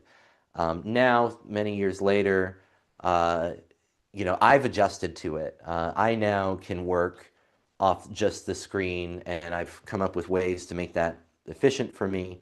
Um, not everyone is the same. So whether you need a printer or scanner, it's entirely up to you. Again, assess how much you're using it now, and whether you think you would need it more or less or about the same, and that can guide your decision. Um, a couple just little quirks that I actually enjoy on my computers. One is a backlit keyboard, and this is on laptops. I don't know that external keyboards do that. I'm sure some do, but I don't think it's as common. But a backlit keyboard is just where lights are behind the keys and it illuminates the keys. Um, so my boss in private practice, I needed a new computer, and that was his Christmas gift to me. He helped me get a new computer, and it had a backlit keyboard. It was the first time I ever had a backlit keyboard, and I fell in love with it. And I had no idea something so simple could bring me such joy. And I now insist upon it with every computer. It has to have a backlit keyboard. Um, it just, to me personally, it helps me make it, the keys are more legible and I can see them. And, my boss said, oh, I like it because I lay in bed and do work. I don't ever do that, right? But even sitting at my desk, it feels so visible and easy to see and clear. I just fell in love with it. So ever since then, the past 10 years or so, every computer that I have, I make sure I get a backlit keyboard. If you are like, oh my God, what's this guy on? You don't need it. You don't need to have it, but it's just a nifty thing that I fell in love with. The other thing to consider is Bluetooth. Now, most computers today, I think, come with Bluetooth. That wasn't always the case. It was an added feature. If it's optional, consider adding it. The reason being that there are so many different peripherals now that you can connect by Bluetooth in lieu of using cables, and so it really frees up your desk space. A mouse is the most common one. Depending on your device, it can be a keyboard too.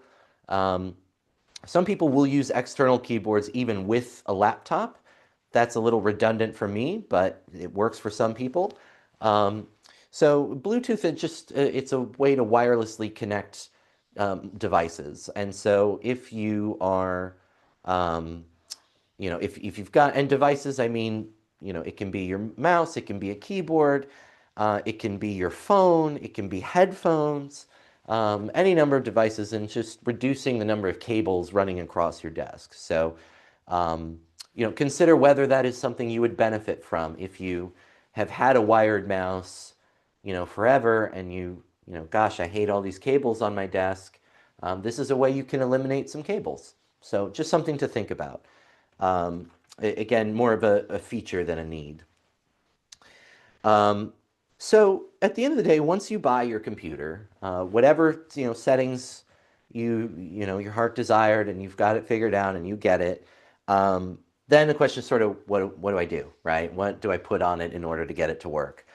Um, so something to keep in mind, and this has been a change in kind of the software industry for, I don't know, the past 10 years or so.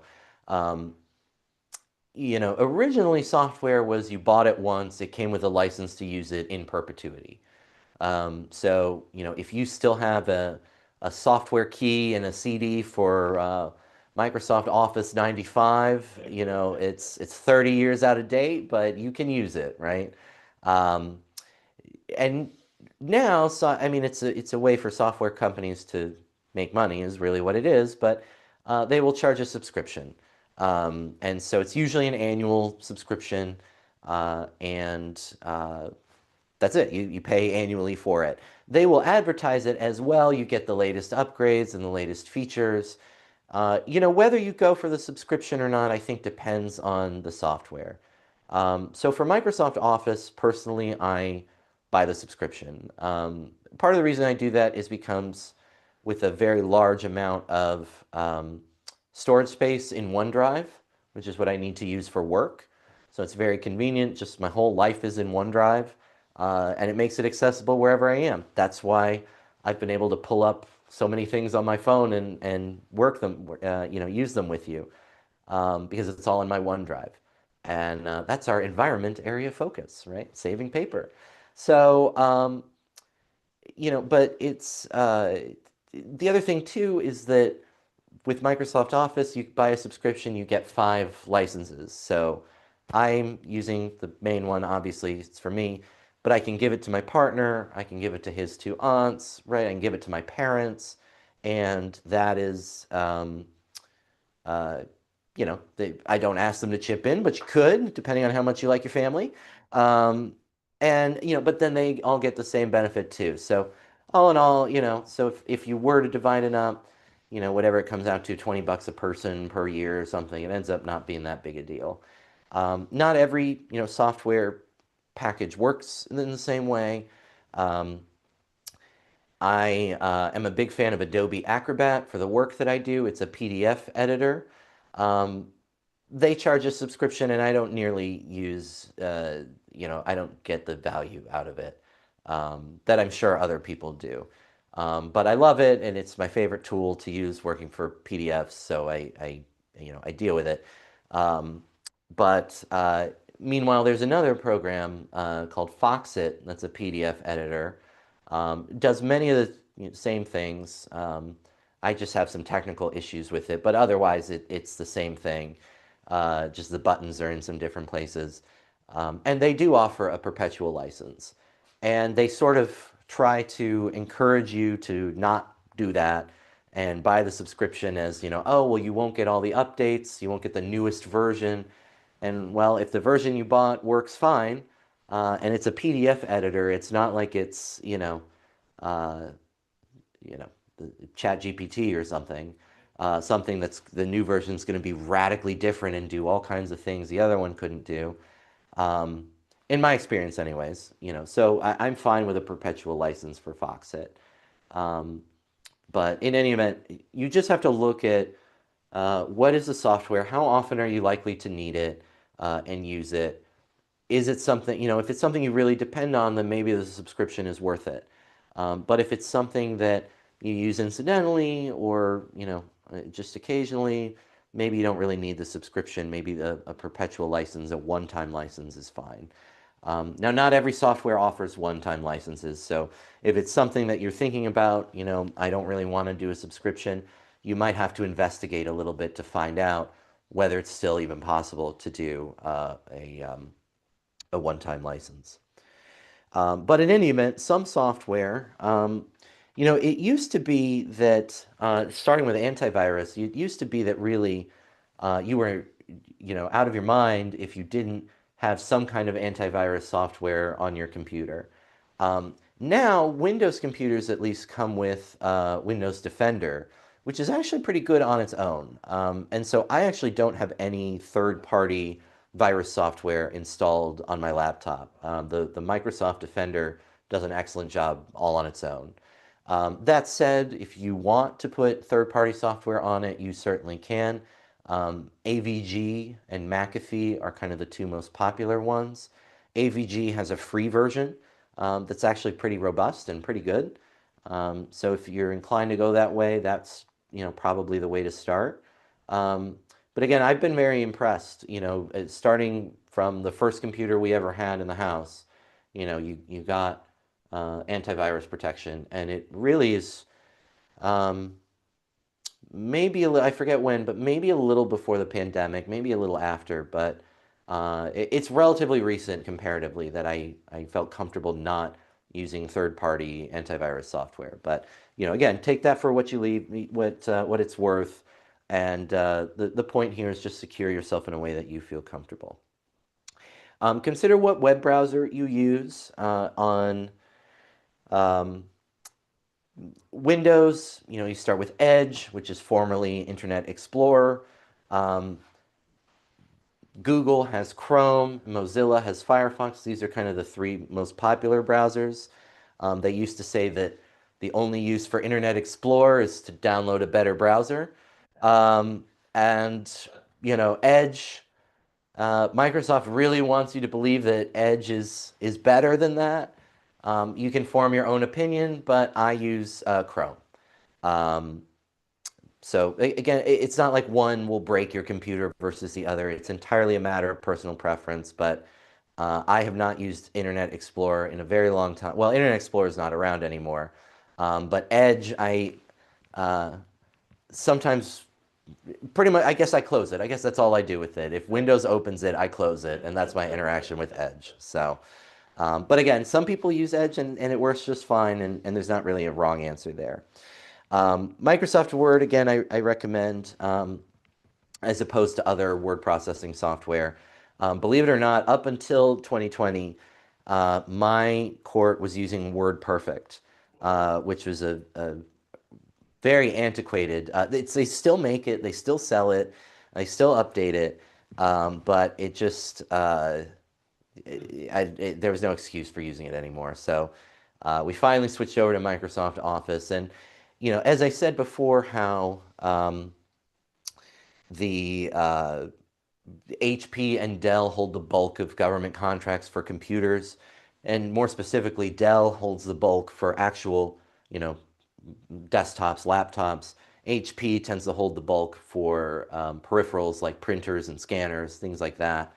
Um, but Microsoft has the government contracts for the operating systems as well as the Office suite, Word documents, things like that. Generally, Microsoft protections are considered top of the line. So these are what government contractors or government contracts usually deploy are Microsoft products. Um, Where did I go? Oh, right. And then a PDF editor if you need one. Again, I need it because I'm working with court documents, and so sometimes I need to extract a page or copy a page or whatever. I'm moving stuff around, and um, if you're not someone who does that, you don't need it. I don't think my partner would ever. I don't think he's ever used it in the way that I use it. And that's okay. So you just need to assess your own software needs. What are you using your computer for?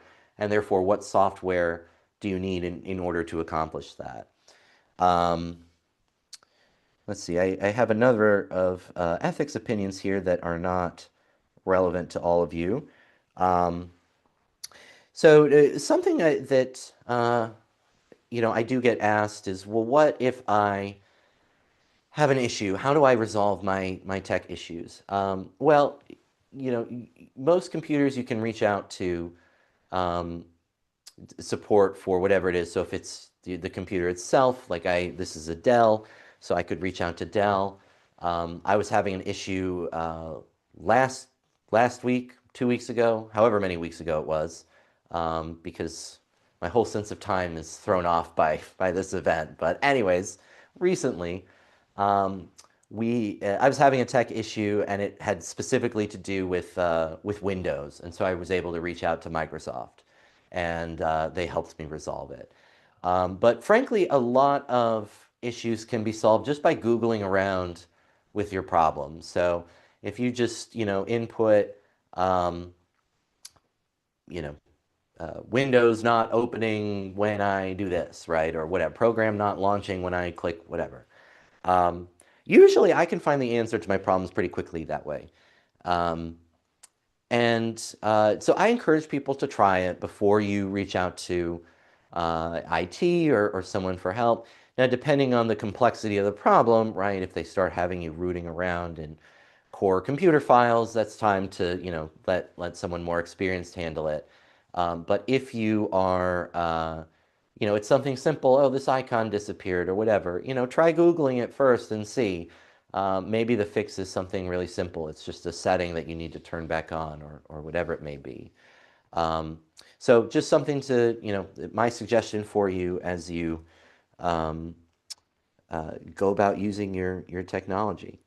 Um, let's see. And the rest I have are mostly legal topics that I won't bore you with. Um, make sure there's nothing in here that you might be interested in.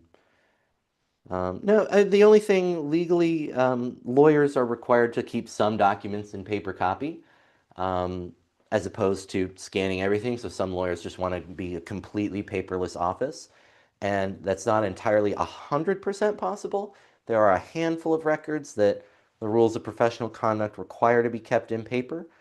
So I understand, I don't think any of you are lawyers, but just keep in mind whatever the nature of your business is, double check before you convert into purely paper or vice versa. Are any requirements applicable, um, meaning that you have to keep them in a certain format? But otherwise, I won't bore you with the legal ethics of digitizing your client files. Um, but it is a burgeoning, industry because lawyers, you generally in New York, you generally have to keep the case file for 7 years from the date of the termination of the representation, meaning the case ended.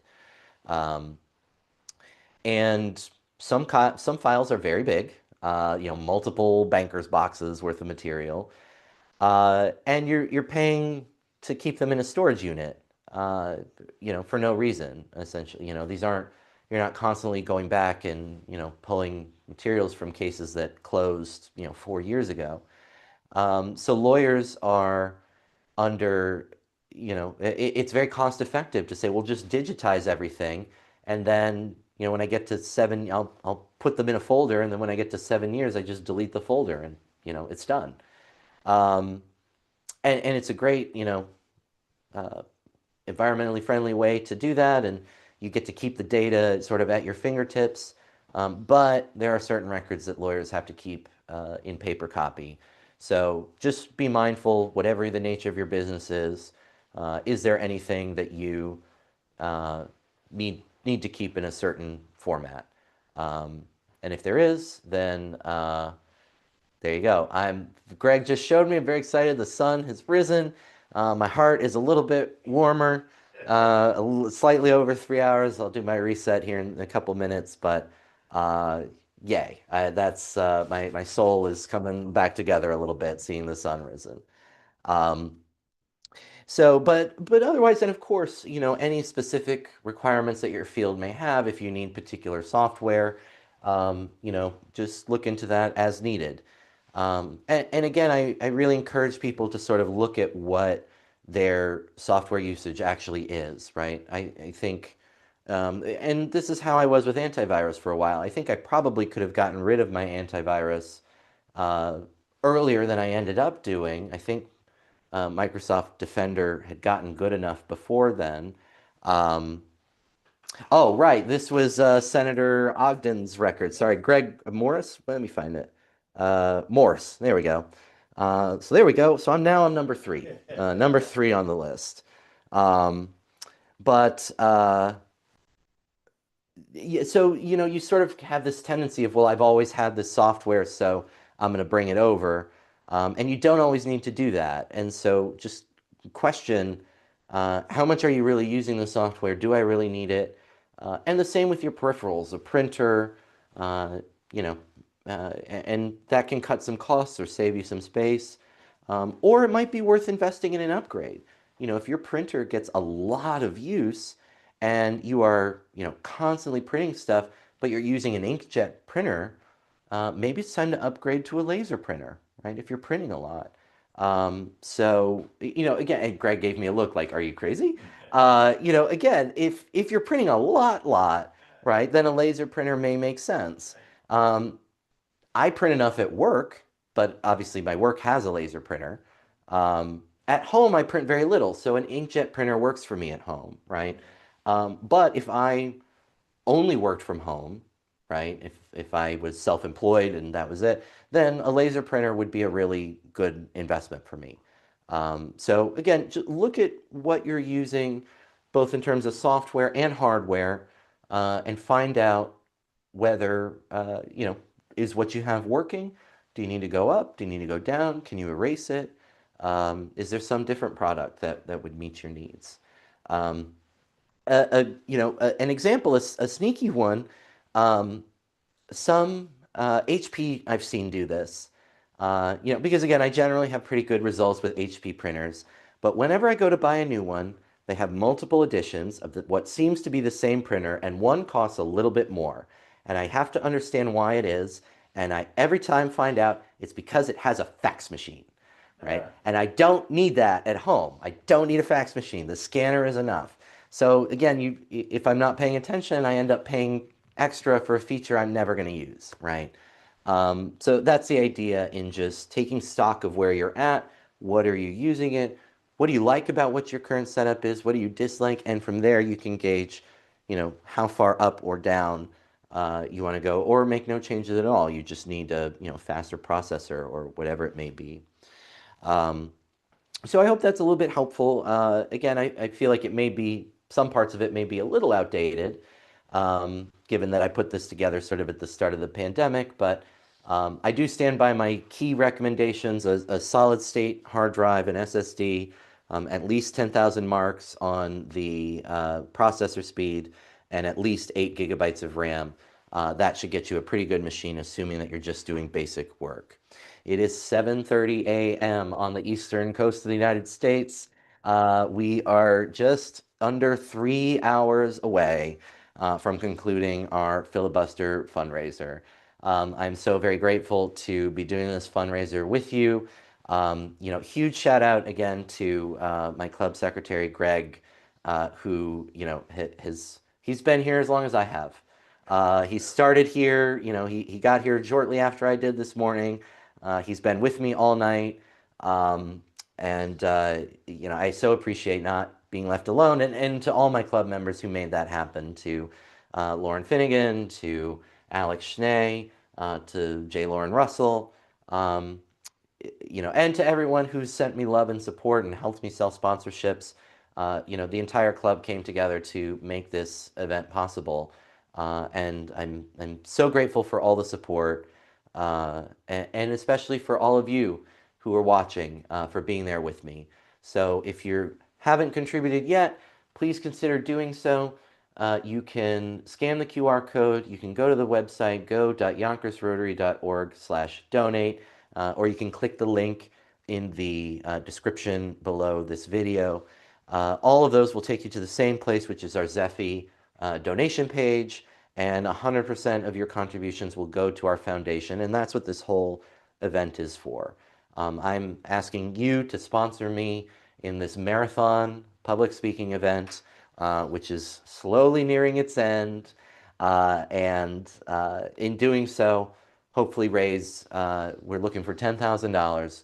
We're just a little over $4,000 away from that goal. I'm confident we can get there in the last hours of this event, but we need your help to do it. So if you've already donated, thank you so much. Whether you have or haven't, or if you're not able, the best thing you can do to help us is to share this with those in your network, your friends, family, colleagues, neighbors, anyone at all who is interested in just seeing good things done in their community and in the world.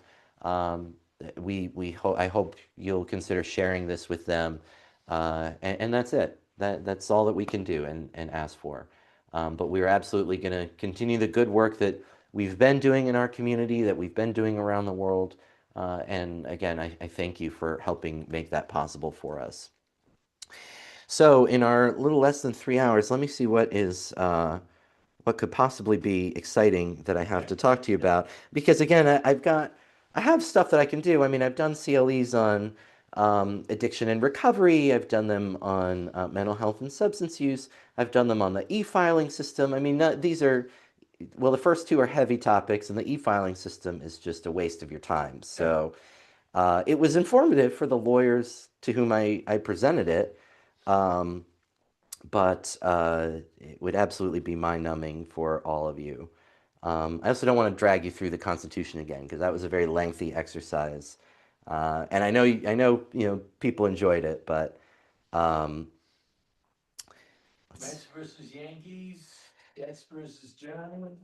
Oh, Greg is suggesting sports rivalries. I think that's a that's a part of my brain I don't have, right? The part of my brain that should have sports statistics is instead filled with all kinds of other knowledge that serves very little utility to anybody else. So yeah, I got nothing on that one. Oh, let's see what we can do. Um,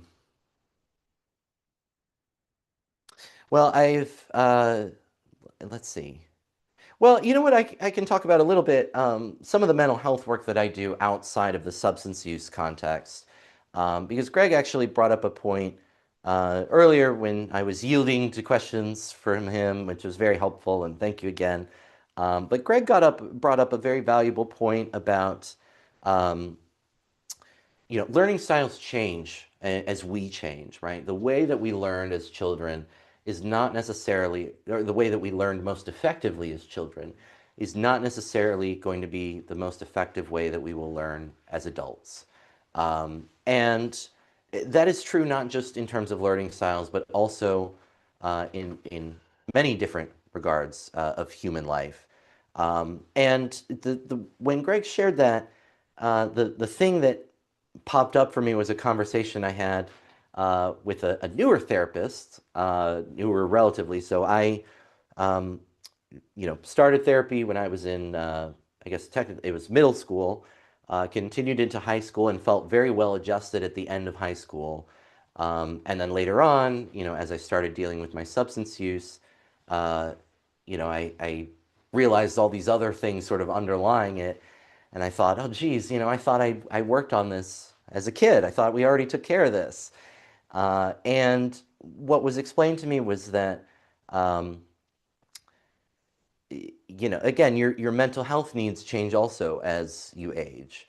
And so issues that you might have considered resolved in your youth can change or reoccur or redevelop or again come up in different ways later on. And so that it's not uncommon for someone to sort of graduate therapy for a time being and then come back to need it at a different point in their life. Um, so, in terms of the mental health work that I've done, there's so many different angles to it.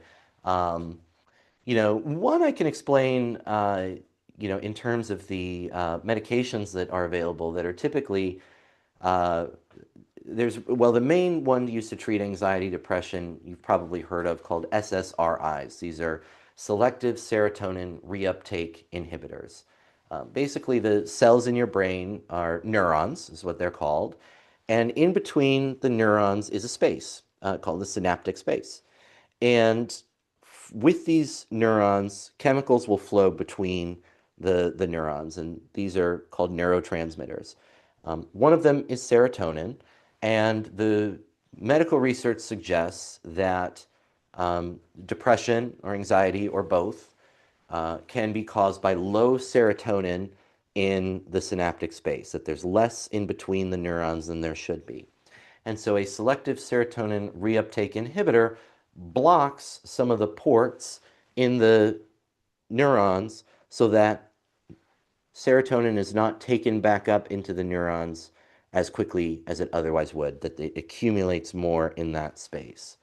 Now, the interesting part of this of psychopharmacology is that we very often can document the effects, the cause and effect. We can say, by taking this drug, it leads to more serotonin in the synapse. And then there are others, SNRIs, which are selective norepinephrine reuptake inhibitors. So they similarly um, will, it's just a different chemical. Um, but uh, what's interesting about psychopharmacology is we actually don't know the mechanism that translates from the chemical, why it is that this chemical in the space leads to this particular behavioral change. We don't have that information. We know that it happens. It's so well documented that it can be established as causation, but we don't know the biological or the chemical mechanism that results in that change. So psychology, therapy, psychopharmacology, these are all continuing emerging areas of study. So, it is something to be mindful of, and some people are rightly skeptical or understandably skeptical of psychopharmaceuticals because we don't understand all these mechanisms. But many of them have been, or not many, all of them have been tested extensively and determined to be safe. So it's something to always discuss with your doctor before taking medication.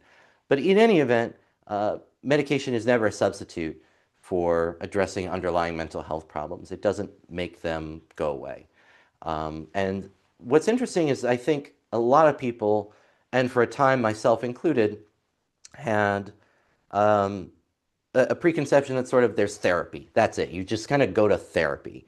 And that is a little true, but in the sense that, yes, there is therapy, but there are many types of therapy within it. So not every therapist uses the same strategy. Most therapists are trained in multiple modalities, multiple different strategies. But some, for example, specialize in art therapy, which can be an effective tool. But there's usually not a one-size-fits-all approach for therapy. Two of the methods that I have found particularly effective and not, uh, by choice, not like I went and sought them out. This is what my therapist did, and I responded well to it. Um, One which is pretty prevalent, I think, is cognitive behavioral therapy, CBT. And this all revolves around the idea of reframing the way that you um, see what's going on in the world and how you process it. So one of the things that I really had to work on, despite whatever you may think about me as a person, something that I was doing internally was judging a lot. I was judging myself, I was judging those around me by what should be done, how things should be done, and I was getting irritated and annoyed when they weren't done the way that I thought they should be done. Um, and that caused a lot of distress. And it wasn't healthy for me or anybody. And what I had to reframe my thinking about was that okay, this person maybe, cut in front of me. Not that they shouldn't have, and I'm now judging them for having done that. I would rather they not have done that, but sort of here's the world that we live in, and just accepting this as something I cannot change, right? I would rather it not have happened, but it did, and that's where I am. These reframing strategies are very effective, but they take a lot of work. And so CBT therapists will often prescribe homework for their clients or their patients. And it involves, it's not extensive, but what it involves is, doing some reflection, doing some searching, and considering, some of the, things that you're thinking about, what you're noticing going on, um, and reflecting on that and drawing some conclusions, bringing that back into the next session so you can continue working on it. Where CBT falls short is a lot of patients don't do the homework. And so, again, like many things we've talked about, the CBT is something that's only effective to the extent that you put the work into it. Um, where I found CBT to be particularly effective in a number of parts of my life, but where I felt like it was starting to fall short was on some very deeply held beliefs. And there was a dissonance between my conscious beliefs and my emotional, subconscious beliefs. So where intellectually I would understand, this is how something happened or played out, or I know this is true, but I'm not feeling it. I'm not believing it, or emotionally, I'm not there. Um, and so what I have, what I'm working on now, and again, my therapist uses a variety of modalities, but one that we've had great success on, and uh, we sort of joke about, I don't understand how it works, but I know it works. Um, is a somatic therapy. It's one less involved with sort of talking through your problems and more about sort of trying to create a physiological response to address the subconscious processes. So this is called EMDR, which is, I'm blanking on the acronym right now because I've been up for so long, but Greg is going to fact check me, so he's going to remind me what it stands for. Um, this is a method of therapy that, again, has documented success specifically in um, a lot of the studies on it have to deal with soldiers dealing with PTSD after being discharged from combat. Soldiers who saw, horrific things in combat and who understandably are dealing with that trauma that they've endured. And what EMDR involves is a pattern of either tapping or it can actually be sort of, following something back and forth. But it creates a physical response in the brain. And so the idea behind it is that um, trauma and emotion, all the parts of the brain that process trauma are separate. They're in separate parts of the brain. And so the physiological act of, for me, I do a tapping. A lot of people will do the eye movement, back and forth, but it essentially connects the two parts of the brain and allows them to process whatever the trauma is. Um, Again, it sounds very, woo-woo. That was the word my therapist used the first time we tried it. Um, but it works. And the research is there that, supports its efficacy. Um, and there are a number of things where we've worked on that, it's just like, I don't understand how we got here, but I know we did, and it's a lot better. What am I at, Greg? Desensitization and reprocessing. Reprocessing, that's it. Eye movement, desensitization, and reprocessing. The R is the one I always forget. But it's a somatic therapy, so it's designed not on, what homework I do or what really my conscious thoughts are.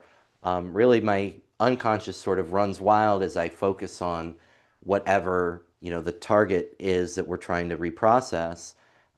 And, by connecting the two hemispheres of the brain in this way, allowing the whatever the issue is to be addressed. So now, again, the research is on much of the research, I should say, not all of it, but much is on PTSD, and it shows extremely promising results. To my knowledge, I'm not a PTSD, you know, kind of client, but trauma comes in all different forms. And you can have trauma with a capital T, and sort of the big dramatic things you might think about, you might, connotationally associate with trauma. And then there's trauma with a little t, and those are things that are still traumatic. Trauma is trauma, but maybe they're not as dramatic as some of the things you might normally associate with trauma, but they still need to be processed in the same way. Um, so anyways, it's a fascinating method of therapy. Again, not recommending anything for anyone and not suggesting any course of treatment for anyone. But it's been very interesting to work through. And again, part of what I've had to work on is just accepting that it works. Because it does. And I always, we get there and I don't know how we got here, but we did. Um, and, accepting this is, to a degree beyond my control. But we are able to reprocess some of these things. So anyways, it's been a very interesting experience working on it. And at the end of the day, whatever method works, whether it's, art therapy or whether it's exposure therapy or, whatever works for you, I think it's important simply to pursue it as opposed to bottling it up. And that's where a lot of my wellness work in my job has come in.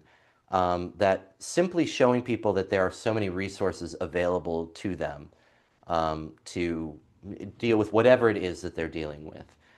So for you, again, not knowing where you work or what resources you have available, but um, if you have private health insurance, every health insurer has a directory on their website that you can use to find providers that accept your health insurance.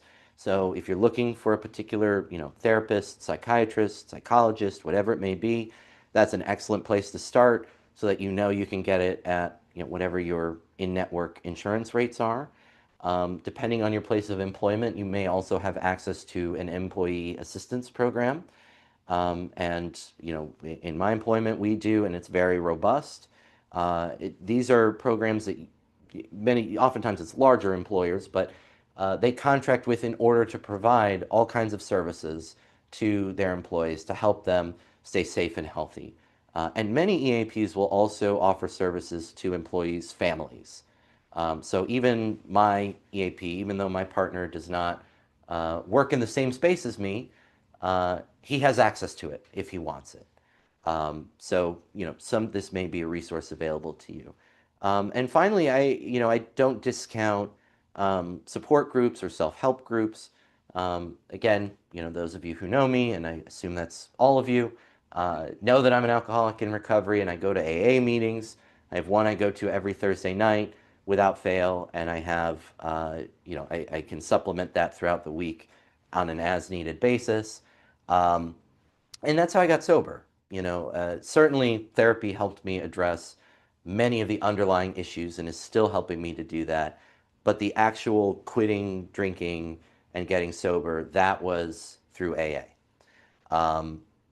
And there are self-help groups for all kinds of issues, Narcotics Anonymous, crystal meth, anything that can be addictive has a support group. And addiction can be very broad. Um, so at the same time, even if you're not struggling with a substance use issue, there are support groups for anxiety, for depression, for grieving, for trauma. So don't rule out rather, speaking with others who, may be going through what you're going through. And the point in doing so is not necessarily to relate your story to someone else's. This is something that I did a lot early in recovery. I was an elitist in recovery because I would listen to people's stories and I'd say, well, that's not me. That bad thing didn't happen to me. So therefore, I'm not, I'm not as bad as you. I'm not an alcoholic, whatever it was. But I was comparing stories. And what I later learned was just that, number one, um, it's not that we were any different. I just happened to be lucky that my bottom as an alcoholic was not as low as many other people's bottoms.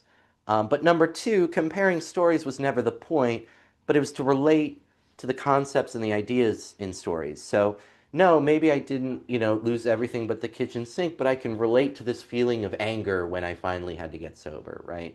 Or, but that's the idea. You're not listening to compare stories, you're listening for these individual components that resonate. And again, I think this is true regardless of whether you're in a 12-step self-help recovery group for an addictive component, or whether you're in a support group for something not addictive, something like anxiety or depression or whatever it may be. Be mindful also too, and this is a burgeoning area of study within the field. So, every so often the American Psychological Association will republish its Diagnostic and Statistical Manual, the DSM, which is it lists the diagnostic criteria for mental health conditions. But they also indicate areas indicated for future study. And in the most recent DSM, they indicated social media addiction and internet addiction as a field for further study. I think that totally makes sense because really addiction is not as much about the thing as it is the reaction to the thing. So whatever it is, if you are powerless over it and it makes your life unmanageable, that's addiction, right? And it can literally be anything. So it makes perfect sense to me, and some of you may have experienced this or may know someone who's experienced this.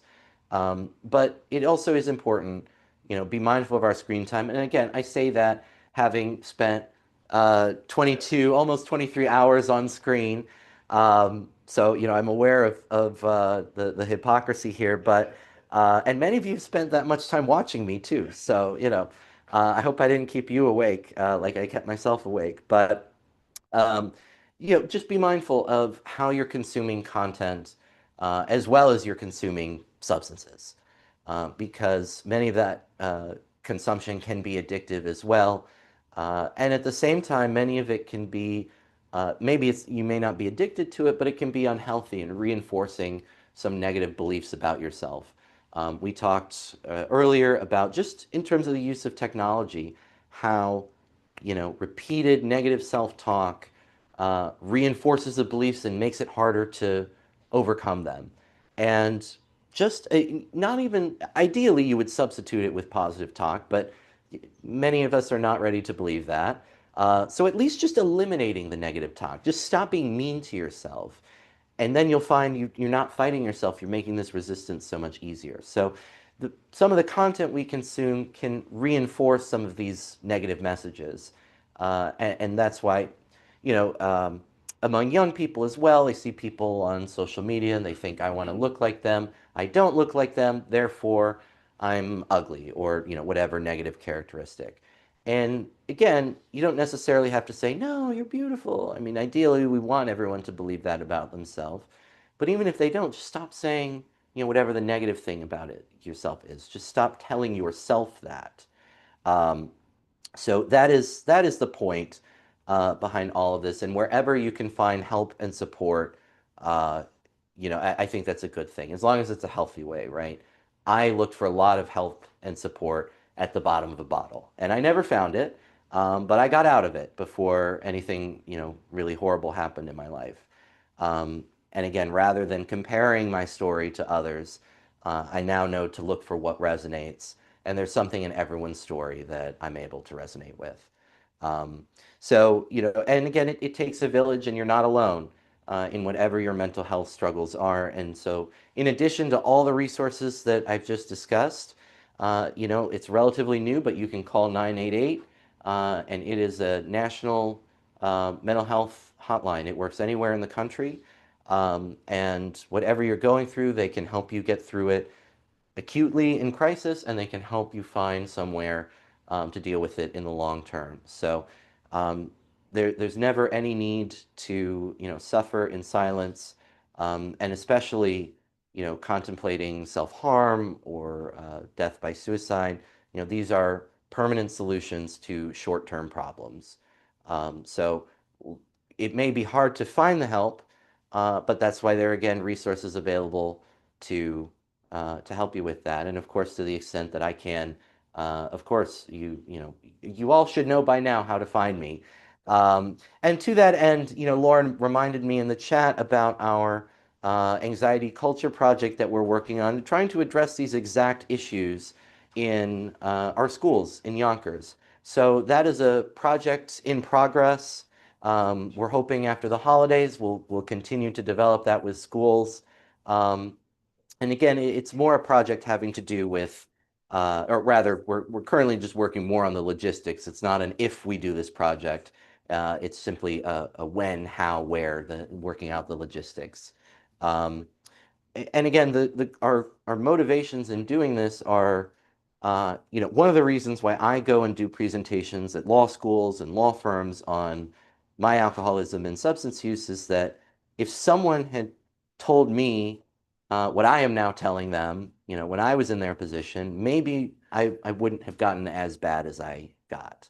Um, and that's the idea. So we want to be able to help young people do that, especially with the anxiety that they feel, the pressure to succeed and do well in school, you know, pressure they may be feeling from their families, a wide variety of sources, even social media and online content that we were discussing. So we want to help equip young people to be able to handle these pressures as they come up.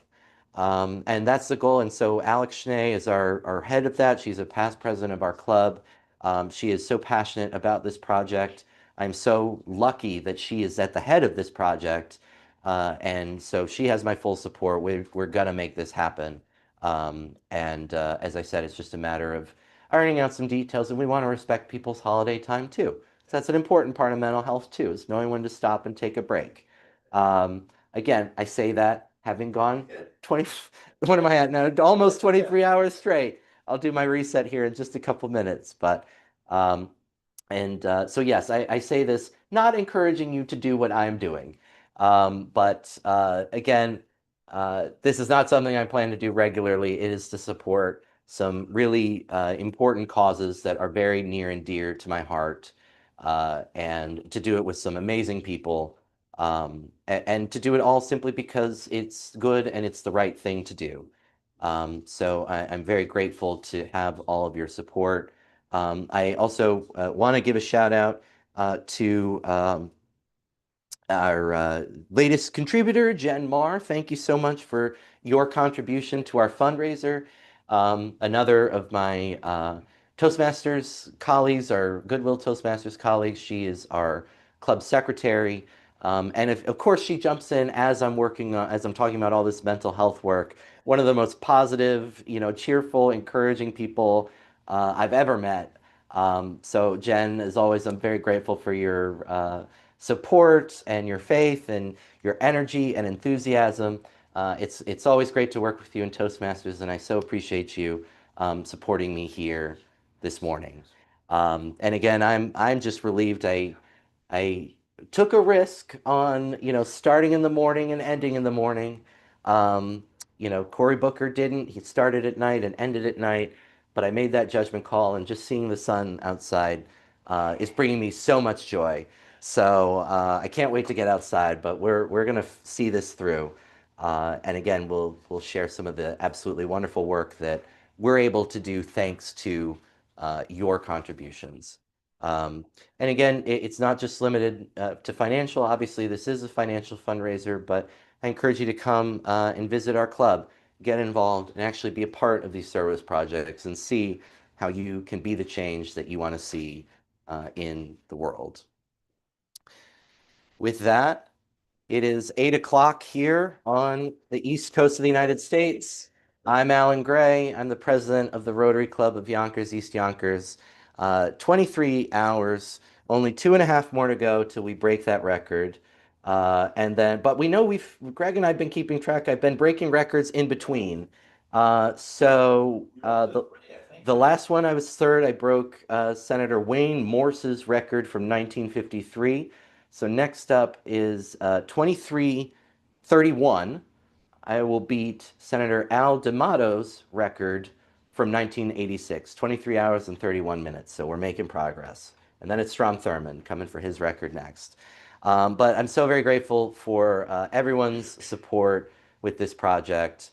And again, the money that we're raising here is able to do some real good in our community here locally in Yonkers, around the country, and around the world. And it's all thanks to support from people like you. So if you haven't already, please consider donating to, you can use our QR code. You can go to this link, go.yonkersrotary.org/donate. That link is also below in the description of this YouTube video. All of them take you to the same place, which is to our donation page. Again, there's no minimum to contribute. Anything you are able to give us will do some great work in helping the people in our community. And 100% of what you give goes to our foundation, goes to our charitable work. To that end, we're so incredibly grateful for the Broadway Community Center, for giving us the space and letting us use it overnight. And I'm sure they're looking forward to us leaving within the next 3 hours. Completely understandable. But that was one of the biggest challenges of making this fundraiser happen, was having a space to do it, and do it overnight. Because many people allowed us to break it up, but that's not exciting. You want to know if I can go all the way. And we're almost there. So, if you had your bets against me, I'm looking forward to taking your money. But Charlie, Khalil, and everyone at the Broadway Community Center, just thank you so much for giving us the space to do this fundraiser. To that end, the Broadway Community Center is having a project, or an event rather, December 19th from 4 p.m. to 8 p.m. Come and get your picture taken with Santa. It's free and open to the public, and you can find more information about it at the Broadway Community Center's social media page. We'll post that on our social media as well tonight, once I get some sleep. But again, so thrilled to everyone who helped make this happen. Lauren Finnegan, who's back with us here in my audience. Earlier this week, I guess technically it's earlier last week now because it's Sunday. Uh, she asked if she could help, and I said, well, finding a venue, and she just ran with it, and was able to coordinate with the Broadway Community Center to make this happen. So thank you so much to Lauren for making this happen, to my club secretary, Greg, PDG, Greg Arcaro, who not only took care of so many logistical details, and just took that off my plate so I didn't have to worry about it. But has really been here almost the entire time and spent all these overnight hours with me when any human being would have rather been in bed, including, present company included. But he stayed with me, made sure I wasn't alone, subbed in for me when I needed a break. So again, Greg, thank you so much for your help. Um, and thank you again well, now it's Leslie. Um, oh, but thank you. I see this. Leslie's my partner, but he often goes by Lee, which is how you saw him on the screen earlier. Um, but and I'm sorry if I missed this on your original donation, but this is in honor of Lee's mother, Delia. Um, so Delia passed away from lung cancer in February of 2021, and she was probably one of my biggest cheerleaders too.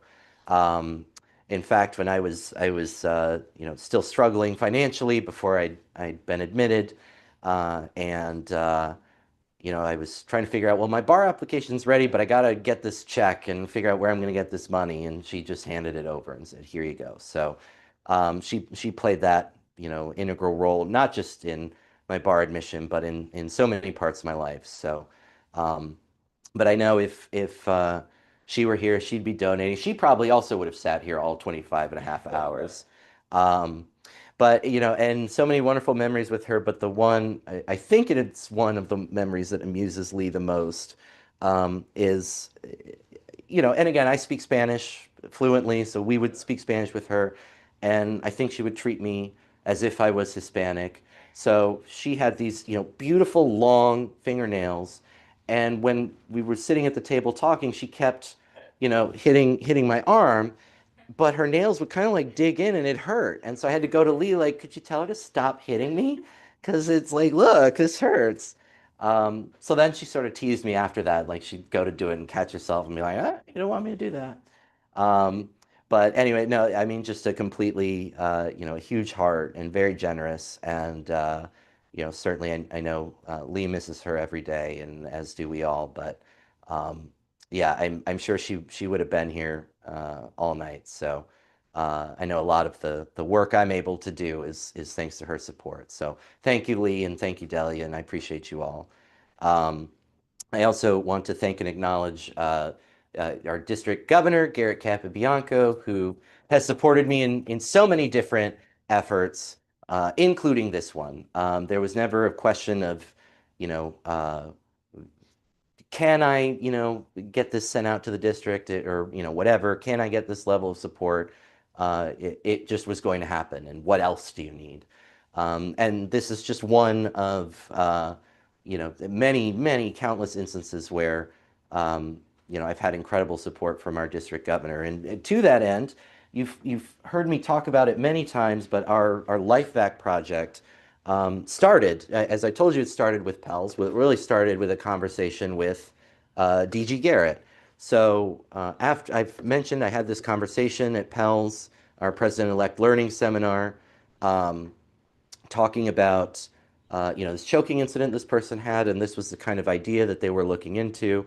And I immediately ran to Garrett because as a former firefighter, I knew he could appreciate the value in organizing something like this and getting these into places where people, don't have to worry about a choking hazard incident. Because now there's four of us in this room. I've told you, I wondered how many people in the room know what to do, and now I think we're up to one, right? The entire time I think it's been zero, and now we're up to one. Uh, yeah, but not choking. Right. Yeah. So Lauren can do CPR, but not choking, right? So now for the first time in 23 hours, one person in this room knows what to do if someone starts choking. And that's what we want to avoid. We want to avoid that situation so that if someone starts choking anywhere, people know what to do. So with DG's help, we got this project off the ground. And so we're sort of the pilot for it for our district. But now that we've essentially got the template, it's a project that we hope to make available to other clubs within our district as well and around the world. So, I had the support with my club to go through with this, but getting this off the ground wouldn't have happened without DG Garrett. So very grateful to him. And if you've forgotten how this works, if I showed you every hour, um, again, the idea here is that this device has a slot for a mask, and the kit comes with three different masks, a pediatric mask for children, an adult mask, and a practice mask for training purposes, understanding how the device works. And so after other methods of dislodging the object that's causing the choking have failed, you can apply the appropriate mask, you push it over you put it over the person's face, apply pressure, and it suctions out whatever the device is. Um, and you can buy these for your home, your office, your car. Um, lifevac.net is their website. But these specific kits that we've purchased are um, for distribution to restaurants, businesses, any places of public assembly.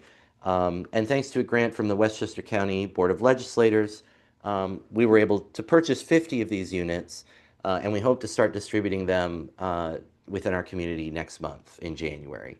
But these cases as well, sorry, I didn't finish that thought, they come able to be mounted. And so the idea is that these can be placed, next to a first aid kit or a defibrillator, wherever the other first aid resources are. There's a QR code on each one with training resources, as well as some documentation, poster that can be placed alongside it with instructions on how to use it and what to do. Um, so, that's another project that the two of us have collaborated on. But again, our partnership goes all the way back to Goodwill Toastmasters so many years ago. And, I'm lucky to have gotten to see the growth that Garrett has had as a speaker. And I know he feels it and sees it too and is aware of it. But, this is why I think Lauren asked me the question earlier about like what alternate career paths, and I said debate coach being one of them. And this is an example of why when I get to see the progress that someone makes as a speaker, gaining that level of confidence and self-esteem, it's truly magical. So, we've got a really strong friendship, and I'm very grateful to have Garrett in my corner. So typically it's custom whenever we have the DG come to visit to offer them a chance to speak. So, oh, you're regretting it. Okay, I'll give you 5 minutes to think about what you want to say. So, um, but again, the work that we're doing with this project, rather with this fundraiser, will go to so many different projects. It's not just our Life Act project. Greg reminded me in our last question session about our community service grants, which is a huge part of what we do. And I can't believe it took me 22 hours to remember that. But we're able to give small grants to about 10 different businesses a year.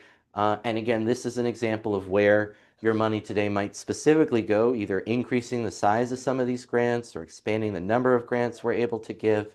But these are to businesses, relatively small. Was it $750? But just like how our literacy project is bringing this small supply, pencils, to um, something that most of us would find innocuous and wouldn't think twice about, but that some students really struggle to have that basics need met.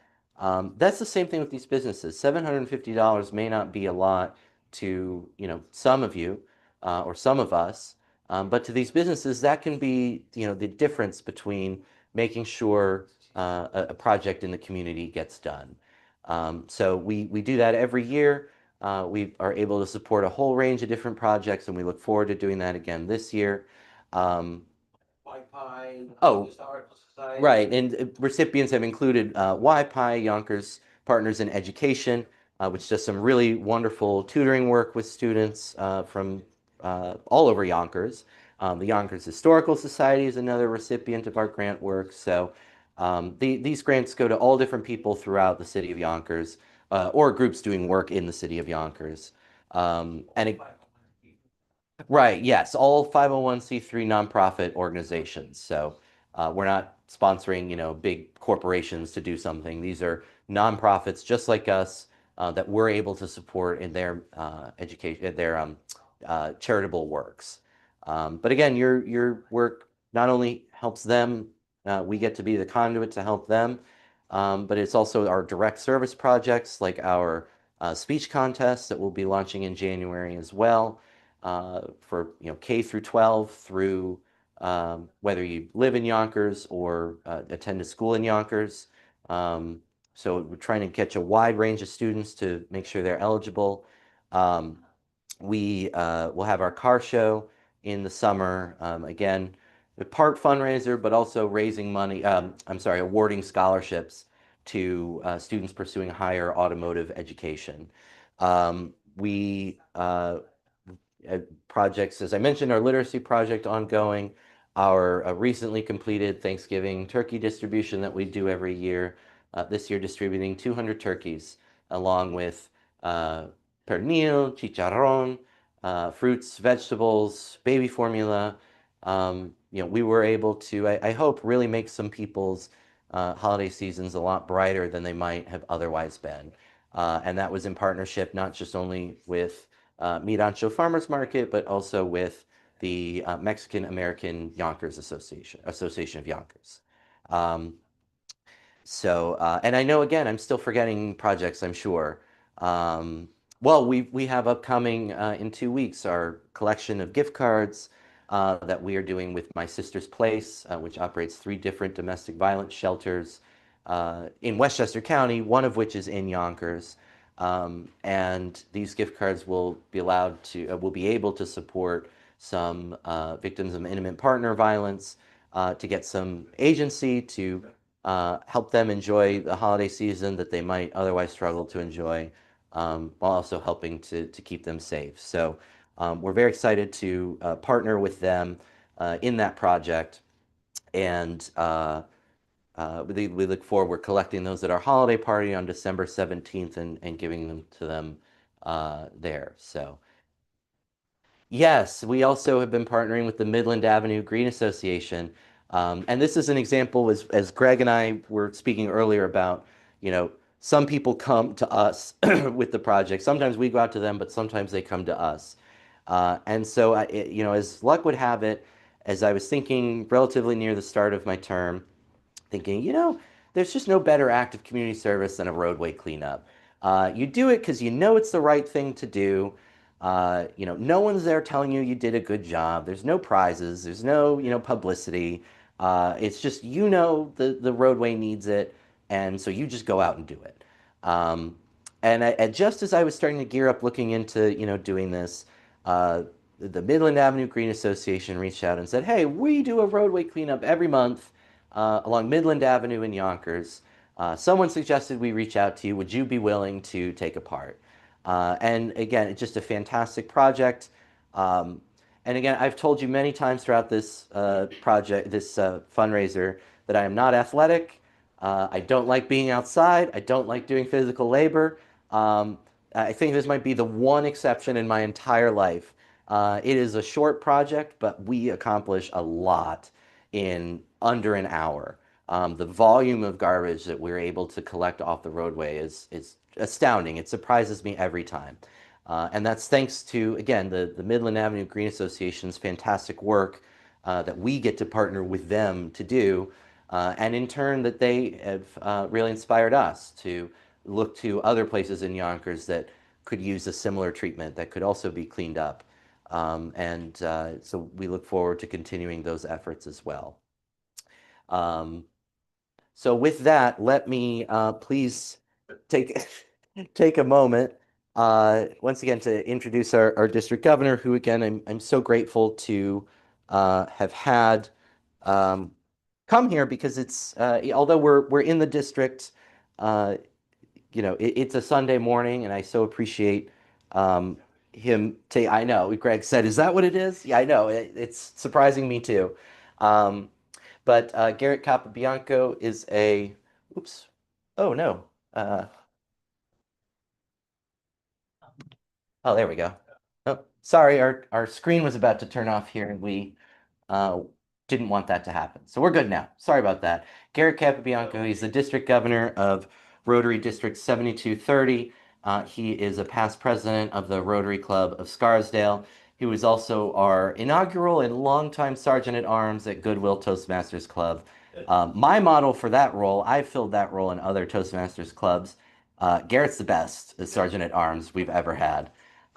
So I still aspire to live up to his example, but an excellent friend and communicator, and truly a wonderful Rotarian in every sense of it. So please, District Governor, thanks so much.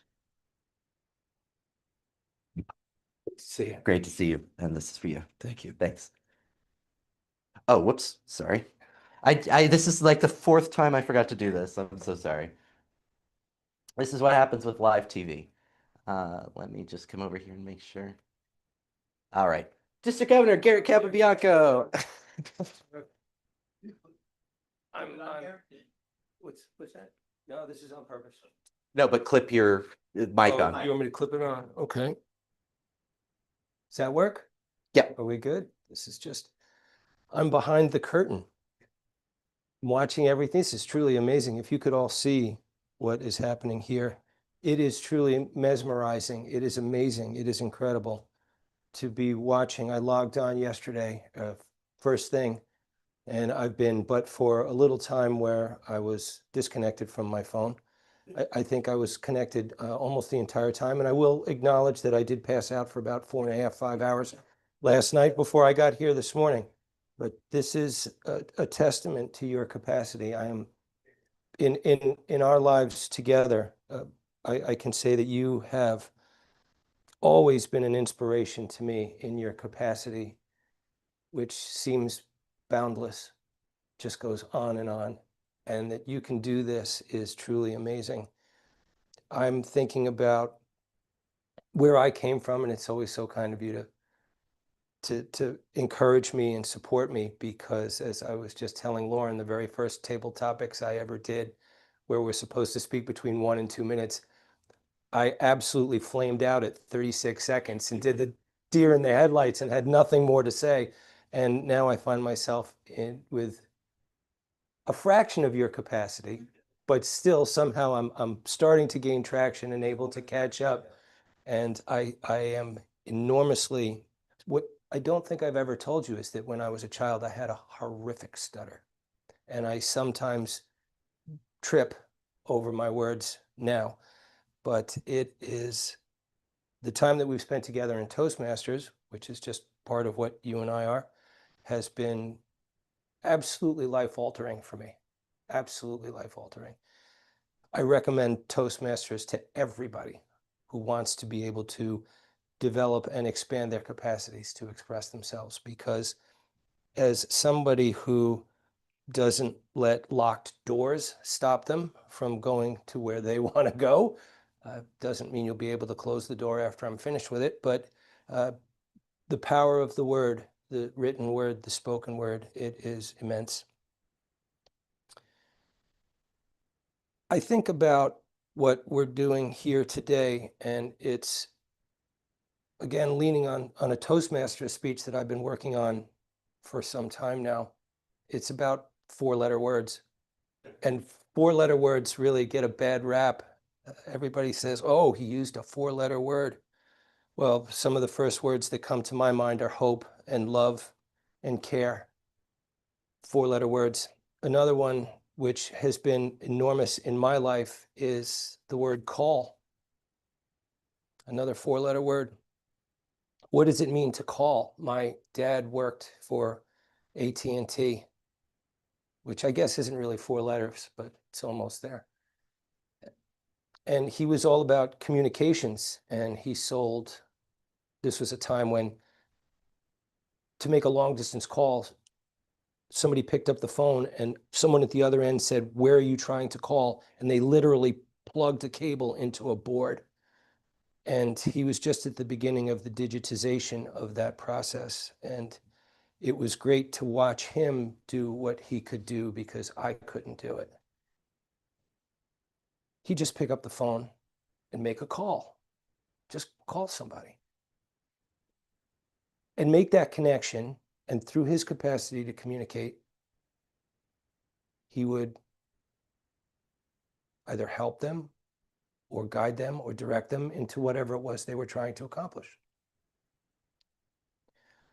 somehow that concept of the call had a big impact on my life, because my mother, who is a physician, would often do something called call. I have to go on call, which meant that she went off to the hospital and stayed there for hours and hours and hours, and would run the moment somebody called. And that became a driving force in my life, because I actually live for the call. Because as a firefighter, that's what we do. We get a call. And when the call comes, we answer it. Now, when I was 10, one February morning, not unlike today, with the exception of there was a foot of snow on the ground, I ran out of my house because it was on fire. And my dad made a call. And I can remember that exact moment when he picked up the phone and called from the kitchen as we were running out of the house. Didn't have cell phones then. I know we were supposed to make the calls from outside, but where we lived, the nearest phone would have been many minutes away, and there was snow on the ground, and it was the roof that was burning. So we were in the kitchen. There was a moment of safety there, and a group of firefighters answered that call. And because they answered that call, the following morning, I had a house to go back to. As I went through my career, I went to many calls, so many I can't remember. Some I wish I could forget. One of the worst things a firefighter can ever do is miss a call. To be on duty, have that call come in, and then miss it.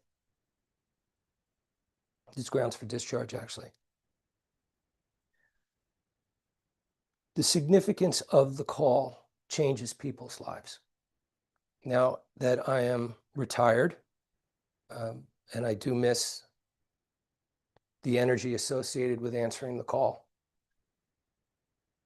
because when we answer a call, we help people, and then afterwards we feel better about ourselves for what we've done for them.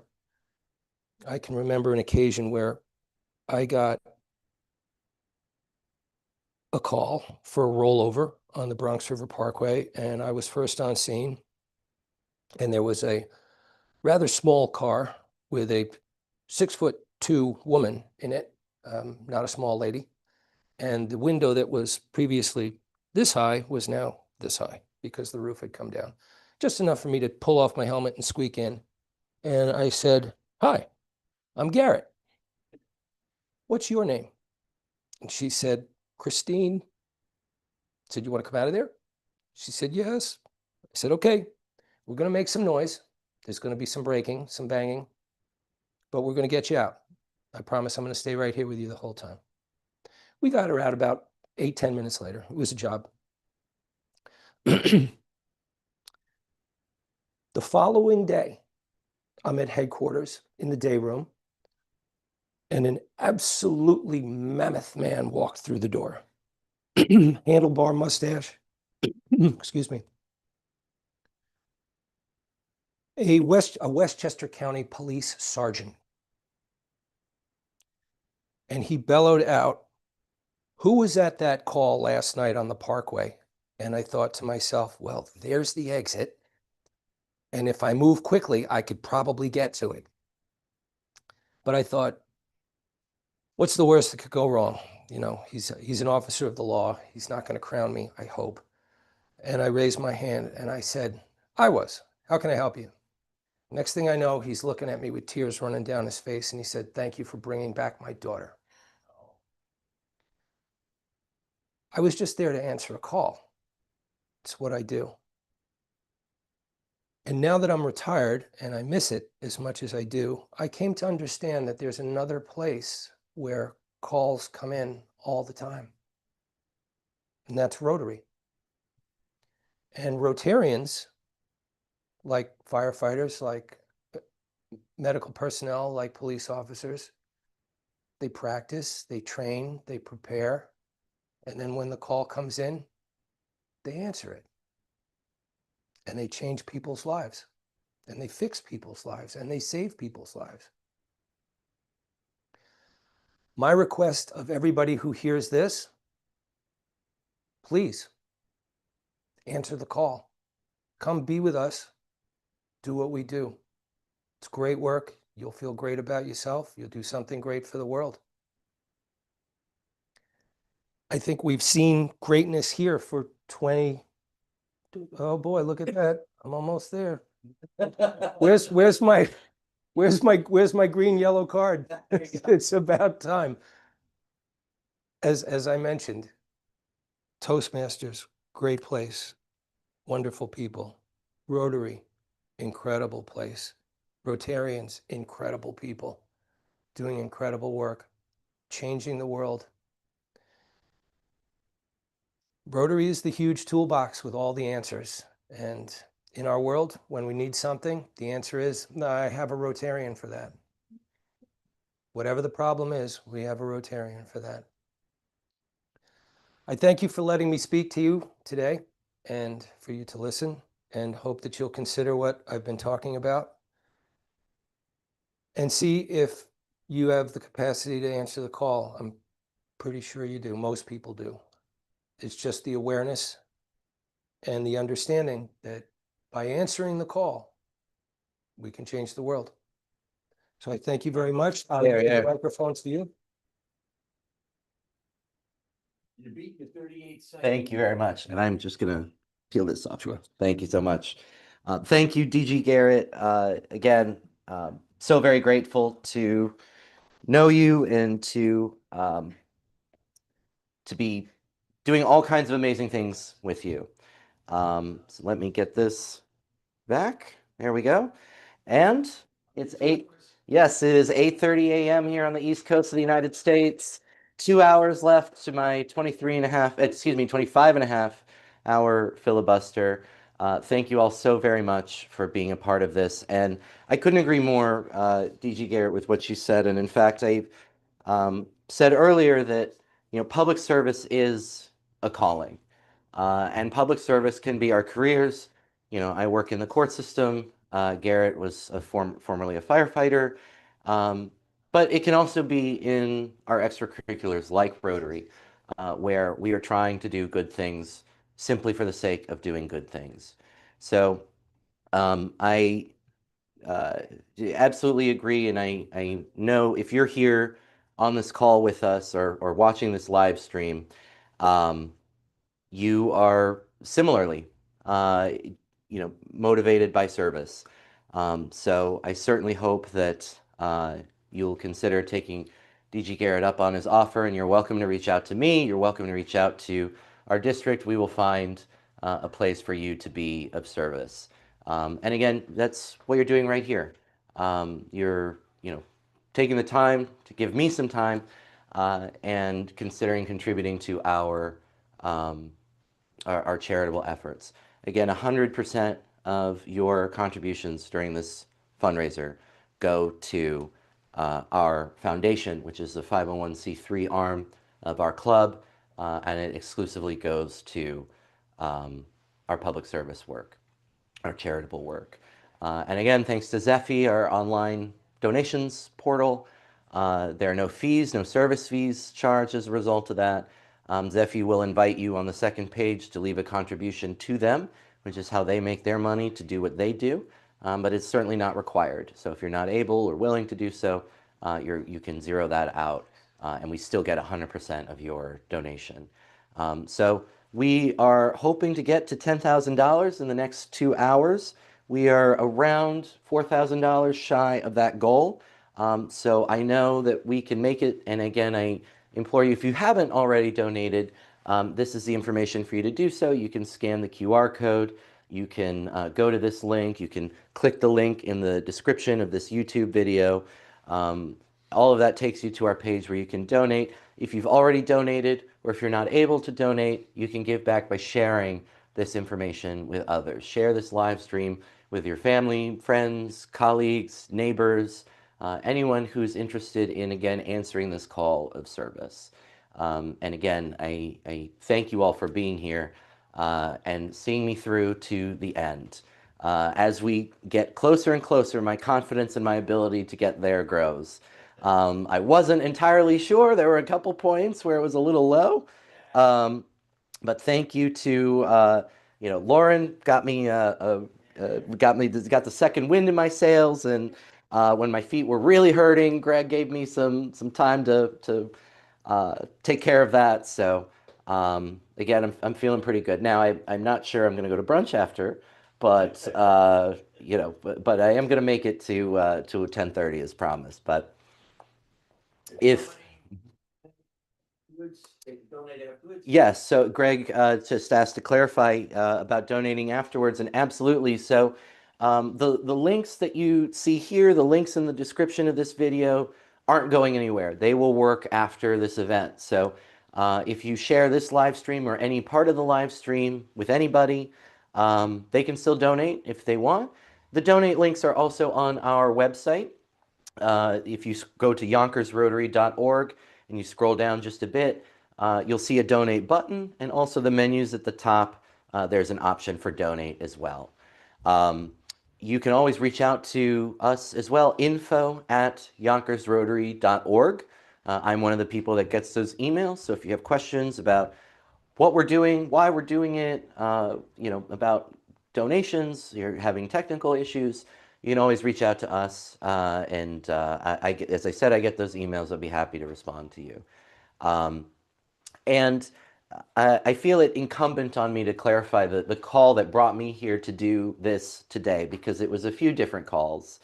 And as I've shared, one was at the President-elect Learning Seminar, and DG Garrett was there, and he and his daughter had a frontline seat to my participation in the fundraiser that we did there, Absorbing, where I put on this basically big plastic ball from about the waist up, and it was sort of sumo wrestling is the best way I can describe it.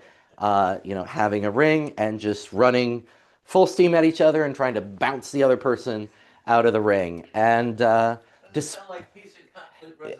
that was part of it. So Greg said, it doesn't sound like peace and conflict resolution, and there was some discussion about that, but it was fun. And I will say again, having not been a physical person or an athletic person, I was shockingly good at this.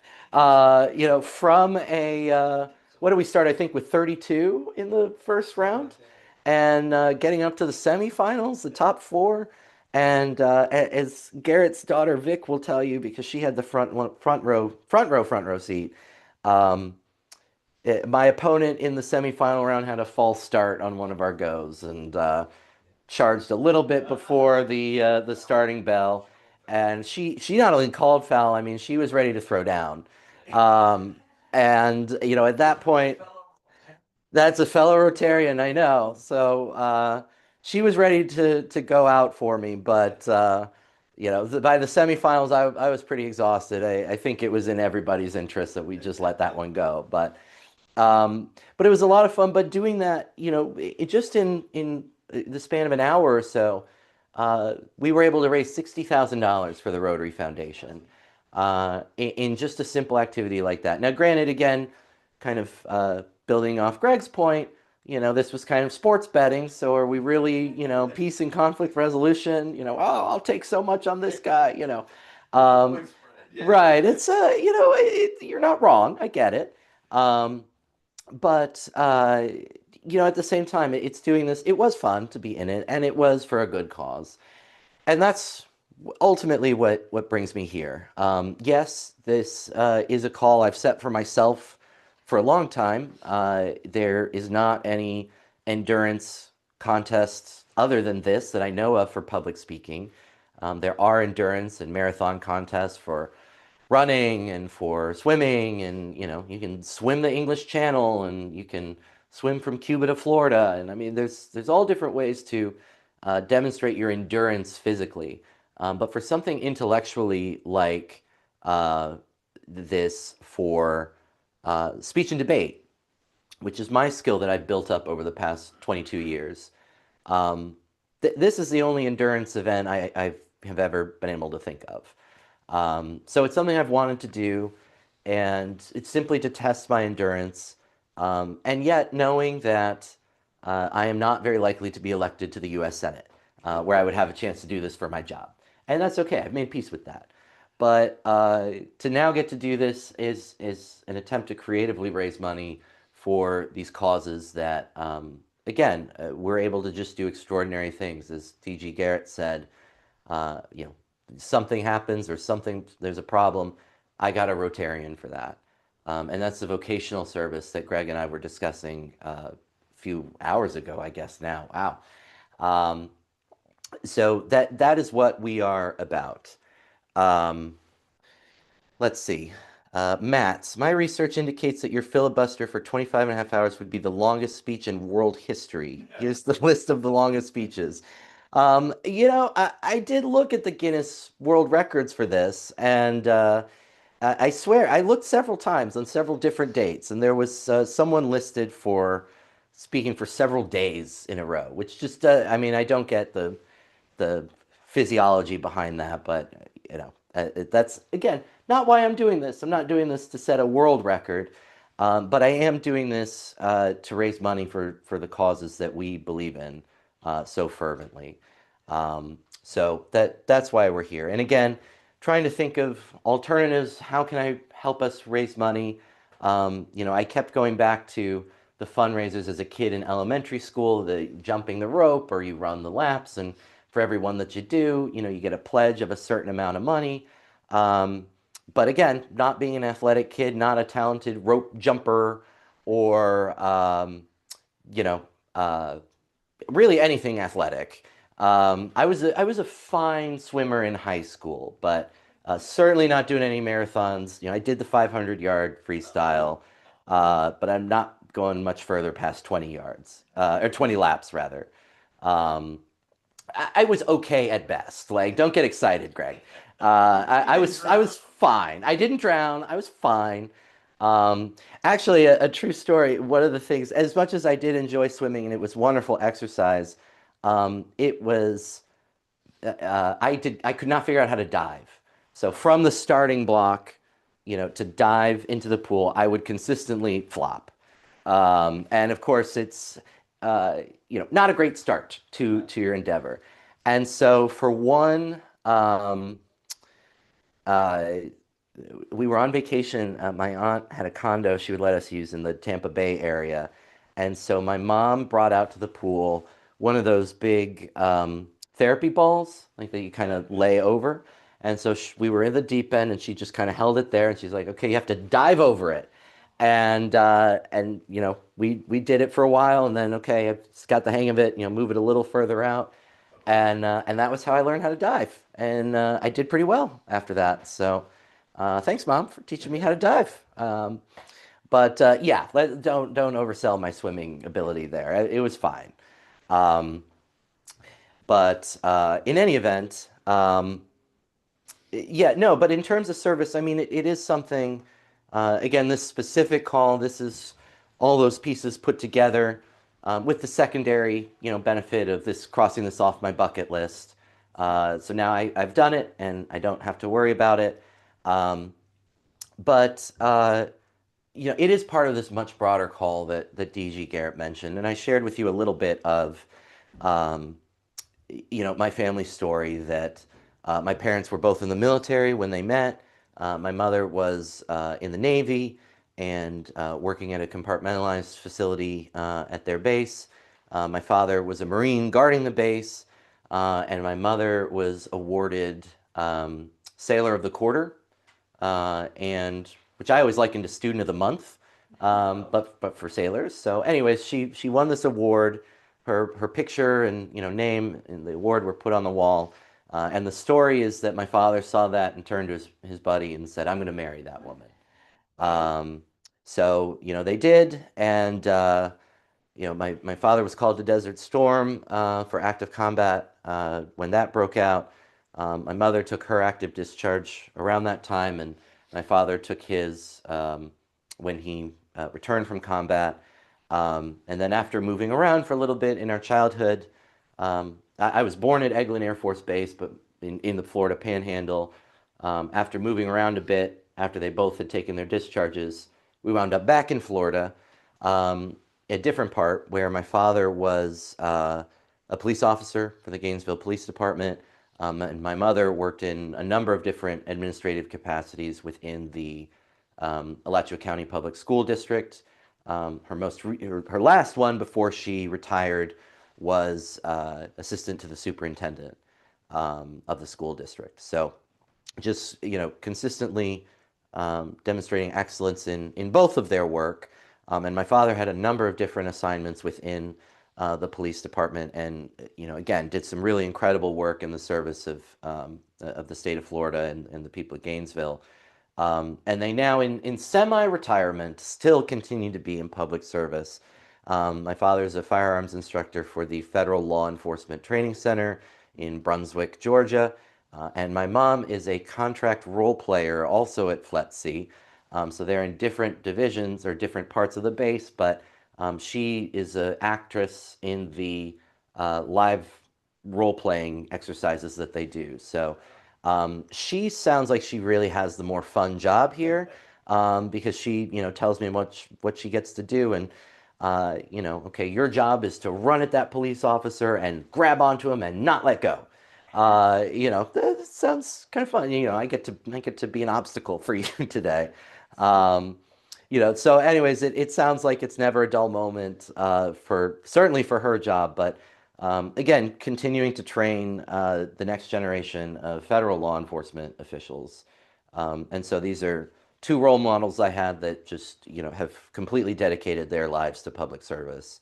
And again, that's why I think, again, to take DG Garrett's word call, I've thought of public service as a calling. I am suspicious when I see someone working in public service who sees it as a stepping stone to something greater. Rather, it's, it is something that you are called to, because even my job, which I love, right, it is not one I do for the money. It is not one I do for, fame or glory. My job is a very back office kind of job. I don't typically interact with the public, but I take satisfaction in knowing that I get to do good work for the people of the state of New York.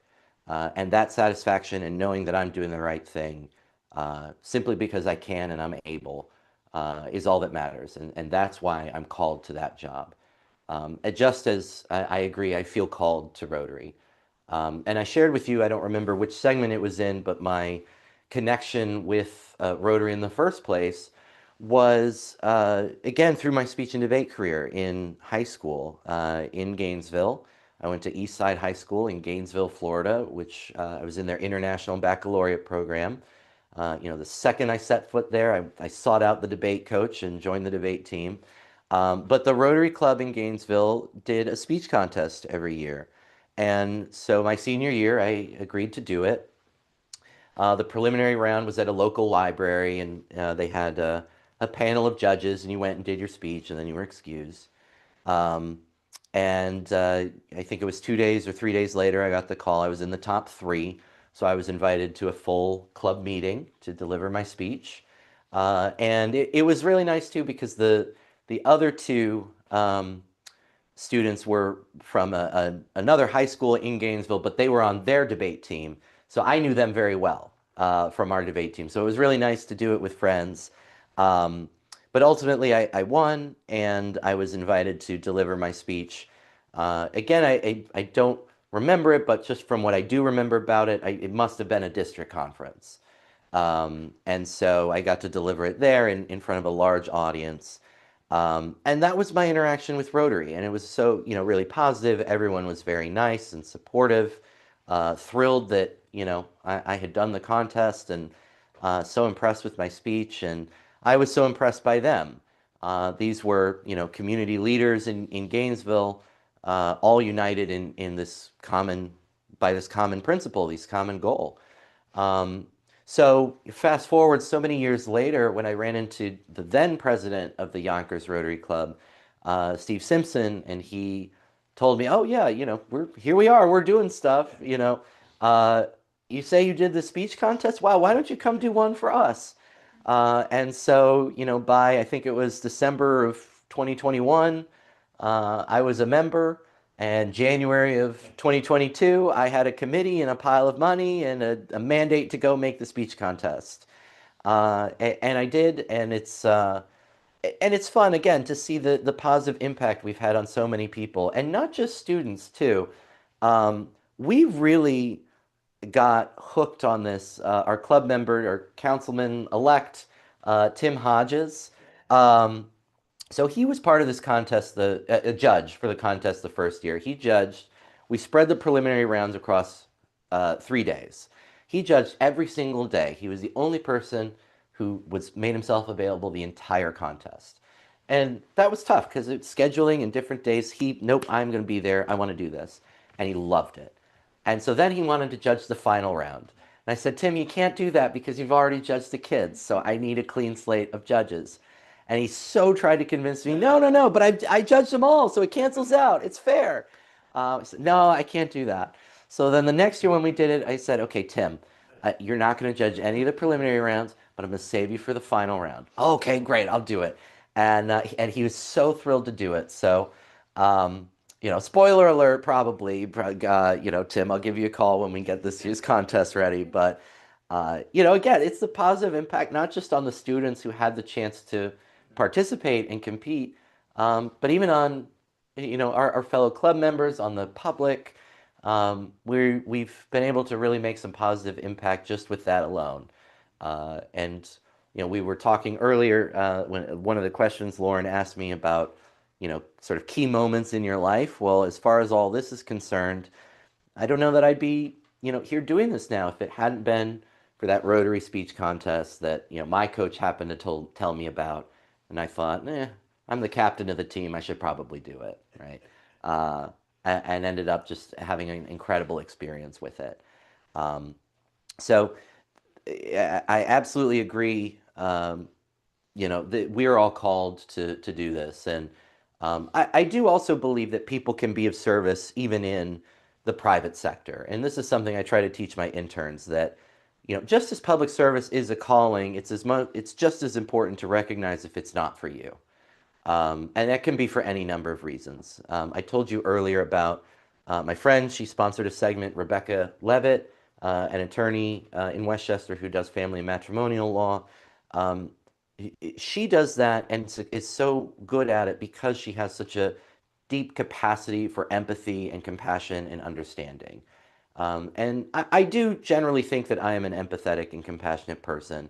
But even when I was in private practice, I would get emotionally drained after a certain point. And again, I don't think there's anything wrong with that. We're human beings and we're different and we have different capacities.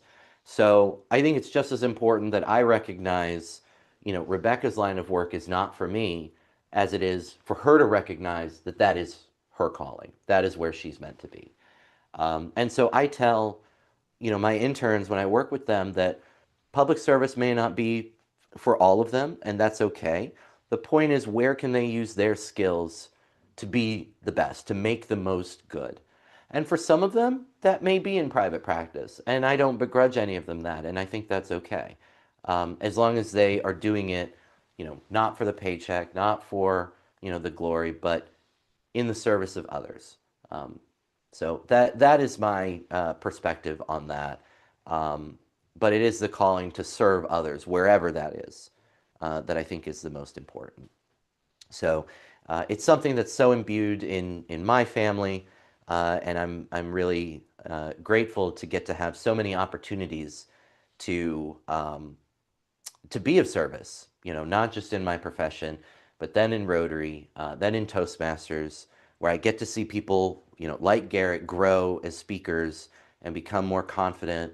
And as I said, I think it was in the first segment, totally relate to Garrett's story of doing a table topic, trying to speak for 1 to 2 minutes, making it 30 seconds. My first debate tournament ever, 2003, was extemporaneous speaking 4 times in the day.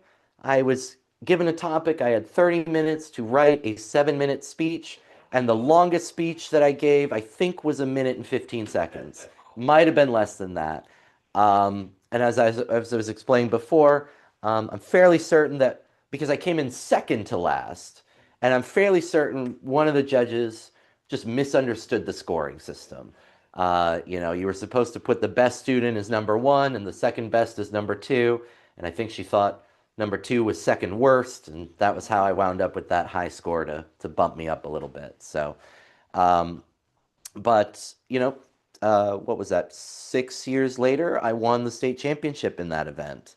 And here we are, DG Garrett going from a few years, shorter than my 6 years, in much less time than that, going from struggling at a table topic to, charismatically leading our district into doing some really great things. So, um, and I absolutely echo, what he said about Toastmasters as well. And I renew my invitation to bring you into it. And you've heard some of the people in our club have donated, have been, popping in here. Mary Shackleton, who you see is on here, our first Rotary district, or excuse me, our first Rotary Toastmasters, Distinguished Toastmaster, DTM, has been with us. She's a charter president of our club. We have Mats is also a member of our club. So we have, a pretty big presence in our district. And we are one of the strongest Toastmasters clubs in our Toastmasters district. So again, we are able to take these public speaking skills from Toastmasters, apply them to Rotary to go make some real change. And that is what Rotary is all about, using these skills to go make a positive impact. And again, that progress is not always a straight line, just like it wasn't for me with debate, that there were learning curves along the way. And as we were talking about, sometimes, we do a project in Rotary, and then based on the feedback we get, we realize we need to change the project. And that was what happened with our speech contest. In Gainesville, it was just a high school contest. So starting here, I thought, we're the third biggest city in New York State. High school's probably plenty. And, maybe it was, but it wasn't enough because we had K through 12 students, K through 8 students banging down the door wanting to participate.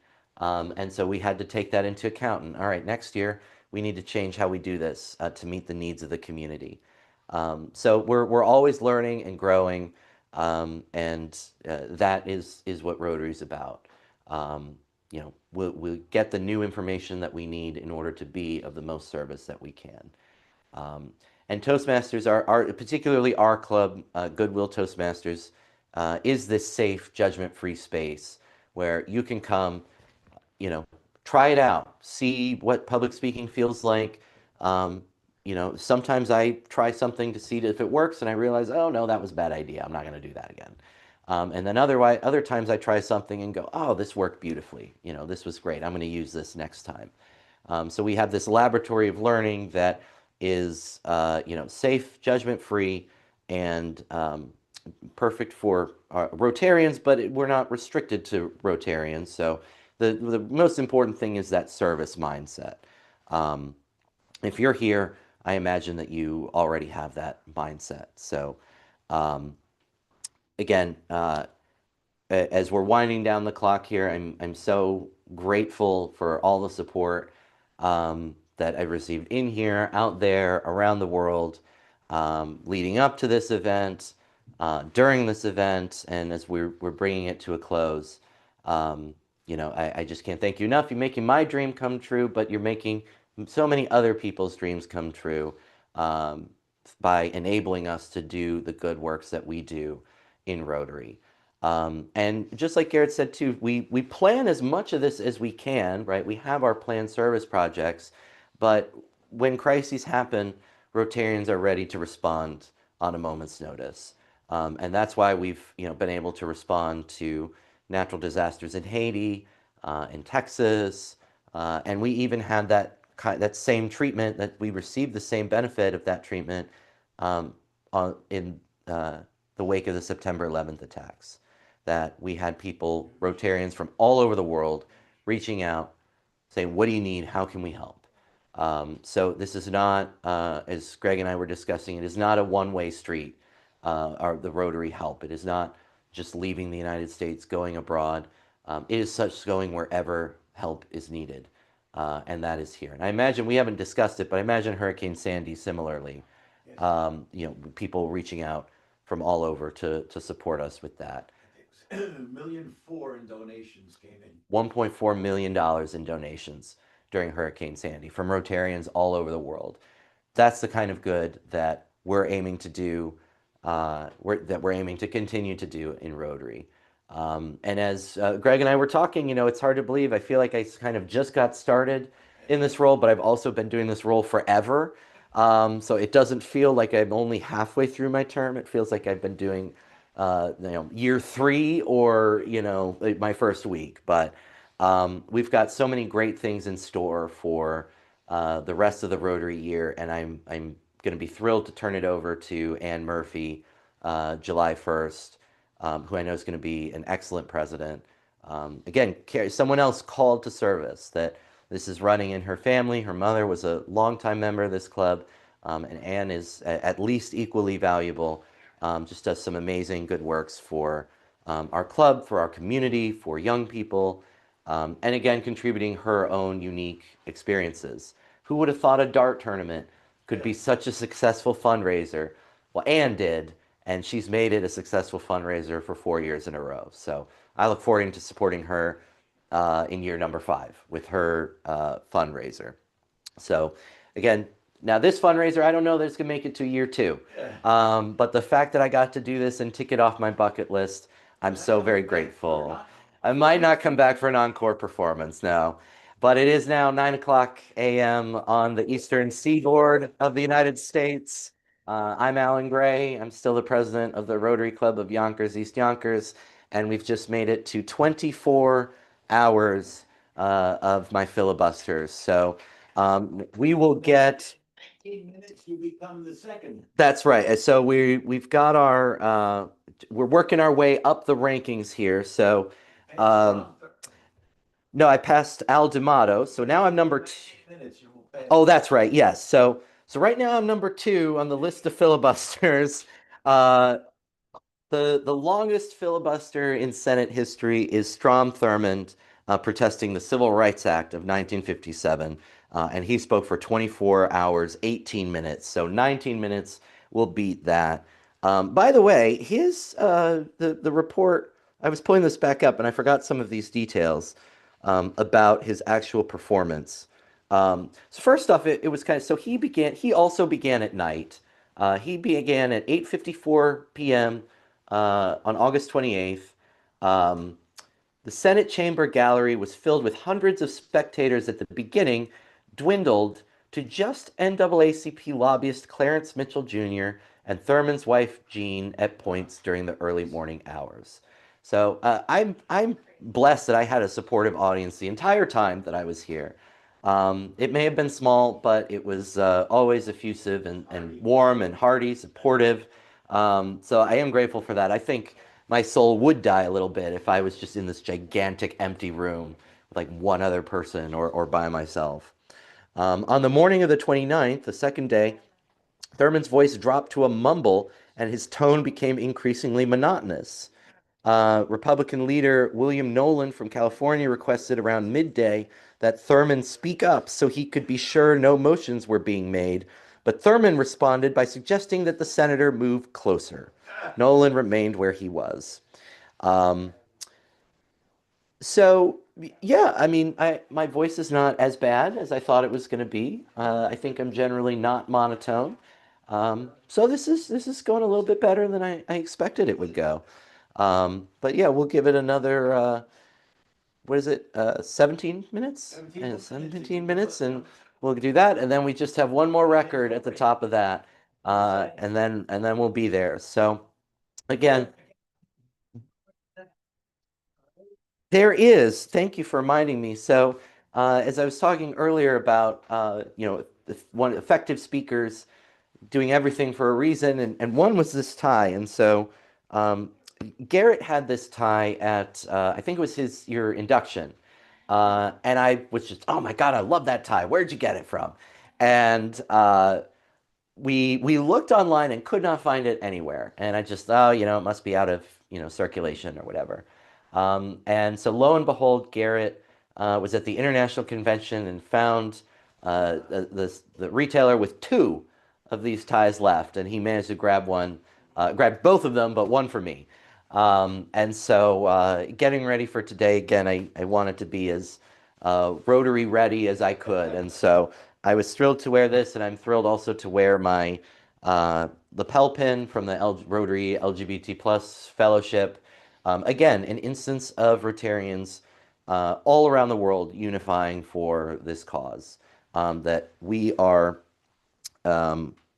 sorry, that there are people uh, in Rotary all around the world in very different situations.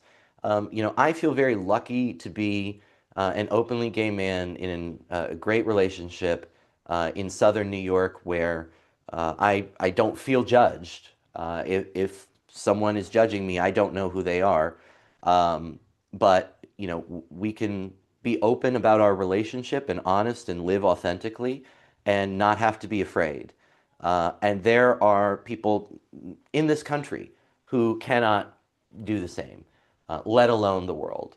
And so, as Rotarians unite to, address problems where we see them, this is a fellowship where we support one another, where we are able to celebrate our identity, but also recognize the need for change elsewhere in the world and do our best to be that change. So I am very grateful. Aside from the lapel pin, just looks beautiful. And I do get a lot of positive comments on it, but I am proud to get to wear it because it is both a symbol of my pride and a charge for the work that I want to do.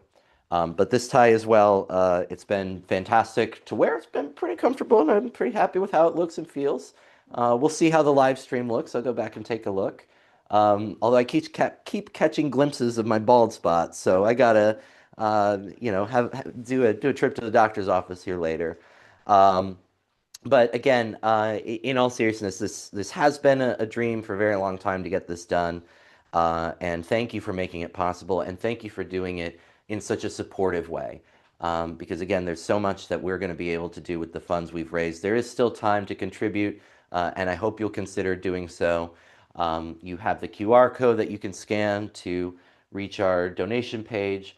You have the link, go.yonkersrotary.org/donate. And you also have the link in the description below this video. All of those will take you to our donation page. We are still a ways away from our $10,000 goal, but any contribution that you can make will be helpful.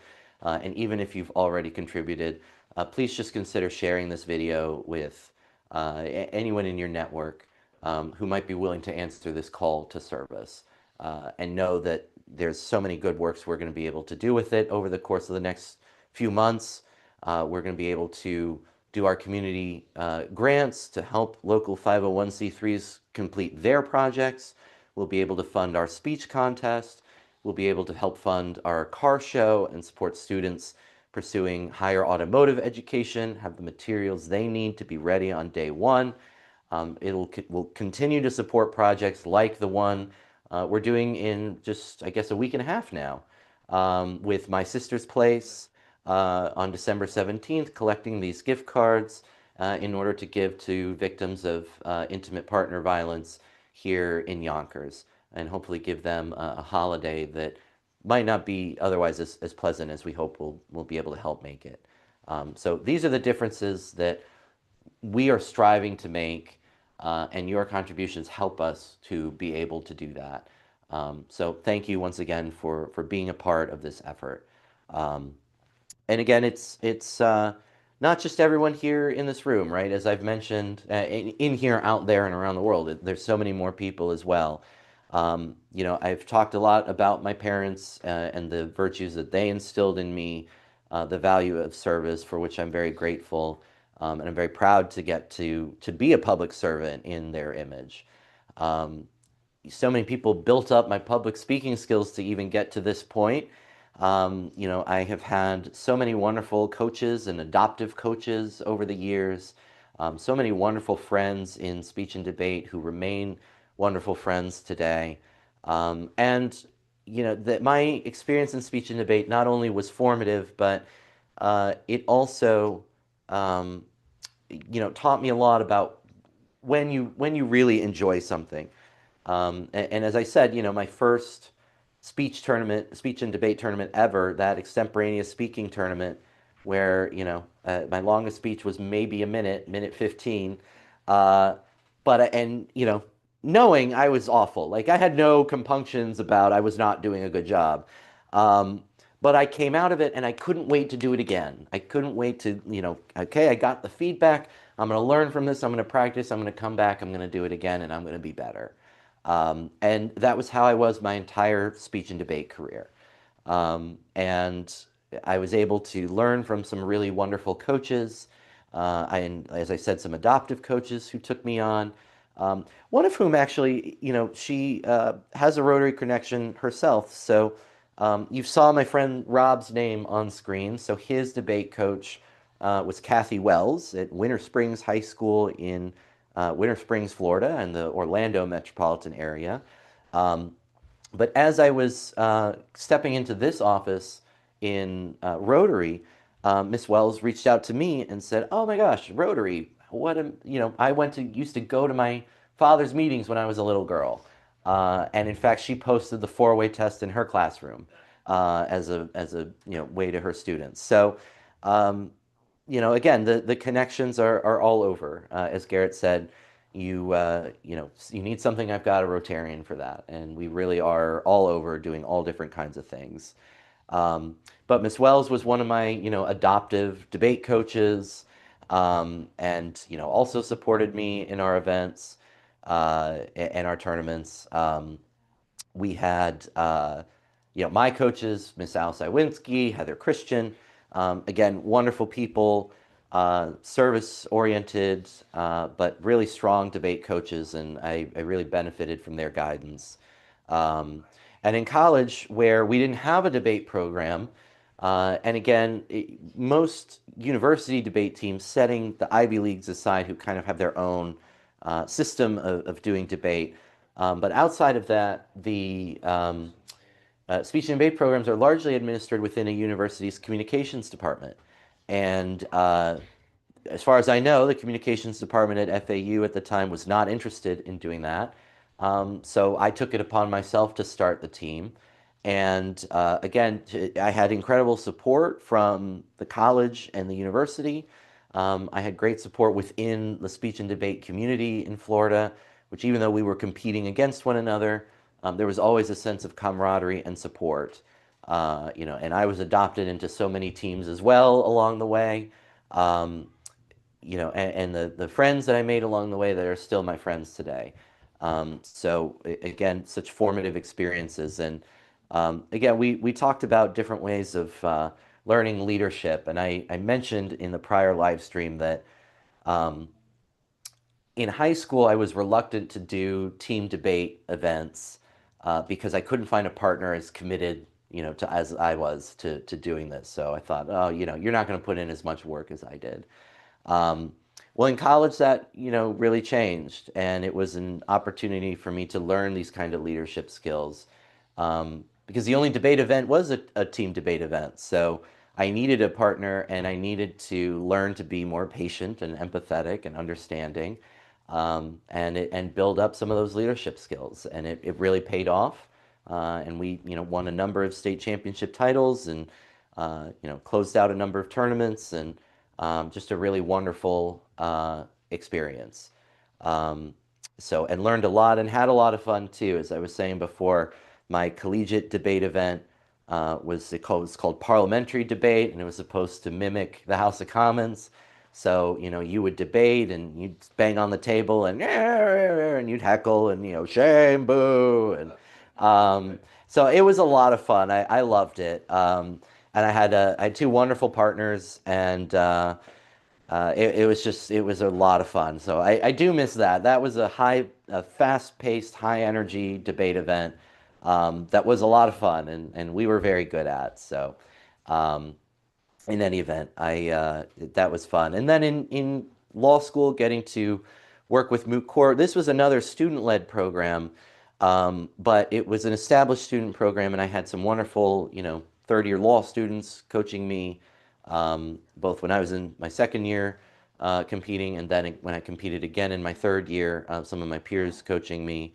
Um, I had great partners, in those events as well. So just absolutely wonderful support. And then when I finally got to take all these, academic skills and put them into practice when I was in private practice, again, I had two amazing bosses who just were fantastic, and gave me a lot of trust and responsibility that was uncommon for, it still is uncommon for an attorney of my experience level at that point. If I tried my first jury trial roughly within my first year as an attorney. Now, if you're on the criminal side, you'll try 100 cases in your first year. But on the civil side, that never happens. And it only happened because my bosses had the faith and confidence in me to see it through. Um, and I did. I did win both of the trials that I tried to verdict, but knowing that they had the faith and confidence in me to do the job well, really meant a lot when no one else, would have done that. So all of that, has brought me up to here. And that's to say nothing of the, emotional support, um, again, from everyone in our club who has helped make this happen. Again, I have Garrett, I have Lauren, who've been here so much and done so much to make this happen. Alex Schnee and J. Lauren Russell, who came by, everyone who contributed to this effort and who, uh, you know, uh, helped find sponsorships and contributed to it, everyone who made this happen. So everyone in my club, I know I'm the one that you're seeing the whole time, but this is a team effort. I'm just the face of it. And as I said, I felt like that was my obligation as president, to be the first one on the field and the last one off. The buck stops with me, and I have to put my money where my mouth is. And so that's all what I'm trying to do, by taking on this challenge. Um, Analogy than going down with the ship. yes, and Greg says, better than going down with the ship. Yes, that's not what we're going to do. Our ship is well afloat, sir, and we'll keep it that way. But on top of that, so much, this is beyond even just the support in this room. Lauren asked me, I forget exactly how she phrased the question, but in the last, uh, I think it was the last live stream, sort of, who's had the biggest impact on your life, or who would you not be here without. And I said that was my partner and my two best friends, because they staged an intervention, and saved me from really hitting even a lower bottom with my addiction than I did. And the truth is, I only started engaging in activities like Rotary, like Toastmasters, after I had gotten sober, because my addiction was occupying my whole life. So really, I would not even be here today, in Rotary, doing this project, speaking to you today, were it not for, my partner and my two best friends, and the love that they had for me to intervene, and save me from myself and save me from my addiction. So I know, Lee is watching. Um, Rob is the one who last night had me do Batman for 3 hours, and no, no, no, no, no. We're Batman is gonna be done for a little while. Well, yeah, different script. No, I do owe Rob the end of that, but it's just gonna have to be a private audience, I'm afraid. Um, yeah, no, it was unfortunate though, because I did look for a screenplay from the TV show, and the only one I could find instead was the screenplay from the movie. And I wondered, I thought, is 3 hours going to be enough to get this done? It's a 104-minute movie, roughly a page a minute. This page is slightly, it was 131 pages. So if you think a page a minute, okay, it's 2 hours. Am I going to have enough to fill all this dead time? Nope, we did not even finish. I'm pretty sure I had about 45 minutes more left. So Rob, thank you for your support, and I'll be happy to give you the rest of the performance at some other date and time of your choosing. Um, but No, I mean, I know Lee's watching. I hope Rob got to see at least a little bit of the show that he paid for. And Glenn, I know, again, just incredibly supportive, my friends and family all around. So, especially my family in Buffalo as well, who's been super supportive. You've seen several of them pop up on screen tonight. Jackie Sheehan and All Pro Tutoring up in the Buffalo metro area. Jackie contributed multiple times, so thank you very much. And her son, my cousin PJ, thank you again for your generous support. My cousin Emily, also, who's a therapist in the Buffalo metro area, also donated as we were gearing up for this effort. So, again, the support from my family, my biological family, my chosen family, and my Rotary family has all been incredible. So, with that, I've now officially broken Strom Thurmond's filibuster record. So, there's just one more. Take that, Strom. That's right. Take that, Strom. Civil protesting the Civil Rights Act. What kind of jerk? So now we've just got the one left, and that's the big one. That's Cory Booker's 25-hour and 5-minute record. Um, we're coming for you. 1 hour, 10 minutes left. That's until till right. I'm going to break it by 25 minutes is the goal. Um, Maybe you can work on your Irish brogue dialogue. Oh no! So Greg suggested I work on my Irish accent because I couldn't do Chief O'Hara during Batman. Um, I need to go to bed first, and then regroup and try that whole thing again. Oh yeah, you saw it. Yep, yep. That's immortalized now. That's really embarrassing. So, um, anyways, yeah, no, I gotta collect myself before I try these accents again. Um, Not easy. it wasn't, but you know what? Even my work wife, who I speak so fondly about, who's also in Rotary, she's Russian. I should have had this Russian accent thing down too, and that just went away as we went on. So, anyways, yeah, no. Thankfully, my job here is not to continue doing accents. It is just to speak to you. So, um, yeah, and that was the thing too, talking about, in all seriousness, with Strom Thurmond's filibuster. I mean, the Civil Rights Act is this landmark piece of legislation that was intended to protect the rights of people of color after, the Civil War. You have the Reconstruction Amendments enshrining so many rights of formerly enslaved people, but then that leads to Jim Crow segregation, that leads to um, oh dear God. Um, the Thank you, Plessy versus Ferguson. I couldn't put that word together. Separate, uh, but equal is constitutional, and then that leads to this whole era of civil rights violations, to call it what it was. And around the time that Brown v. Board is decided, and then you've got the Civil Rights Act. Um, this was a pivotal time of change in the country. And so, it really is unfortunate that this otherwise impressive record, to speak for, more than 24 hours straight, was held on such an unfortunate, position. So, it is good that Cory Booker, broke his record for the longest speech on the Senate floor, so that record is now taken away from Strom Thurmond. But hopefully someone else will break his Senate filibuster record as well. So in the meantime, we'll take the wins that we can get. We'll say that me and Cory Booker have beaten Strom Thurmond's record. So we'll just go with that. We may need a senator from New York, you know. Oh, no, no, no. We're not doing politics right now, Greg. No. Rotary's not a political organization, so we're not talking any politics. Um, but I'm sorry, I did have something to say, but I completely lost what it was. No, no, no, that's okay.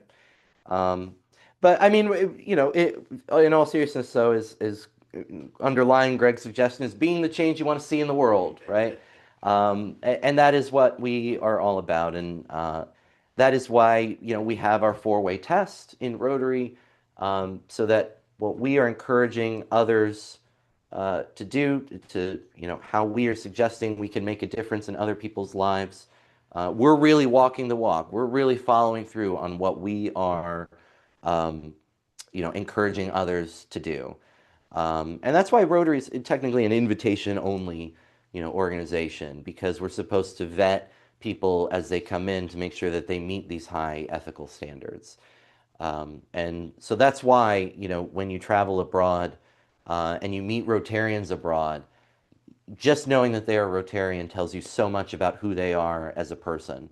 Um, One of the stories that I love, one of our fellow Goodwill Toastmasters, Barb Hanna, from Rivertown's Rotary, tells the story of, well, she has a few stories of Rotarians abroad, but one of them is of, a student, who was going to come to, New York for, I believe it was a medical program, studies, medical. I don't think it was medical school, but in any event, he was coming to study. He was going to be a student, and so they met. I believe it was the father was a Rotarian, so they met in Germany, where the student was from, and the family had Barb and her husband there, to get to know them and know the student. And then the student came and stayed with Barb and her husband for however many months he was in his studies. And throughout her telling this story, there's no hesitation. There's no, well, let me, run a background check on this person or something. Well, they're a Rotarian, and I just want to meet them and know who they are, which I think that's just a human thing to want to know. But knowing that they were Rotarian, that was enough.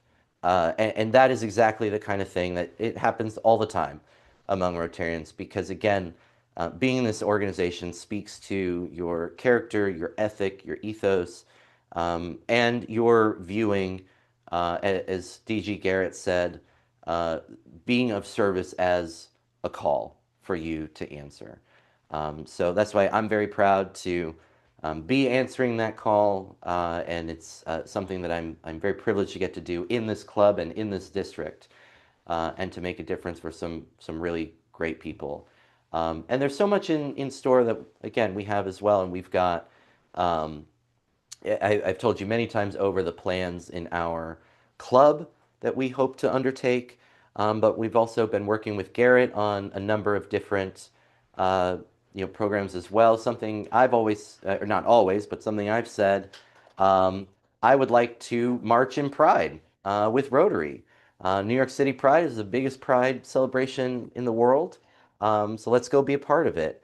And I looked into it after making that suggestion, and I'm happy to report it's not as hard as I thought it was going to be. So I think it might be something we can really do. And again, I'm happy to, be contributing to, our efforts in making positive differences in the world. So, uh, with that, there's just one record left to break, and am so very thrilled to, again, be doing it with all your support. Um, so again, as I'm winding down, I warned you several times, you're not getting many, gold nuggets coming out of this presentation. It is about quantity.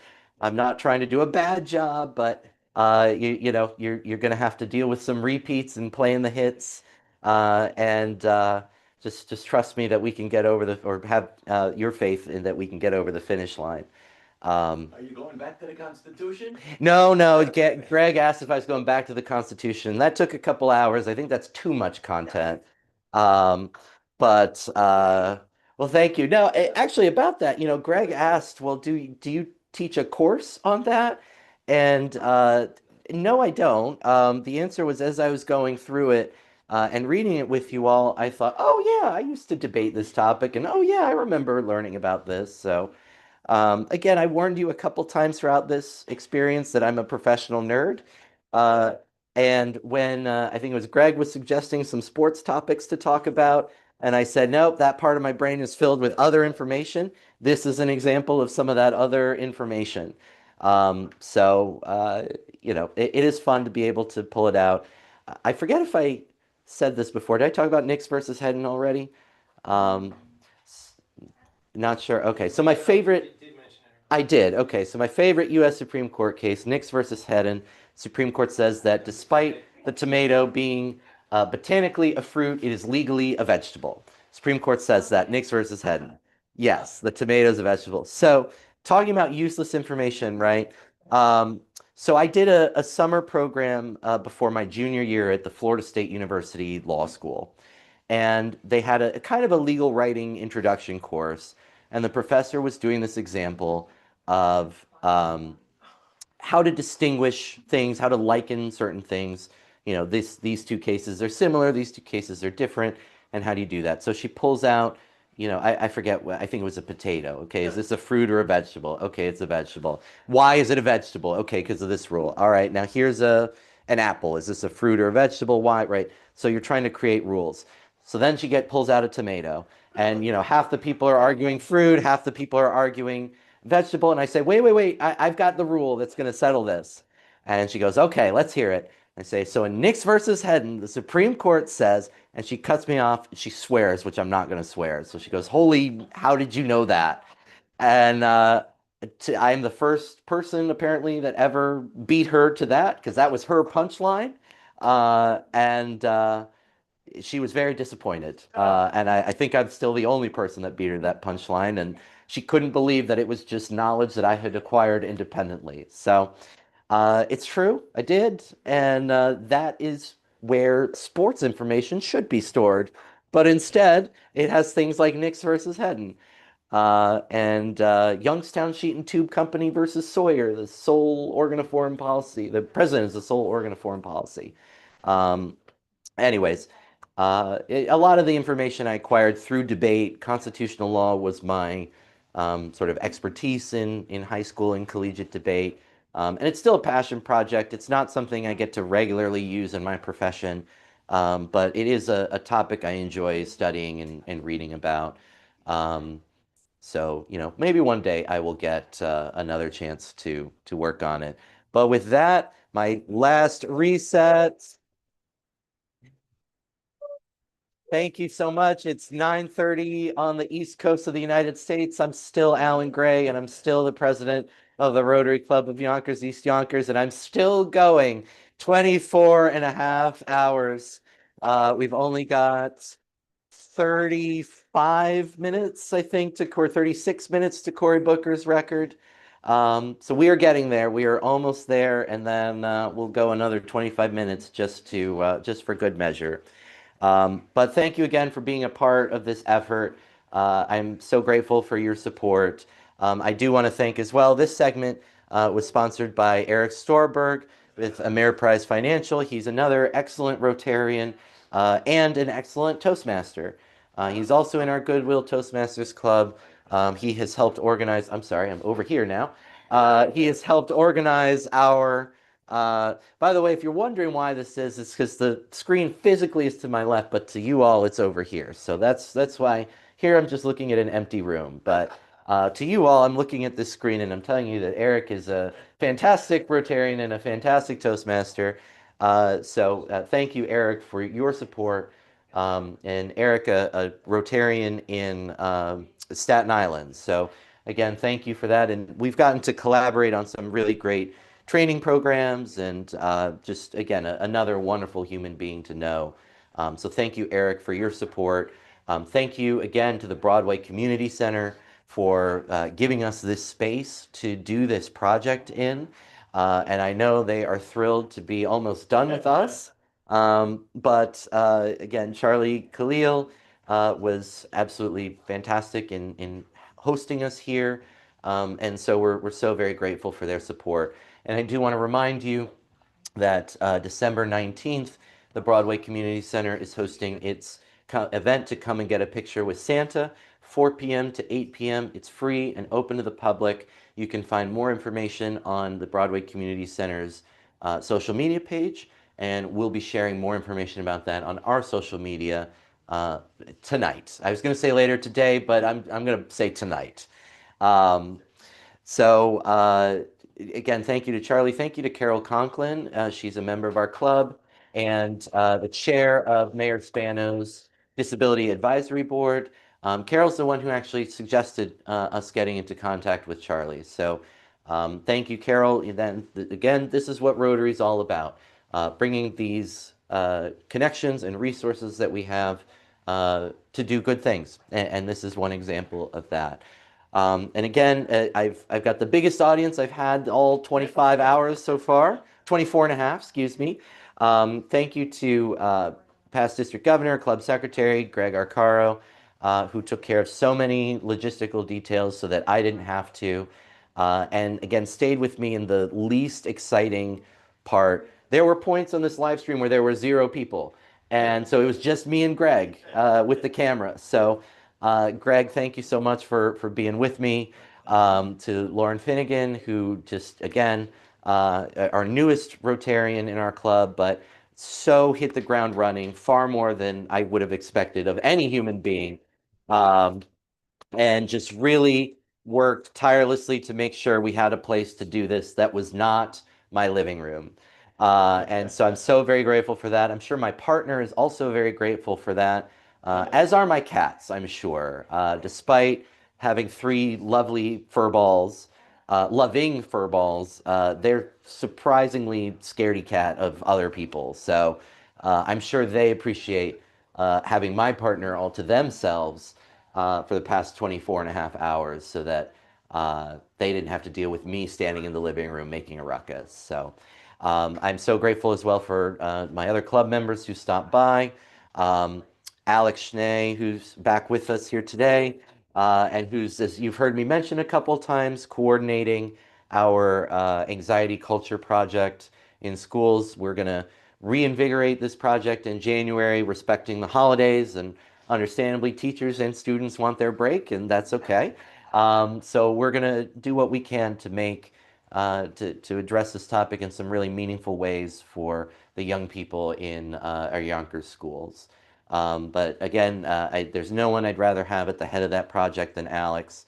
And to have her here supporting me as well has been really so very grateful for that.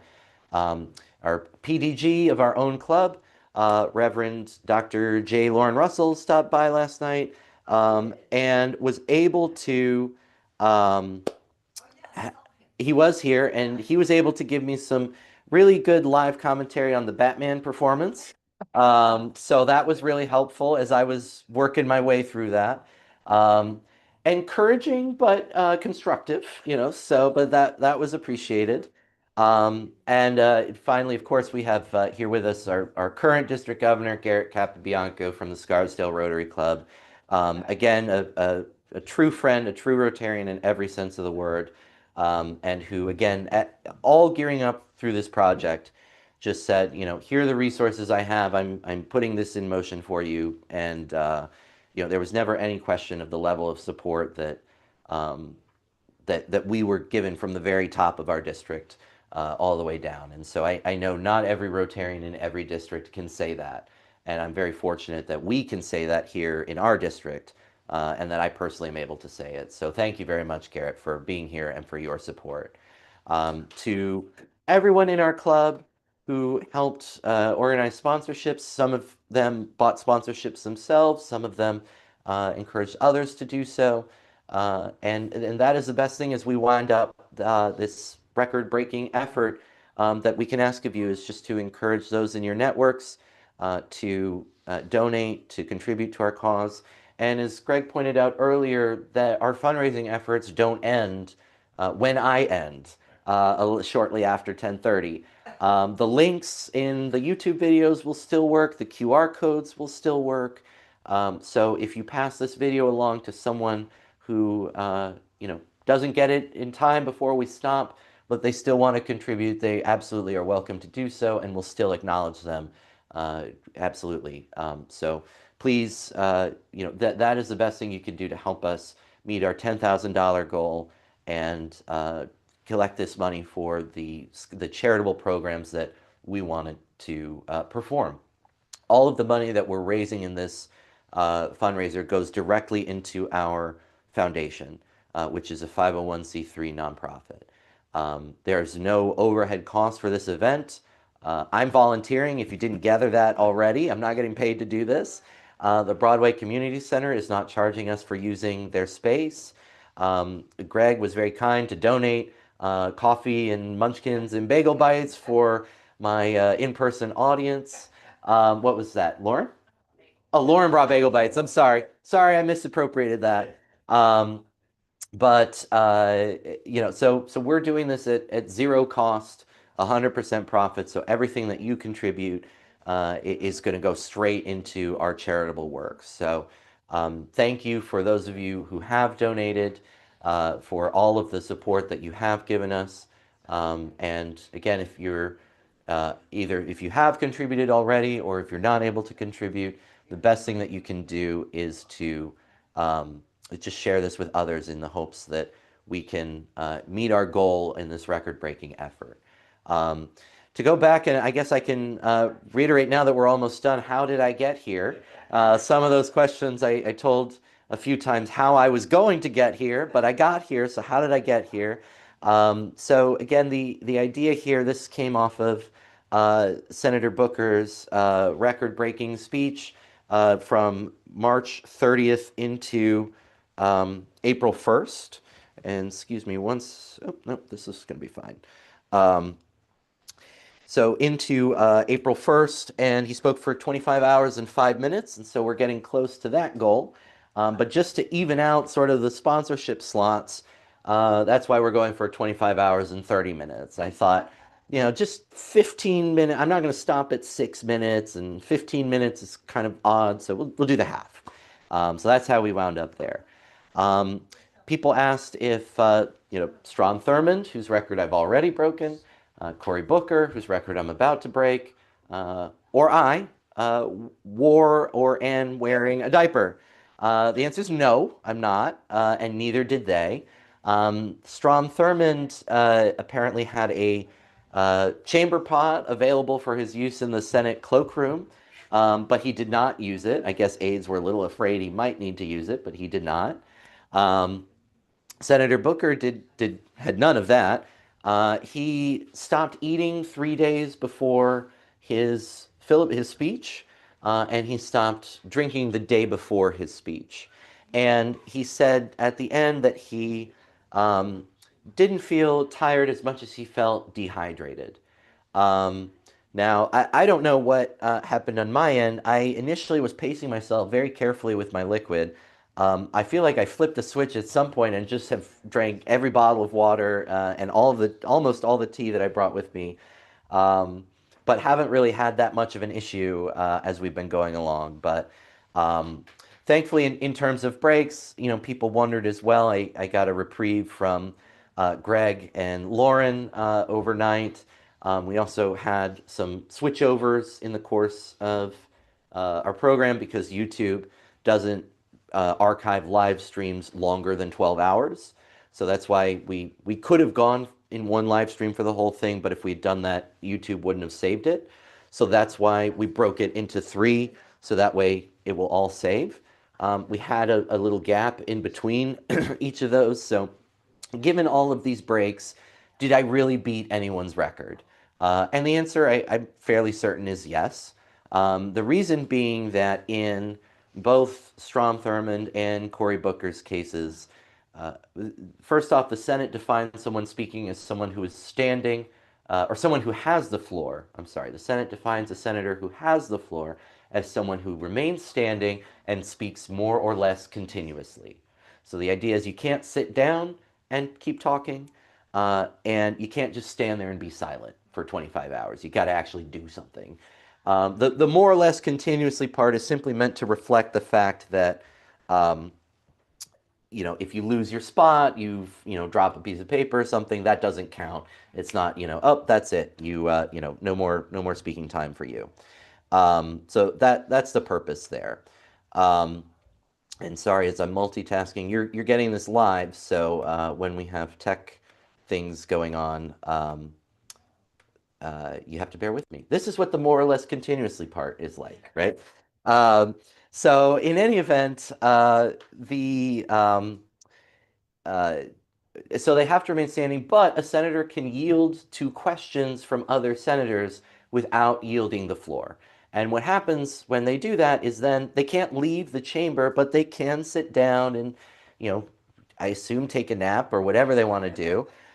So actually, if you go on the Wikipedia page for Senator Booker's speech, you'll actually see that they've got a timeline of when he spoke, the topic he spoke about, And then 35 of his Senate colleagues asked questions in the course of it. But in true sort of political parliamentary fashion, these questions loosely defined took a very long time to ask. And I think even Senator Chuck Schumer's, Senator Schumer asked two questions, one of which I believe took him about an hour to ask. So when we say Cory Booker spoke for 25 hours and 5 minutes, what we really mean is he held the floor for 25 hours and 5 minutes.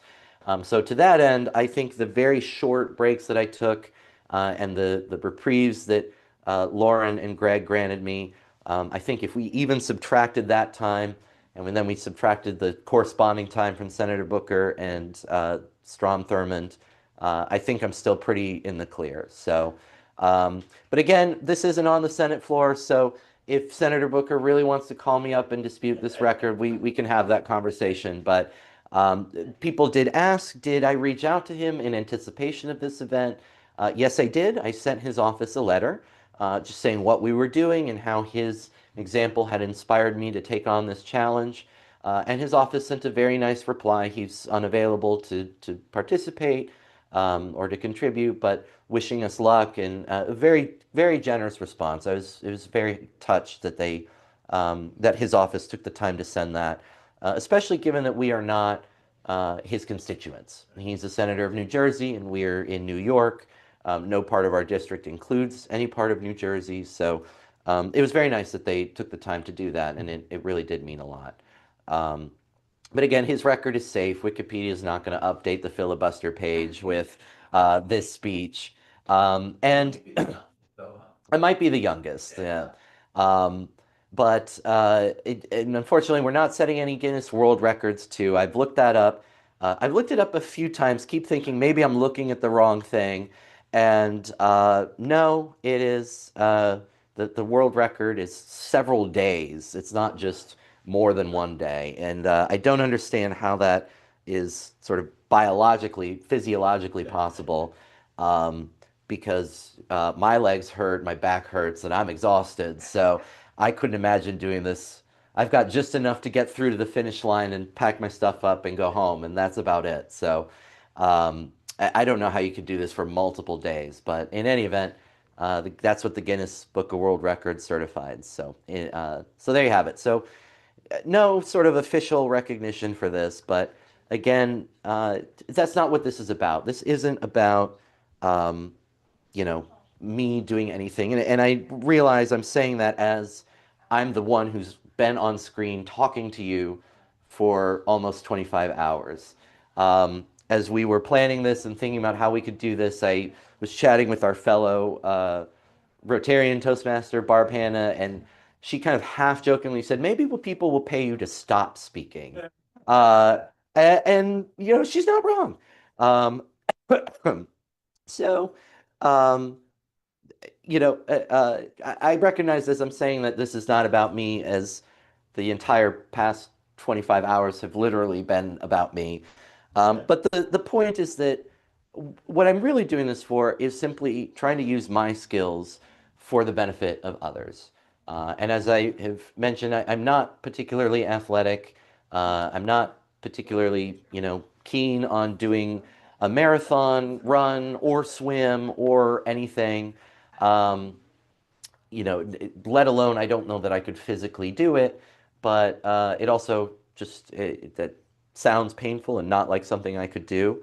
Um, but this is a set of skills that I've developed over the past 22 years with the help of some wonderful people along the way, and to be able to put these skills to good use, that is exactly what Rotary is about. So your donations, again, 100% of which go to our foundation. And we have so many great things in store for the end of my term as president and going forward into Ann Murphy's term as president. We just have so many great projects that we're able to do. So I'll show you one more time our Life Fact project that we're really excited to be launching in January. This is a choking rescue device. And as I've said, I think if you pick your restaurant, coffee shop, the place of public assembly of choice, look around and ask how many people there would know what to do if you started choking. And right now, I think the answer is one, because Garrett is here and he's a firefighter EMT. Oh, Alex knows. All right, so two. Oh, so you have to know. But I'm sure single digits, if not zero. And that's what this is meant to help with. So LifeVac comes with some instructions as well. It's not just a kit. There is a QR code for training, but there are written instructions that explain what to do and how it works. But this kit, it comes with the device as well as three masks that attach into the end. One is a pediatric child-size mask, one is an adult mask, and one is a practice mask. That practice mask is obviously meant to be reused, but the others are single use only. And so if you ever use either the pediatric or the adult mask, you let LifeVac know and they send you a replacement for free. So it is really just sort of a one-time purchase, and then you're good for whatever your needs are. Um, but this kit, you can purchase a life pack for your personal use. You can buy kits for your home, your office, your car, wherever it may be. But this particular kit comes in this plexiglass case that's mountable, and the idea being that whatever business this goes to can put it on the wall next to, their defibrillator, their first aid kit, whatever it may be. And so in the event of a choking incident, it's right there and accessible for them to use. We worked with LifeVac to purchase these at cost, and we purchased these thanks to a grant from the Westchester County Board of Legislators, and in particular, Legislator Jimmy Nolan. So we were able to buy 50 of these units, and the goal is to get them into 50 restaurants, businesses, again, places where people may be at risk of choking. And we hope that this is a success, and we're then able to repeat this project later on. But we'll distribute these 50 and then take stock and reassess. But also importantly is that this is a pilot for our district. And so when I came up with the idea for this, it was based on a conversation I had with someone at the President-elect Learning Seminar back in the spring. And immediately after this conversation, I went up to Garrett and said, "Oh my gosh, we got this project. We got to do this." Knowing that Garrett's an EMT, a firefighter, I knew this would appeal to him, and he said, "Yes, let's do it." So we'd been, corresponding with LifeVac, leading up into our respective terms as district governor and president. And then once we finally, were awarded the grant from the Board of Legislatures, looped in Greg, and we got this done. So we've got these 50 kits. They'll also come with stickers, which we should be receiving shortly, so that when someone goes into a business that has one of these, they'll see a sticker right on the door that says LifeVac equipped, thanks to Yonkers Rotary. And the point is that you can have assurances that you're safe if you're going into that business and you know exactly what we do. Because that's something actually, and all of us Rotarians get asked, I'm sure a lot. I've heard of the Rotary. What does the Rotary do? First off, it's just Rotary. But, what do we do? Well, we can say we're an international service organization. We can say that we have our four-way test and we're ethical. We can say that we, help communities in need. But what this project is it just makes it very simple. What do? We save lives. That's it. That's what this entire project is about. We can prevent the loss of life before we can prevent the unnecessary loss of life rather than react to a loss of life that could have been prevented. So this is one example of the project we're going to be undertaking in January. As I've said, later this month, in about a week and a half, we're going to undertake our, sorry, oh, there we go. Oh, thank you. My partner's going to pick me up, so that's great. Uh, so I, so Greg actually asked, this was a good question. No one asked this question, but we should have. How did I get here? Did I drive? No, I did not drive because I did not trust my ability to stay awake while driving home. So I took an Uber here, and I had planned to take one back. So thank you, sweetie, for coming and picking me up. It's great. Um, Greg says Garrett had the fire truck. Oh, too bad. Um, yeah, can we get an escort then? That'll do. That'll do. No, but in just a week and a half, we're collecting gift cards to distribute to people in domestic violence shelters, or rather to my sister's place, which operates domestic violence shelters in Westchester County, one of which is in Yonkers. Again, when we originally came up with this idea, we thought to do a toy drive for children in these shelters, so that they could have a good holiday.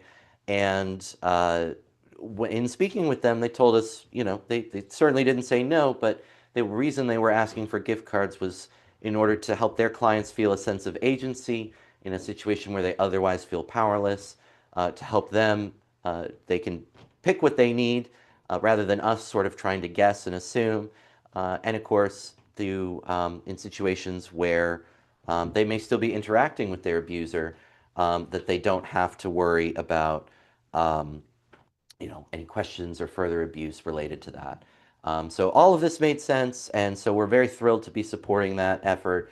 So we're collecting gift cards in um, 25 and $50 increments. And at the 17th at our holiday party, we're going to be donating those to my sister's place, and hopefully help some people have a much nicer holiday than they otherwise might. That's on top of our community service grants that we do every year, and we'll be rolling that out, I assume, in the spring. That's on top of our speech contest that we're ramping back up. That'll be launched in January. That's on top of our car show that is part fundraiser but part service project of getting funds to students pursuing higher automotive education. Because again, as I've said a few times, we don't know what problems are out there that we can help solve unless someone tells us. And so our past president, Steve, came, or you were then the president, right, Steve? With your car show? You were president at the time. Yeah, so President Steve came came to us and said it was a good idea. President Steve came to us and said, "Look, my students that want to continue pursuing higher automotive education, they've got to show up on day one with about 10 grand worth of their own tools, and that's on top of tuition, room, board, books, the whole thing. And there's not a lot of scholarship opportunities available for students pursuing higher automotive education because most scholarships are oriented towards academics, doctrinal kinds of courses, those sorts of things. So we created this scholarship opportunity for them. And so we raised money for it, partly through the car show. And thankfully, Steve is a car show aficionado as well. So he knows how to put together a really good car show, and get a great turnout and, meet expectations. Um, as I shared before, my role is often as the MC because no one wants to get on the mic and make the announcements and present the awards. And if you didn't guess, over the past 24, almost 25 hours, that's not that hard it doesn't feel very difficult for me to do. Um, so I'm very happy to, fill that role for the club as needed. But these are, again, examples of where your money is going. Um, and again, 100% of it goes into our foundation. Um, None of it goes to overhead. We are a completely volunteer organization. We don't make a salary. We don't get paid out of doing this. Again, the sort of most compensation I had was Greg generously brought some water and some donuts and coffee, and Lauren brought some bagel bites. That's the closest we've gotten to any kind of compensation for this event. But again, wonderful community partners making this happen. Thank you again to the Broadway Community Center for giving us this space. I promise we're almost done using it, and then we'll be out of here as quickly as we can. Um, but again, having such great community partners is what makes it possible to do these kind of events. And we're grateful again with our Life Back project that we're able to do this through a grant with the Westchester County Board of Legislators. That is not something that a lot of clubs have the luxury of having when they do their service projects. So we're very fortunate to have such strong relationships with our community partners, with our government partners, other nonprofits and private sectors, which is all what Rotary's about. But as I said, as president, I feel an obligation to be, when I'm asking people for money, to be the first on the field and the last off. To the buck stops with me, and I have to put my money where my mouth is. And that's exactly what I'm trying to do with this fundraiser, is to walk the walk and talk the talk and show we mean business when it comes to making a difference in our communities. So at the same time, I am very grateful for the opportunity to break this record, for the opportunity to fulfill this item on my bucket list. This is not going to be an annual project. No, no, no, no way. But again, our donation links always work. So we can just replay it once a year. That's how we'll do it. But again, if you haven't contributed already, please consider doing so. And the links that you see on to the right, they all work. They will continue to work until the videos come down, which we have no intention of taking them down. So you can continue to donate even after our live stream ends. You can go back and visit the first two parts of the live stream. Again, the reason that we broke it into 3 bits was because YouTube has a policy on it doesn't archive live streams more than 12 hours. So we could have run it one live stream for the entire time, but then we would have lost it, and we didn't want to do that. So that's why we broke it into 3 streams. But the links in all of them will still work. You can also find the donate links on our website, and those are never going anywhere. YonkersRotary.org. You can scroll down a bit and you'll see the donate button. You'll also see the menu at the top of the website. One of the drop downs has the option for donate. So again, as we get close to breaking this record, and again, thank you so much to everybody who has contributed. Brianna, our star Goodwill Toastmaster, she won our first speech contest, joined our Goodwill Toastmasters Club, wrote in the chat, "Oh my God, you're so close." So thank you, Brianna. I appreciate you.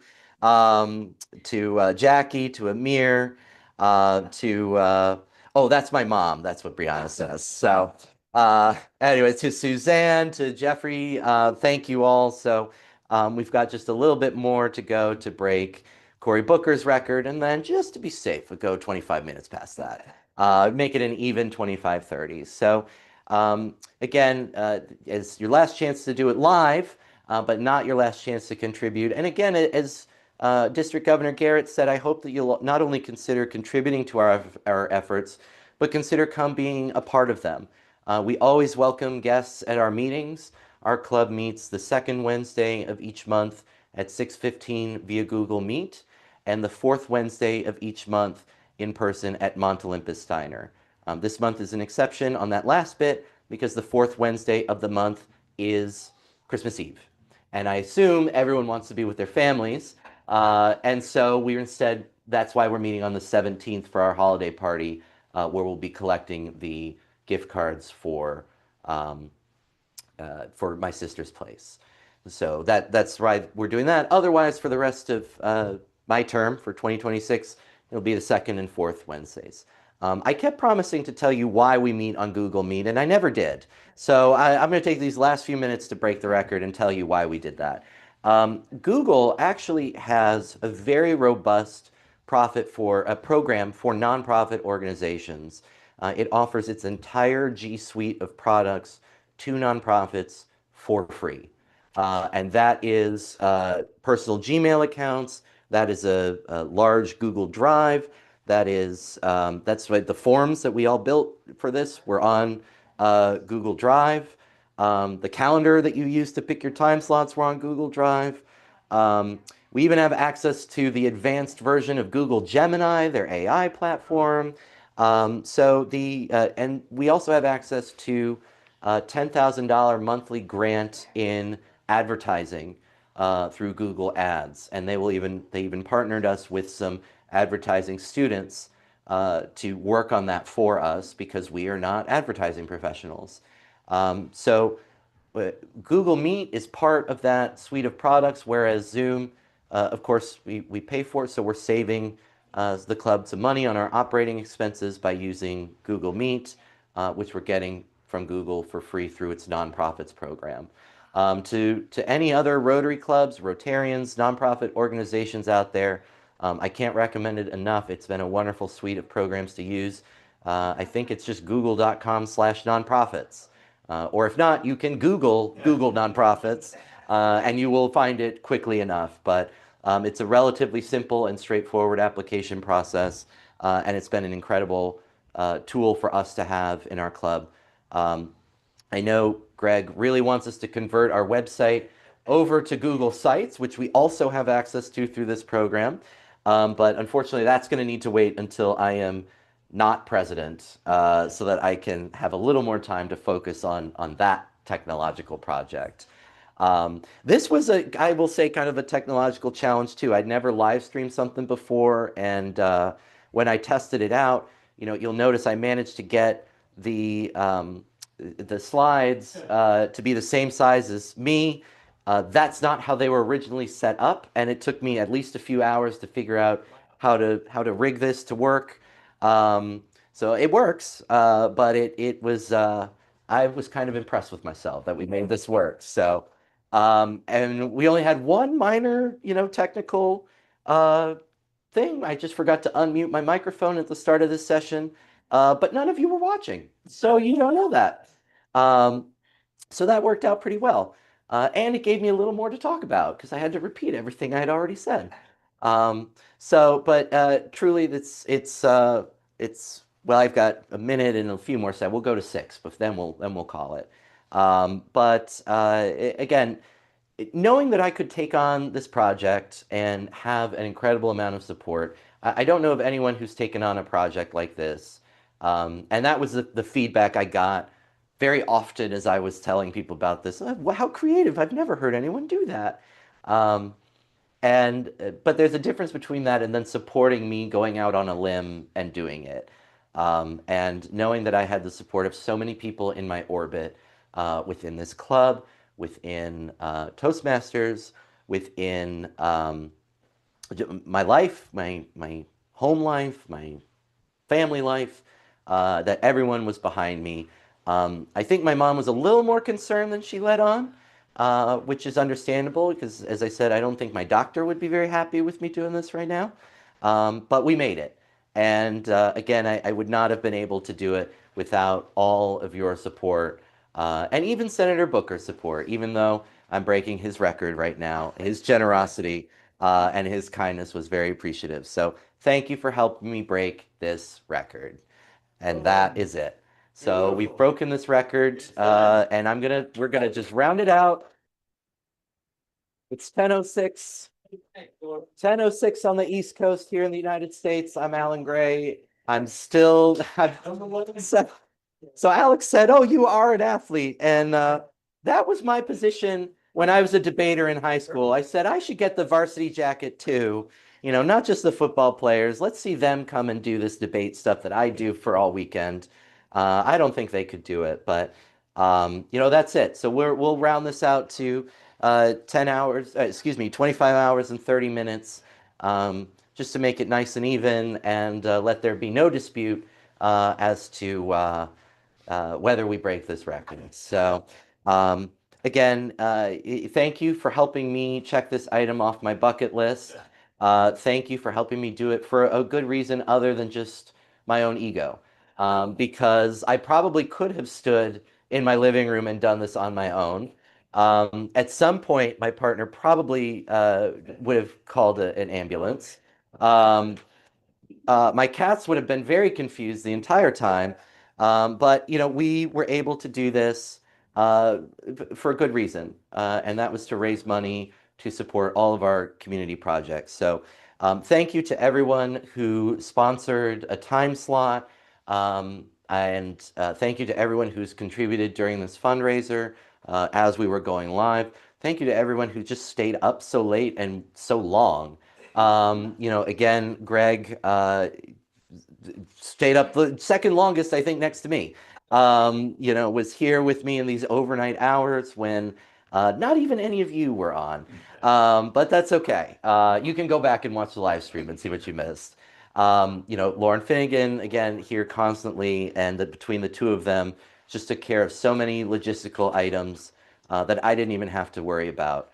Even just tiny little things. I thought, oh man, I should have gone to the supermarket last night and gotten Tylenol or whatever. Well, lo and behold, Greg shows up. Oh, here's Tylenol, here's hand moisturizer, here's this, here's that.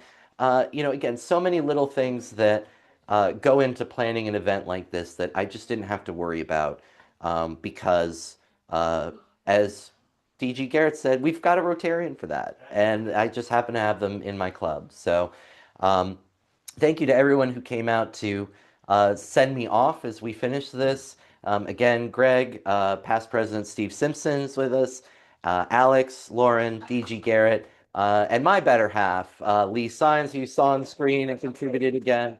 Um, he's been very patient with me and sending me little notes as we go along, which has been very helpful, but not distractingly so, which I so appreciate. I would have expected some pictures of like him in bed with the cats and like, oh, look what you're missing out on. But none of that happened. And again, it's the support to do something like this comes from so many different angles and directions. It's not just my Rotary family that helped me put this together. It's my biological family that went all out to contribute in so many different ways. It's my, chosen family, my partner at home, our cats, his family, who were, again, equally supportive.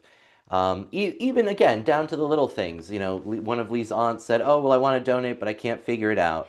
And I just said, "I have got to finish getting ready for this. I am not ready." And, that was something that Lee was able to go in and help them with, so that I didn't have to worry about it. Um, Mary, Greg Arcaro is always so thoughtful and caring. That's exactly right. I'm really lucky to be between the live stream and here in person. And I've said it a few times in the course of this that I'm very lucky to have met a number of people who I think just embody Rotary. That if you take all the values and everything that Rotary is about and you put it in a human being, um, there are a few people who meet that. And Greg, I think, is the one in our club who meets that definition of just Mr. Rotary. Everything that Rotary is about is embodied in him. But Mary as well on our club, I think, is Miss Rotary. She, a fourth generation Rotarian, does so much, not just at, the local level within our district, but at the international level. And as I've said, she charted our Goodwill Toastmasters Club, and she is our first Rotary Toastmaster, DTM, Distinguished Toastmaster. That's the highest educational level award that Toastmasters um, bestows. And she was the first one to earn that. So, and very deservedly so. So, there's so many people that, embody what Rotary is all about. And I'm very privileged to get to know them and to work among them and to do crazy things like this. And to get to raise some really great money for our club. So as we wind up the next 18 minutes and change, we are excuse me, we are a little under $6,000. We had hoped to get to $10,000, but again, our links that you see will remain open throughout the live stream. And they work on all three versions of the live stream. So again, the links in the description, the QR codes, the actual link, you can still find them on our website. And all of these will still work. So if there's anyone willing to contribute, even after we finish here soon, their contributions are more than welcome, and we'll still recognize them as we do all our donors. So Alan, previous to today, Mhm. people might think of December 7th regarding Pearl Harbor. That's right. Now they will recognize it as the anniversary of the longest filibuster in American history. That's right. So Greg reminded me, and we had talked about this, and I said I would do something, and then I totally forgot that today is Pearl Harbor Day, which is not intended. We didn't mean to line this up, but Obviously not a a pleasant moment for our nation. That sparks our entry into World War II and one of the largest casualty events for Americans in wartime. Um, but again, out of World War II comes the United Nations, and it comes these efforts at peace. And Rotary gets to be a part of those efforts. Rotary gets to be part of uh, building the United Nations Charter. We still are as an organization, we still are intricately involved in the United Nations and its peace building efforts. And peace continues to be one of our areas of focus. So, although today is, not the day, and especially thinking about my parents being military veterans, um, the custom is to celebrate veterans on Veterans Day. That's when we thank veterans for their service, but not Memorial Day, because that's a day for veterans or for soldiers who have passed. Um, but I nevertheless thank my parents for their service on Memorial Day because I'm grateful that I don't have to celebrate them on Memorial Day. And so I think about that on a day like today with Pearl Harbor. Um, that again a mass casualty event on our shores, the worst until 9/11, and again that we didn't intend to line this up or to step on that. Um, Greg says that now people remember this is the day that the longest filibuster ended. I prefer to think of it as maybe a day that we just did some really great service. And we did it within our community, we did it beyond our community, and we did it just for all of the values that Rotary holds dear. So I wish I had remembered that. I would have done a little bit more and a grander thing on Pearl Harbor, but as always, I'm very grateful for our military veterans and Greg himself, an Air Force veteran, right? And many Rotarians in our family are military veterans. So, well, they have planes in Oklahoma, Greg. That's okay. If you were in the Navy in Oklahoma, then I would be very confused. Um, but again, this is even though I'm the one standing here, this is a team effort, and just so very grateful for all of you. And again, not just over today and yesterday, not just over the past month or few months as we've been working on this, um, but again, it takes a village, and it's a whole lot has led up to this moment. It is, my coaches being patient with me in high school. It is my advisor in college being patient with me as I'm, gallivanting around the state. It is my moot court coaches guiding me and helping me to grow. It is my bosses in private practice supporting me as I take the skills that have been confined to academia now into the real world for the first time. And it's the people who continue to give me opportunities to strengthen and hone those skills so that I could use them today. And again, to all the Toastmasters watching, I am so sorry. I hope your heads didn't explode at all my ahs and ums and so's and likes. But as I tried to warn everyone up front, this was not a quality contest, but a quantity and an endurance contest. And again, there were some moments I thought, oh my gosh, I'm not going to be able to make it. But again, thanks to all of your support in here, out there, all around the world today, yesterday, and tomorrow, we have been able to make it. Um, so again, to reiterate some answers to some of your questions, no, I did not wear a diaper. The only concession I made is that I am wearing my tennis shoes. I did not wear my dress shoes. My feet are killing me. And if I wore my dress shoes, I'm pretty sure I would have finished this filibuster lying down. So that was the one concession I made, which was not without precedent. Senator Chris Murphy, when he did his filibusters of Connecticut, did his filibuster, which we found the list was the 10th longest, so it broke his record a long time ago. Um, he wore tennis shoes. And so there are others who have worn tennis shoes during these comfortable shoes. But I am wearing my suit pants. So it's just the shoes. That was my one concession.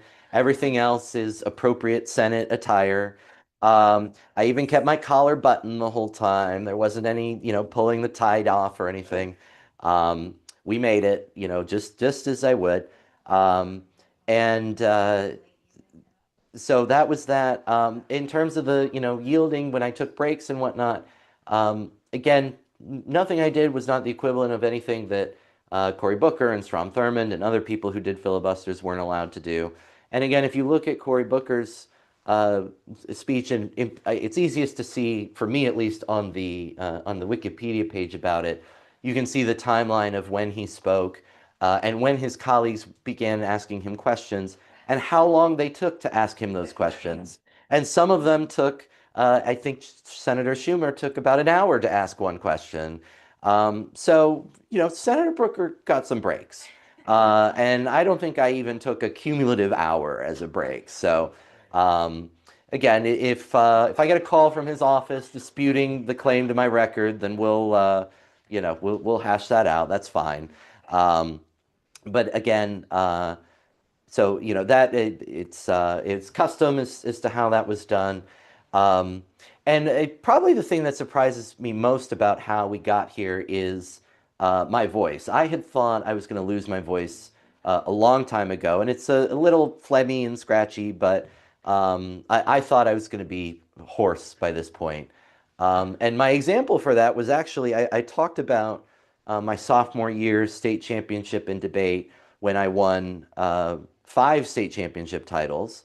And that was a 3-day tournament. And in the middle of round 1 on the first day, I lost my voice. And I, pretty much had to sort of hoarse scream the entire rest of the tournament. At the end of the first day, I went to a pharmacist and said, "What can I do?" And he said, "Rest your voice." So, okay, well, that's not going to happen. Um, but that was the single best performance of my entire speech and debate career, was the one where I had no voice. So that was what I was expecting, that I was just going to have to sort of force my way through the last bit. But so far, that's the thing that surprises me most. We made it. As I said, I did have 2 moments where I lost a little steam. If Chuck Schumer was here asking me questions for an hour and I could sit down, then maybe that would have felt a little bit different. But again, Lauren and Greg got me through it. I got my second wind, and massaged out some of the knots in my legs, and some of them have come back since then. But we'll deal with that at home. That's fine. Um, and again, the other thing that I thought was really going to keep me from getting to do this was, again, finding a venue. And so one last time, I do want to thank our partner, the Broadway Community Center, that found us this space, that made it possible for us to do this event in person, where people could come and see it, not in my living room, and really make this the event that I wanted it to be. So. Again, thank you for letting me fulfill a dream, and to do it in a way that I hope is ultimately helpful. We raised close to $6,000 today, yesterday and today. Um, and that is going to do a lot of good. To the extent that you can share this with people who can continue to contribute after we stop, we will continue to be grateful for all of the support that we receive. And again, I hope you'll consider coming and joining us and checking us out. We always welcome guests at our meetings. And if we're not exactly the right fit for you for whatever reason, we'll help you find a Rotary Club that is. I know some of you are watching from Buffalo. I don't expect you to join the Yonkers Rotary Club, but I can help you find Rotary Clubs in your area. And wherever you are in the world watching this, the same applies to you. So again, our website is yonkersrotary.org. You can visit that to see what our latest projects are. At least until tonight, when I get my wits back about me, the live stream links are still going to be there because I'm not taking them down when I get home. I'm too tired for that. Um, but they'll be there for a little while. Our donate button will still be there, and you can continue to follow us for all of our different projects and things that we're working on. You can follow us on social media. We are on Facebook, Instagram, and LinkedIn. Yonkers Rotary on all 3 of them. I'm still learning social media, so be patient with me as I develop all our posts for that. But you will find all of these links as well, and you'll see all of our projects as we work on them as well. And again, at the end of the day, to reiterate DG Garrett's message, this is about putting service above self and answering the call to do so. And that call can come in a variety of different ways. You heard several of his examples of how that call has come up in his life, not just in Rotary, but in life. And I think over the course of the past 25 hours, you've heard a number of different calls for me. You heard me called to speech and debate as a passion, but to build these skills that ultimately proved so vital later in life. You heard me called to to learn Spanish in circumstances that I hadn't anticipated, but a skill that, again, came to be essential and a fundamental part of who I am. You heard my call to public service as a profession. And while my definition of that, I think, is a little broader than some, I don't consider it just to be nonprofit. My definition is using your skills to help the most people possible. And that can be, to me, that can be in private practice. So I feel I was still in the service of others, even when I was in private practice, because I was helping people who were hurt, who felt they had no other means of redress, and who I was able to help guide through a very tumultuous and confusing time. Many of whom were, uh, only spoke Spanish. And so to add to this confusion of the American legal system was not understanding anything that was happening around you. And I hope I was able to bring at least some of my clients some comfort and peace as they were navigating this process with me. But that was a call that I was proud to answer. I was very grateful to be called to serve in my court and to do the work that I do now, where, as I said, I basically get to just be a professional dork all day. And I love it. I love what I get to do. I love that I get to serve the people of the state of New York and move the law in a positive direction. And again, help people who are only in court. No one goes to court when they're having fun. No one calls a lawyer to tell them that they're having a great day. This only happens when there's conflict. And so to help people try to resolve their conflict is a call that I'm very proud to serve. And then completely outside of my work and my education, to get to do these good things, to get to, inspire people through the speech contest that I first designed, to develop the confidence, self-esteem, the communication skills, to go out and do something themselves, to help people, even within Rotary, develop those same skills, to become better leaders within our organization, to help others. Sometimes leading is stepping aside and letting others lead. And I've been happy to do that with some really great projects that we have. The car show that we've talked about a lot.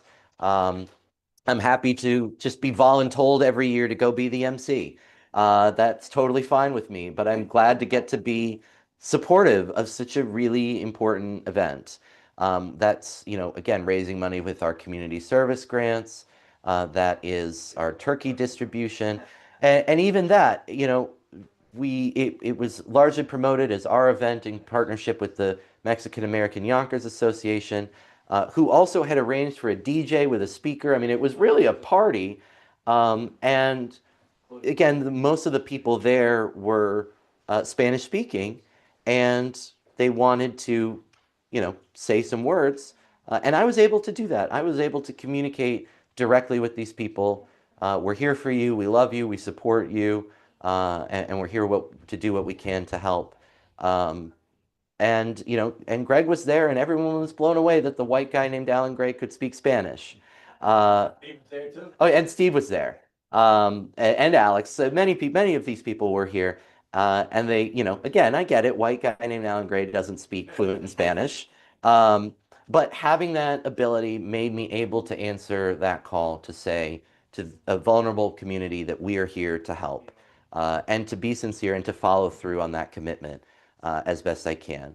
Quite frankly, I'd love to develop a speech contest in Spanish. But I need a lot of Spanish-speaking judges for that, so I don't think we're there yet. But maybe one day. That'll be my next bucket list project. So again, Thank you. We're finally down to triple digits. The 2 minute warning. Do I have to pause it like football? That's right. Commercial break at the 2 minute mark. No, but again, and thank you again all in the chat. Your messages have been so encouraging. To Chinton, to Suzanne, Mary, Jeffrey, Sandra and Mats, Jackie, Lauren. Here we go. Uh, Mom, thanks, Mom. Um, no Batman in here. I don't see that. I'll have to make sure Rob sees it. To, Rebecca, who was on earlier. Again, I'm so privileged to have so many wonderful people in my corner as we just go and do good things, and that's it. I sometimes feel I described our cat Binks earlier, who just kind of bobs along very carefree. I feel like that's kind of us in Rotary, except instead of carefree, it's just like, oh, there's something to help, I'm going to go do it. Oh, there's somewhere to help, I'm going to go do it. And that's all that we are. So I'm very grateful to be a part of such an altruistic organization that, again, there's no ulterior motive, there's no secondary gain, there's no, if I help with this project, it's going to make me look good so that I then get to go do this. It is that's it, just doing good things because it's the right thing to do. And when we're on the receiving end of it, like we were after September 11th, like we were after Hurricane Sandy, again, it shows that this just goes wherever the help is needed. And when we're on the receiving end, it's there. And when we're on the giving end, we're ready to be there. So thank you for the privilege, for your patience in being with me. So many of you were on for so long. And I'm so very grateful for, your patience, your understanding. And should have something profound to say right here at the end, but I appreciate you all. I look forward to continuing working with you in Rotary service. And thank you once again from the bottom of my heart for helping me reach this milestone. I appreciate you all.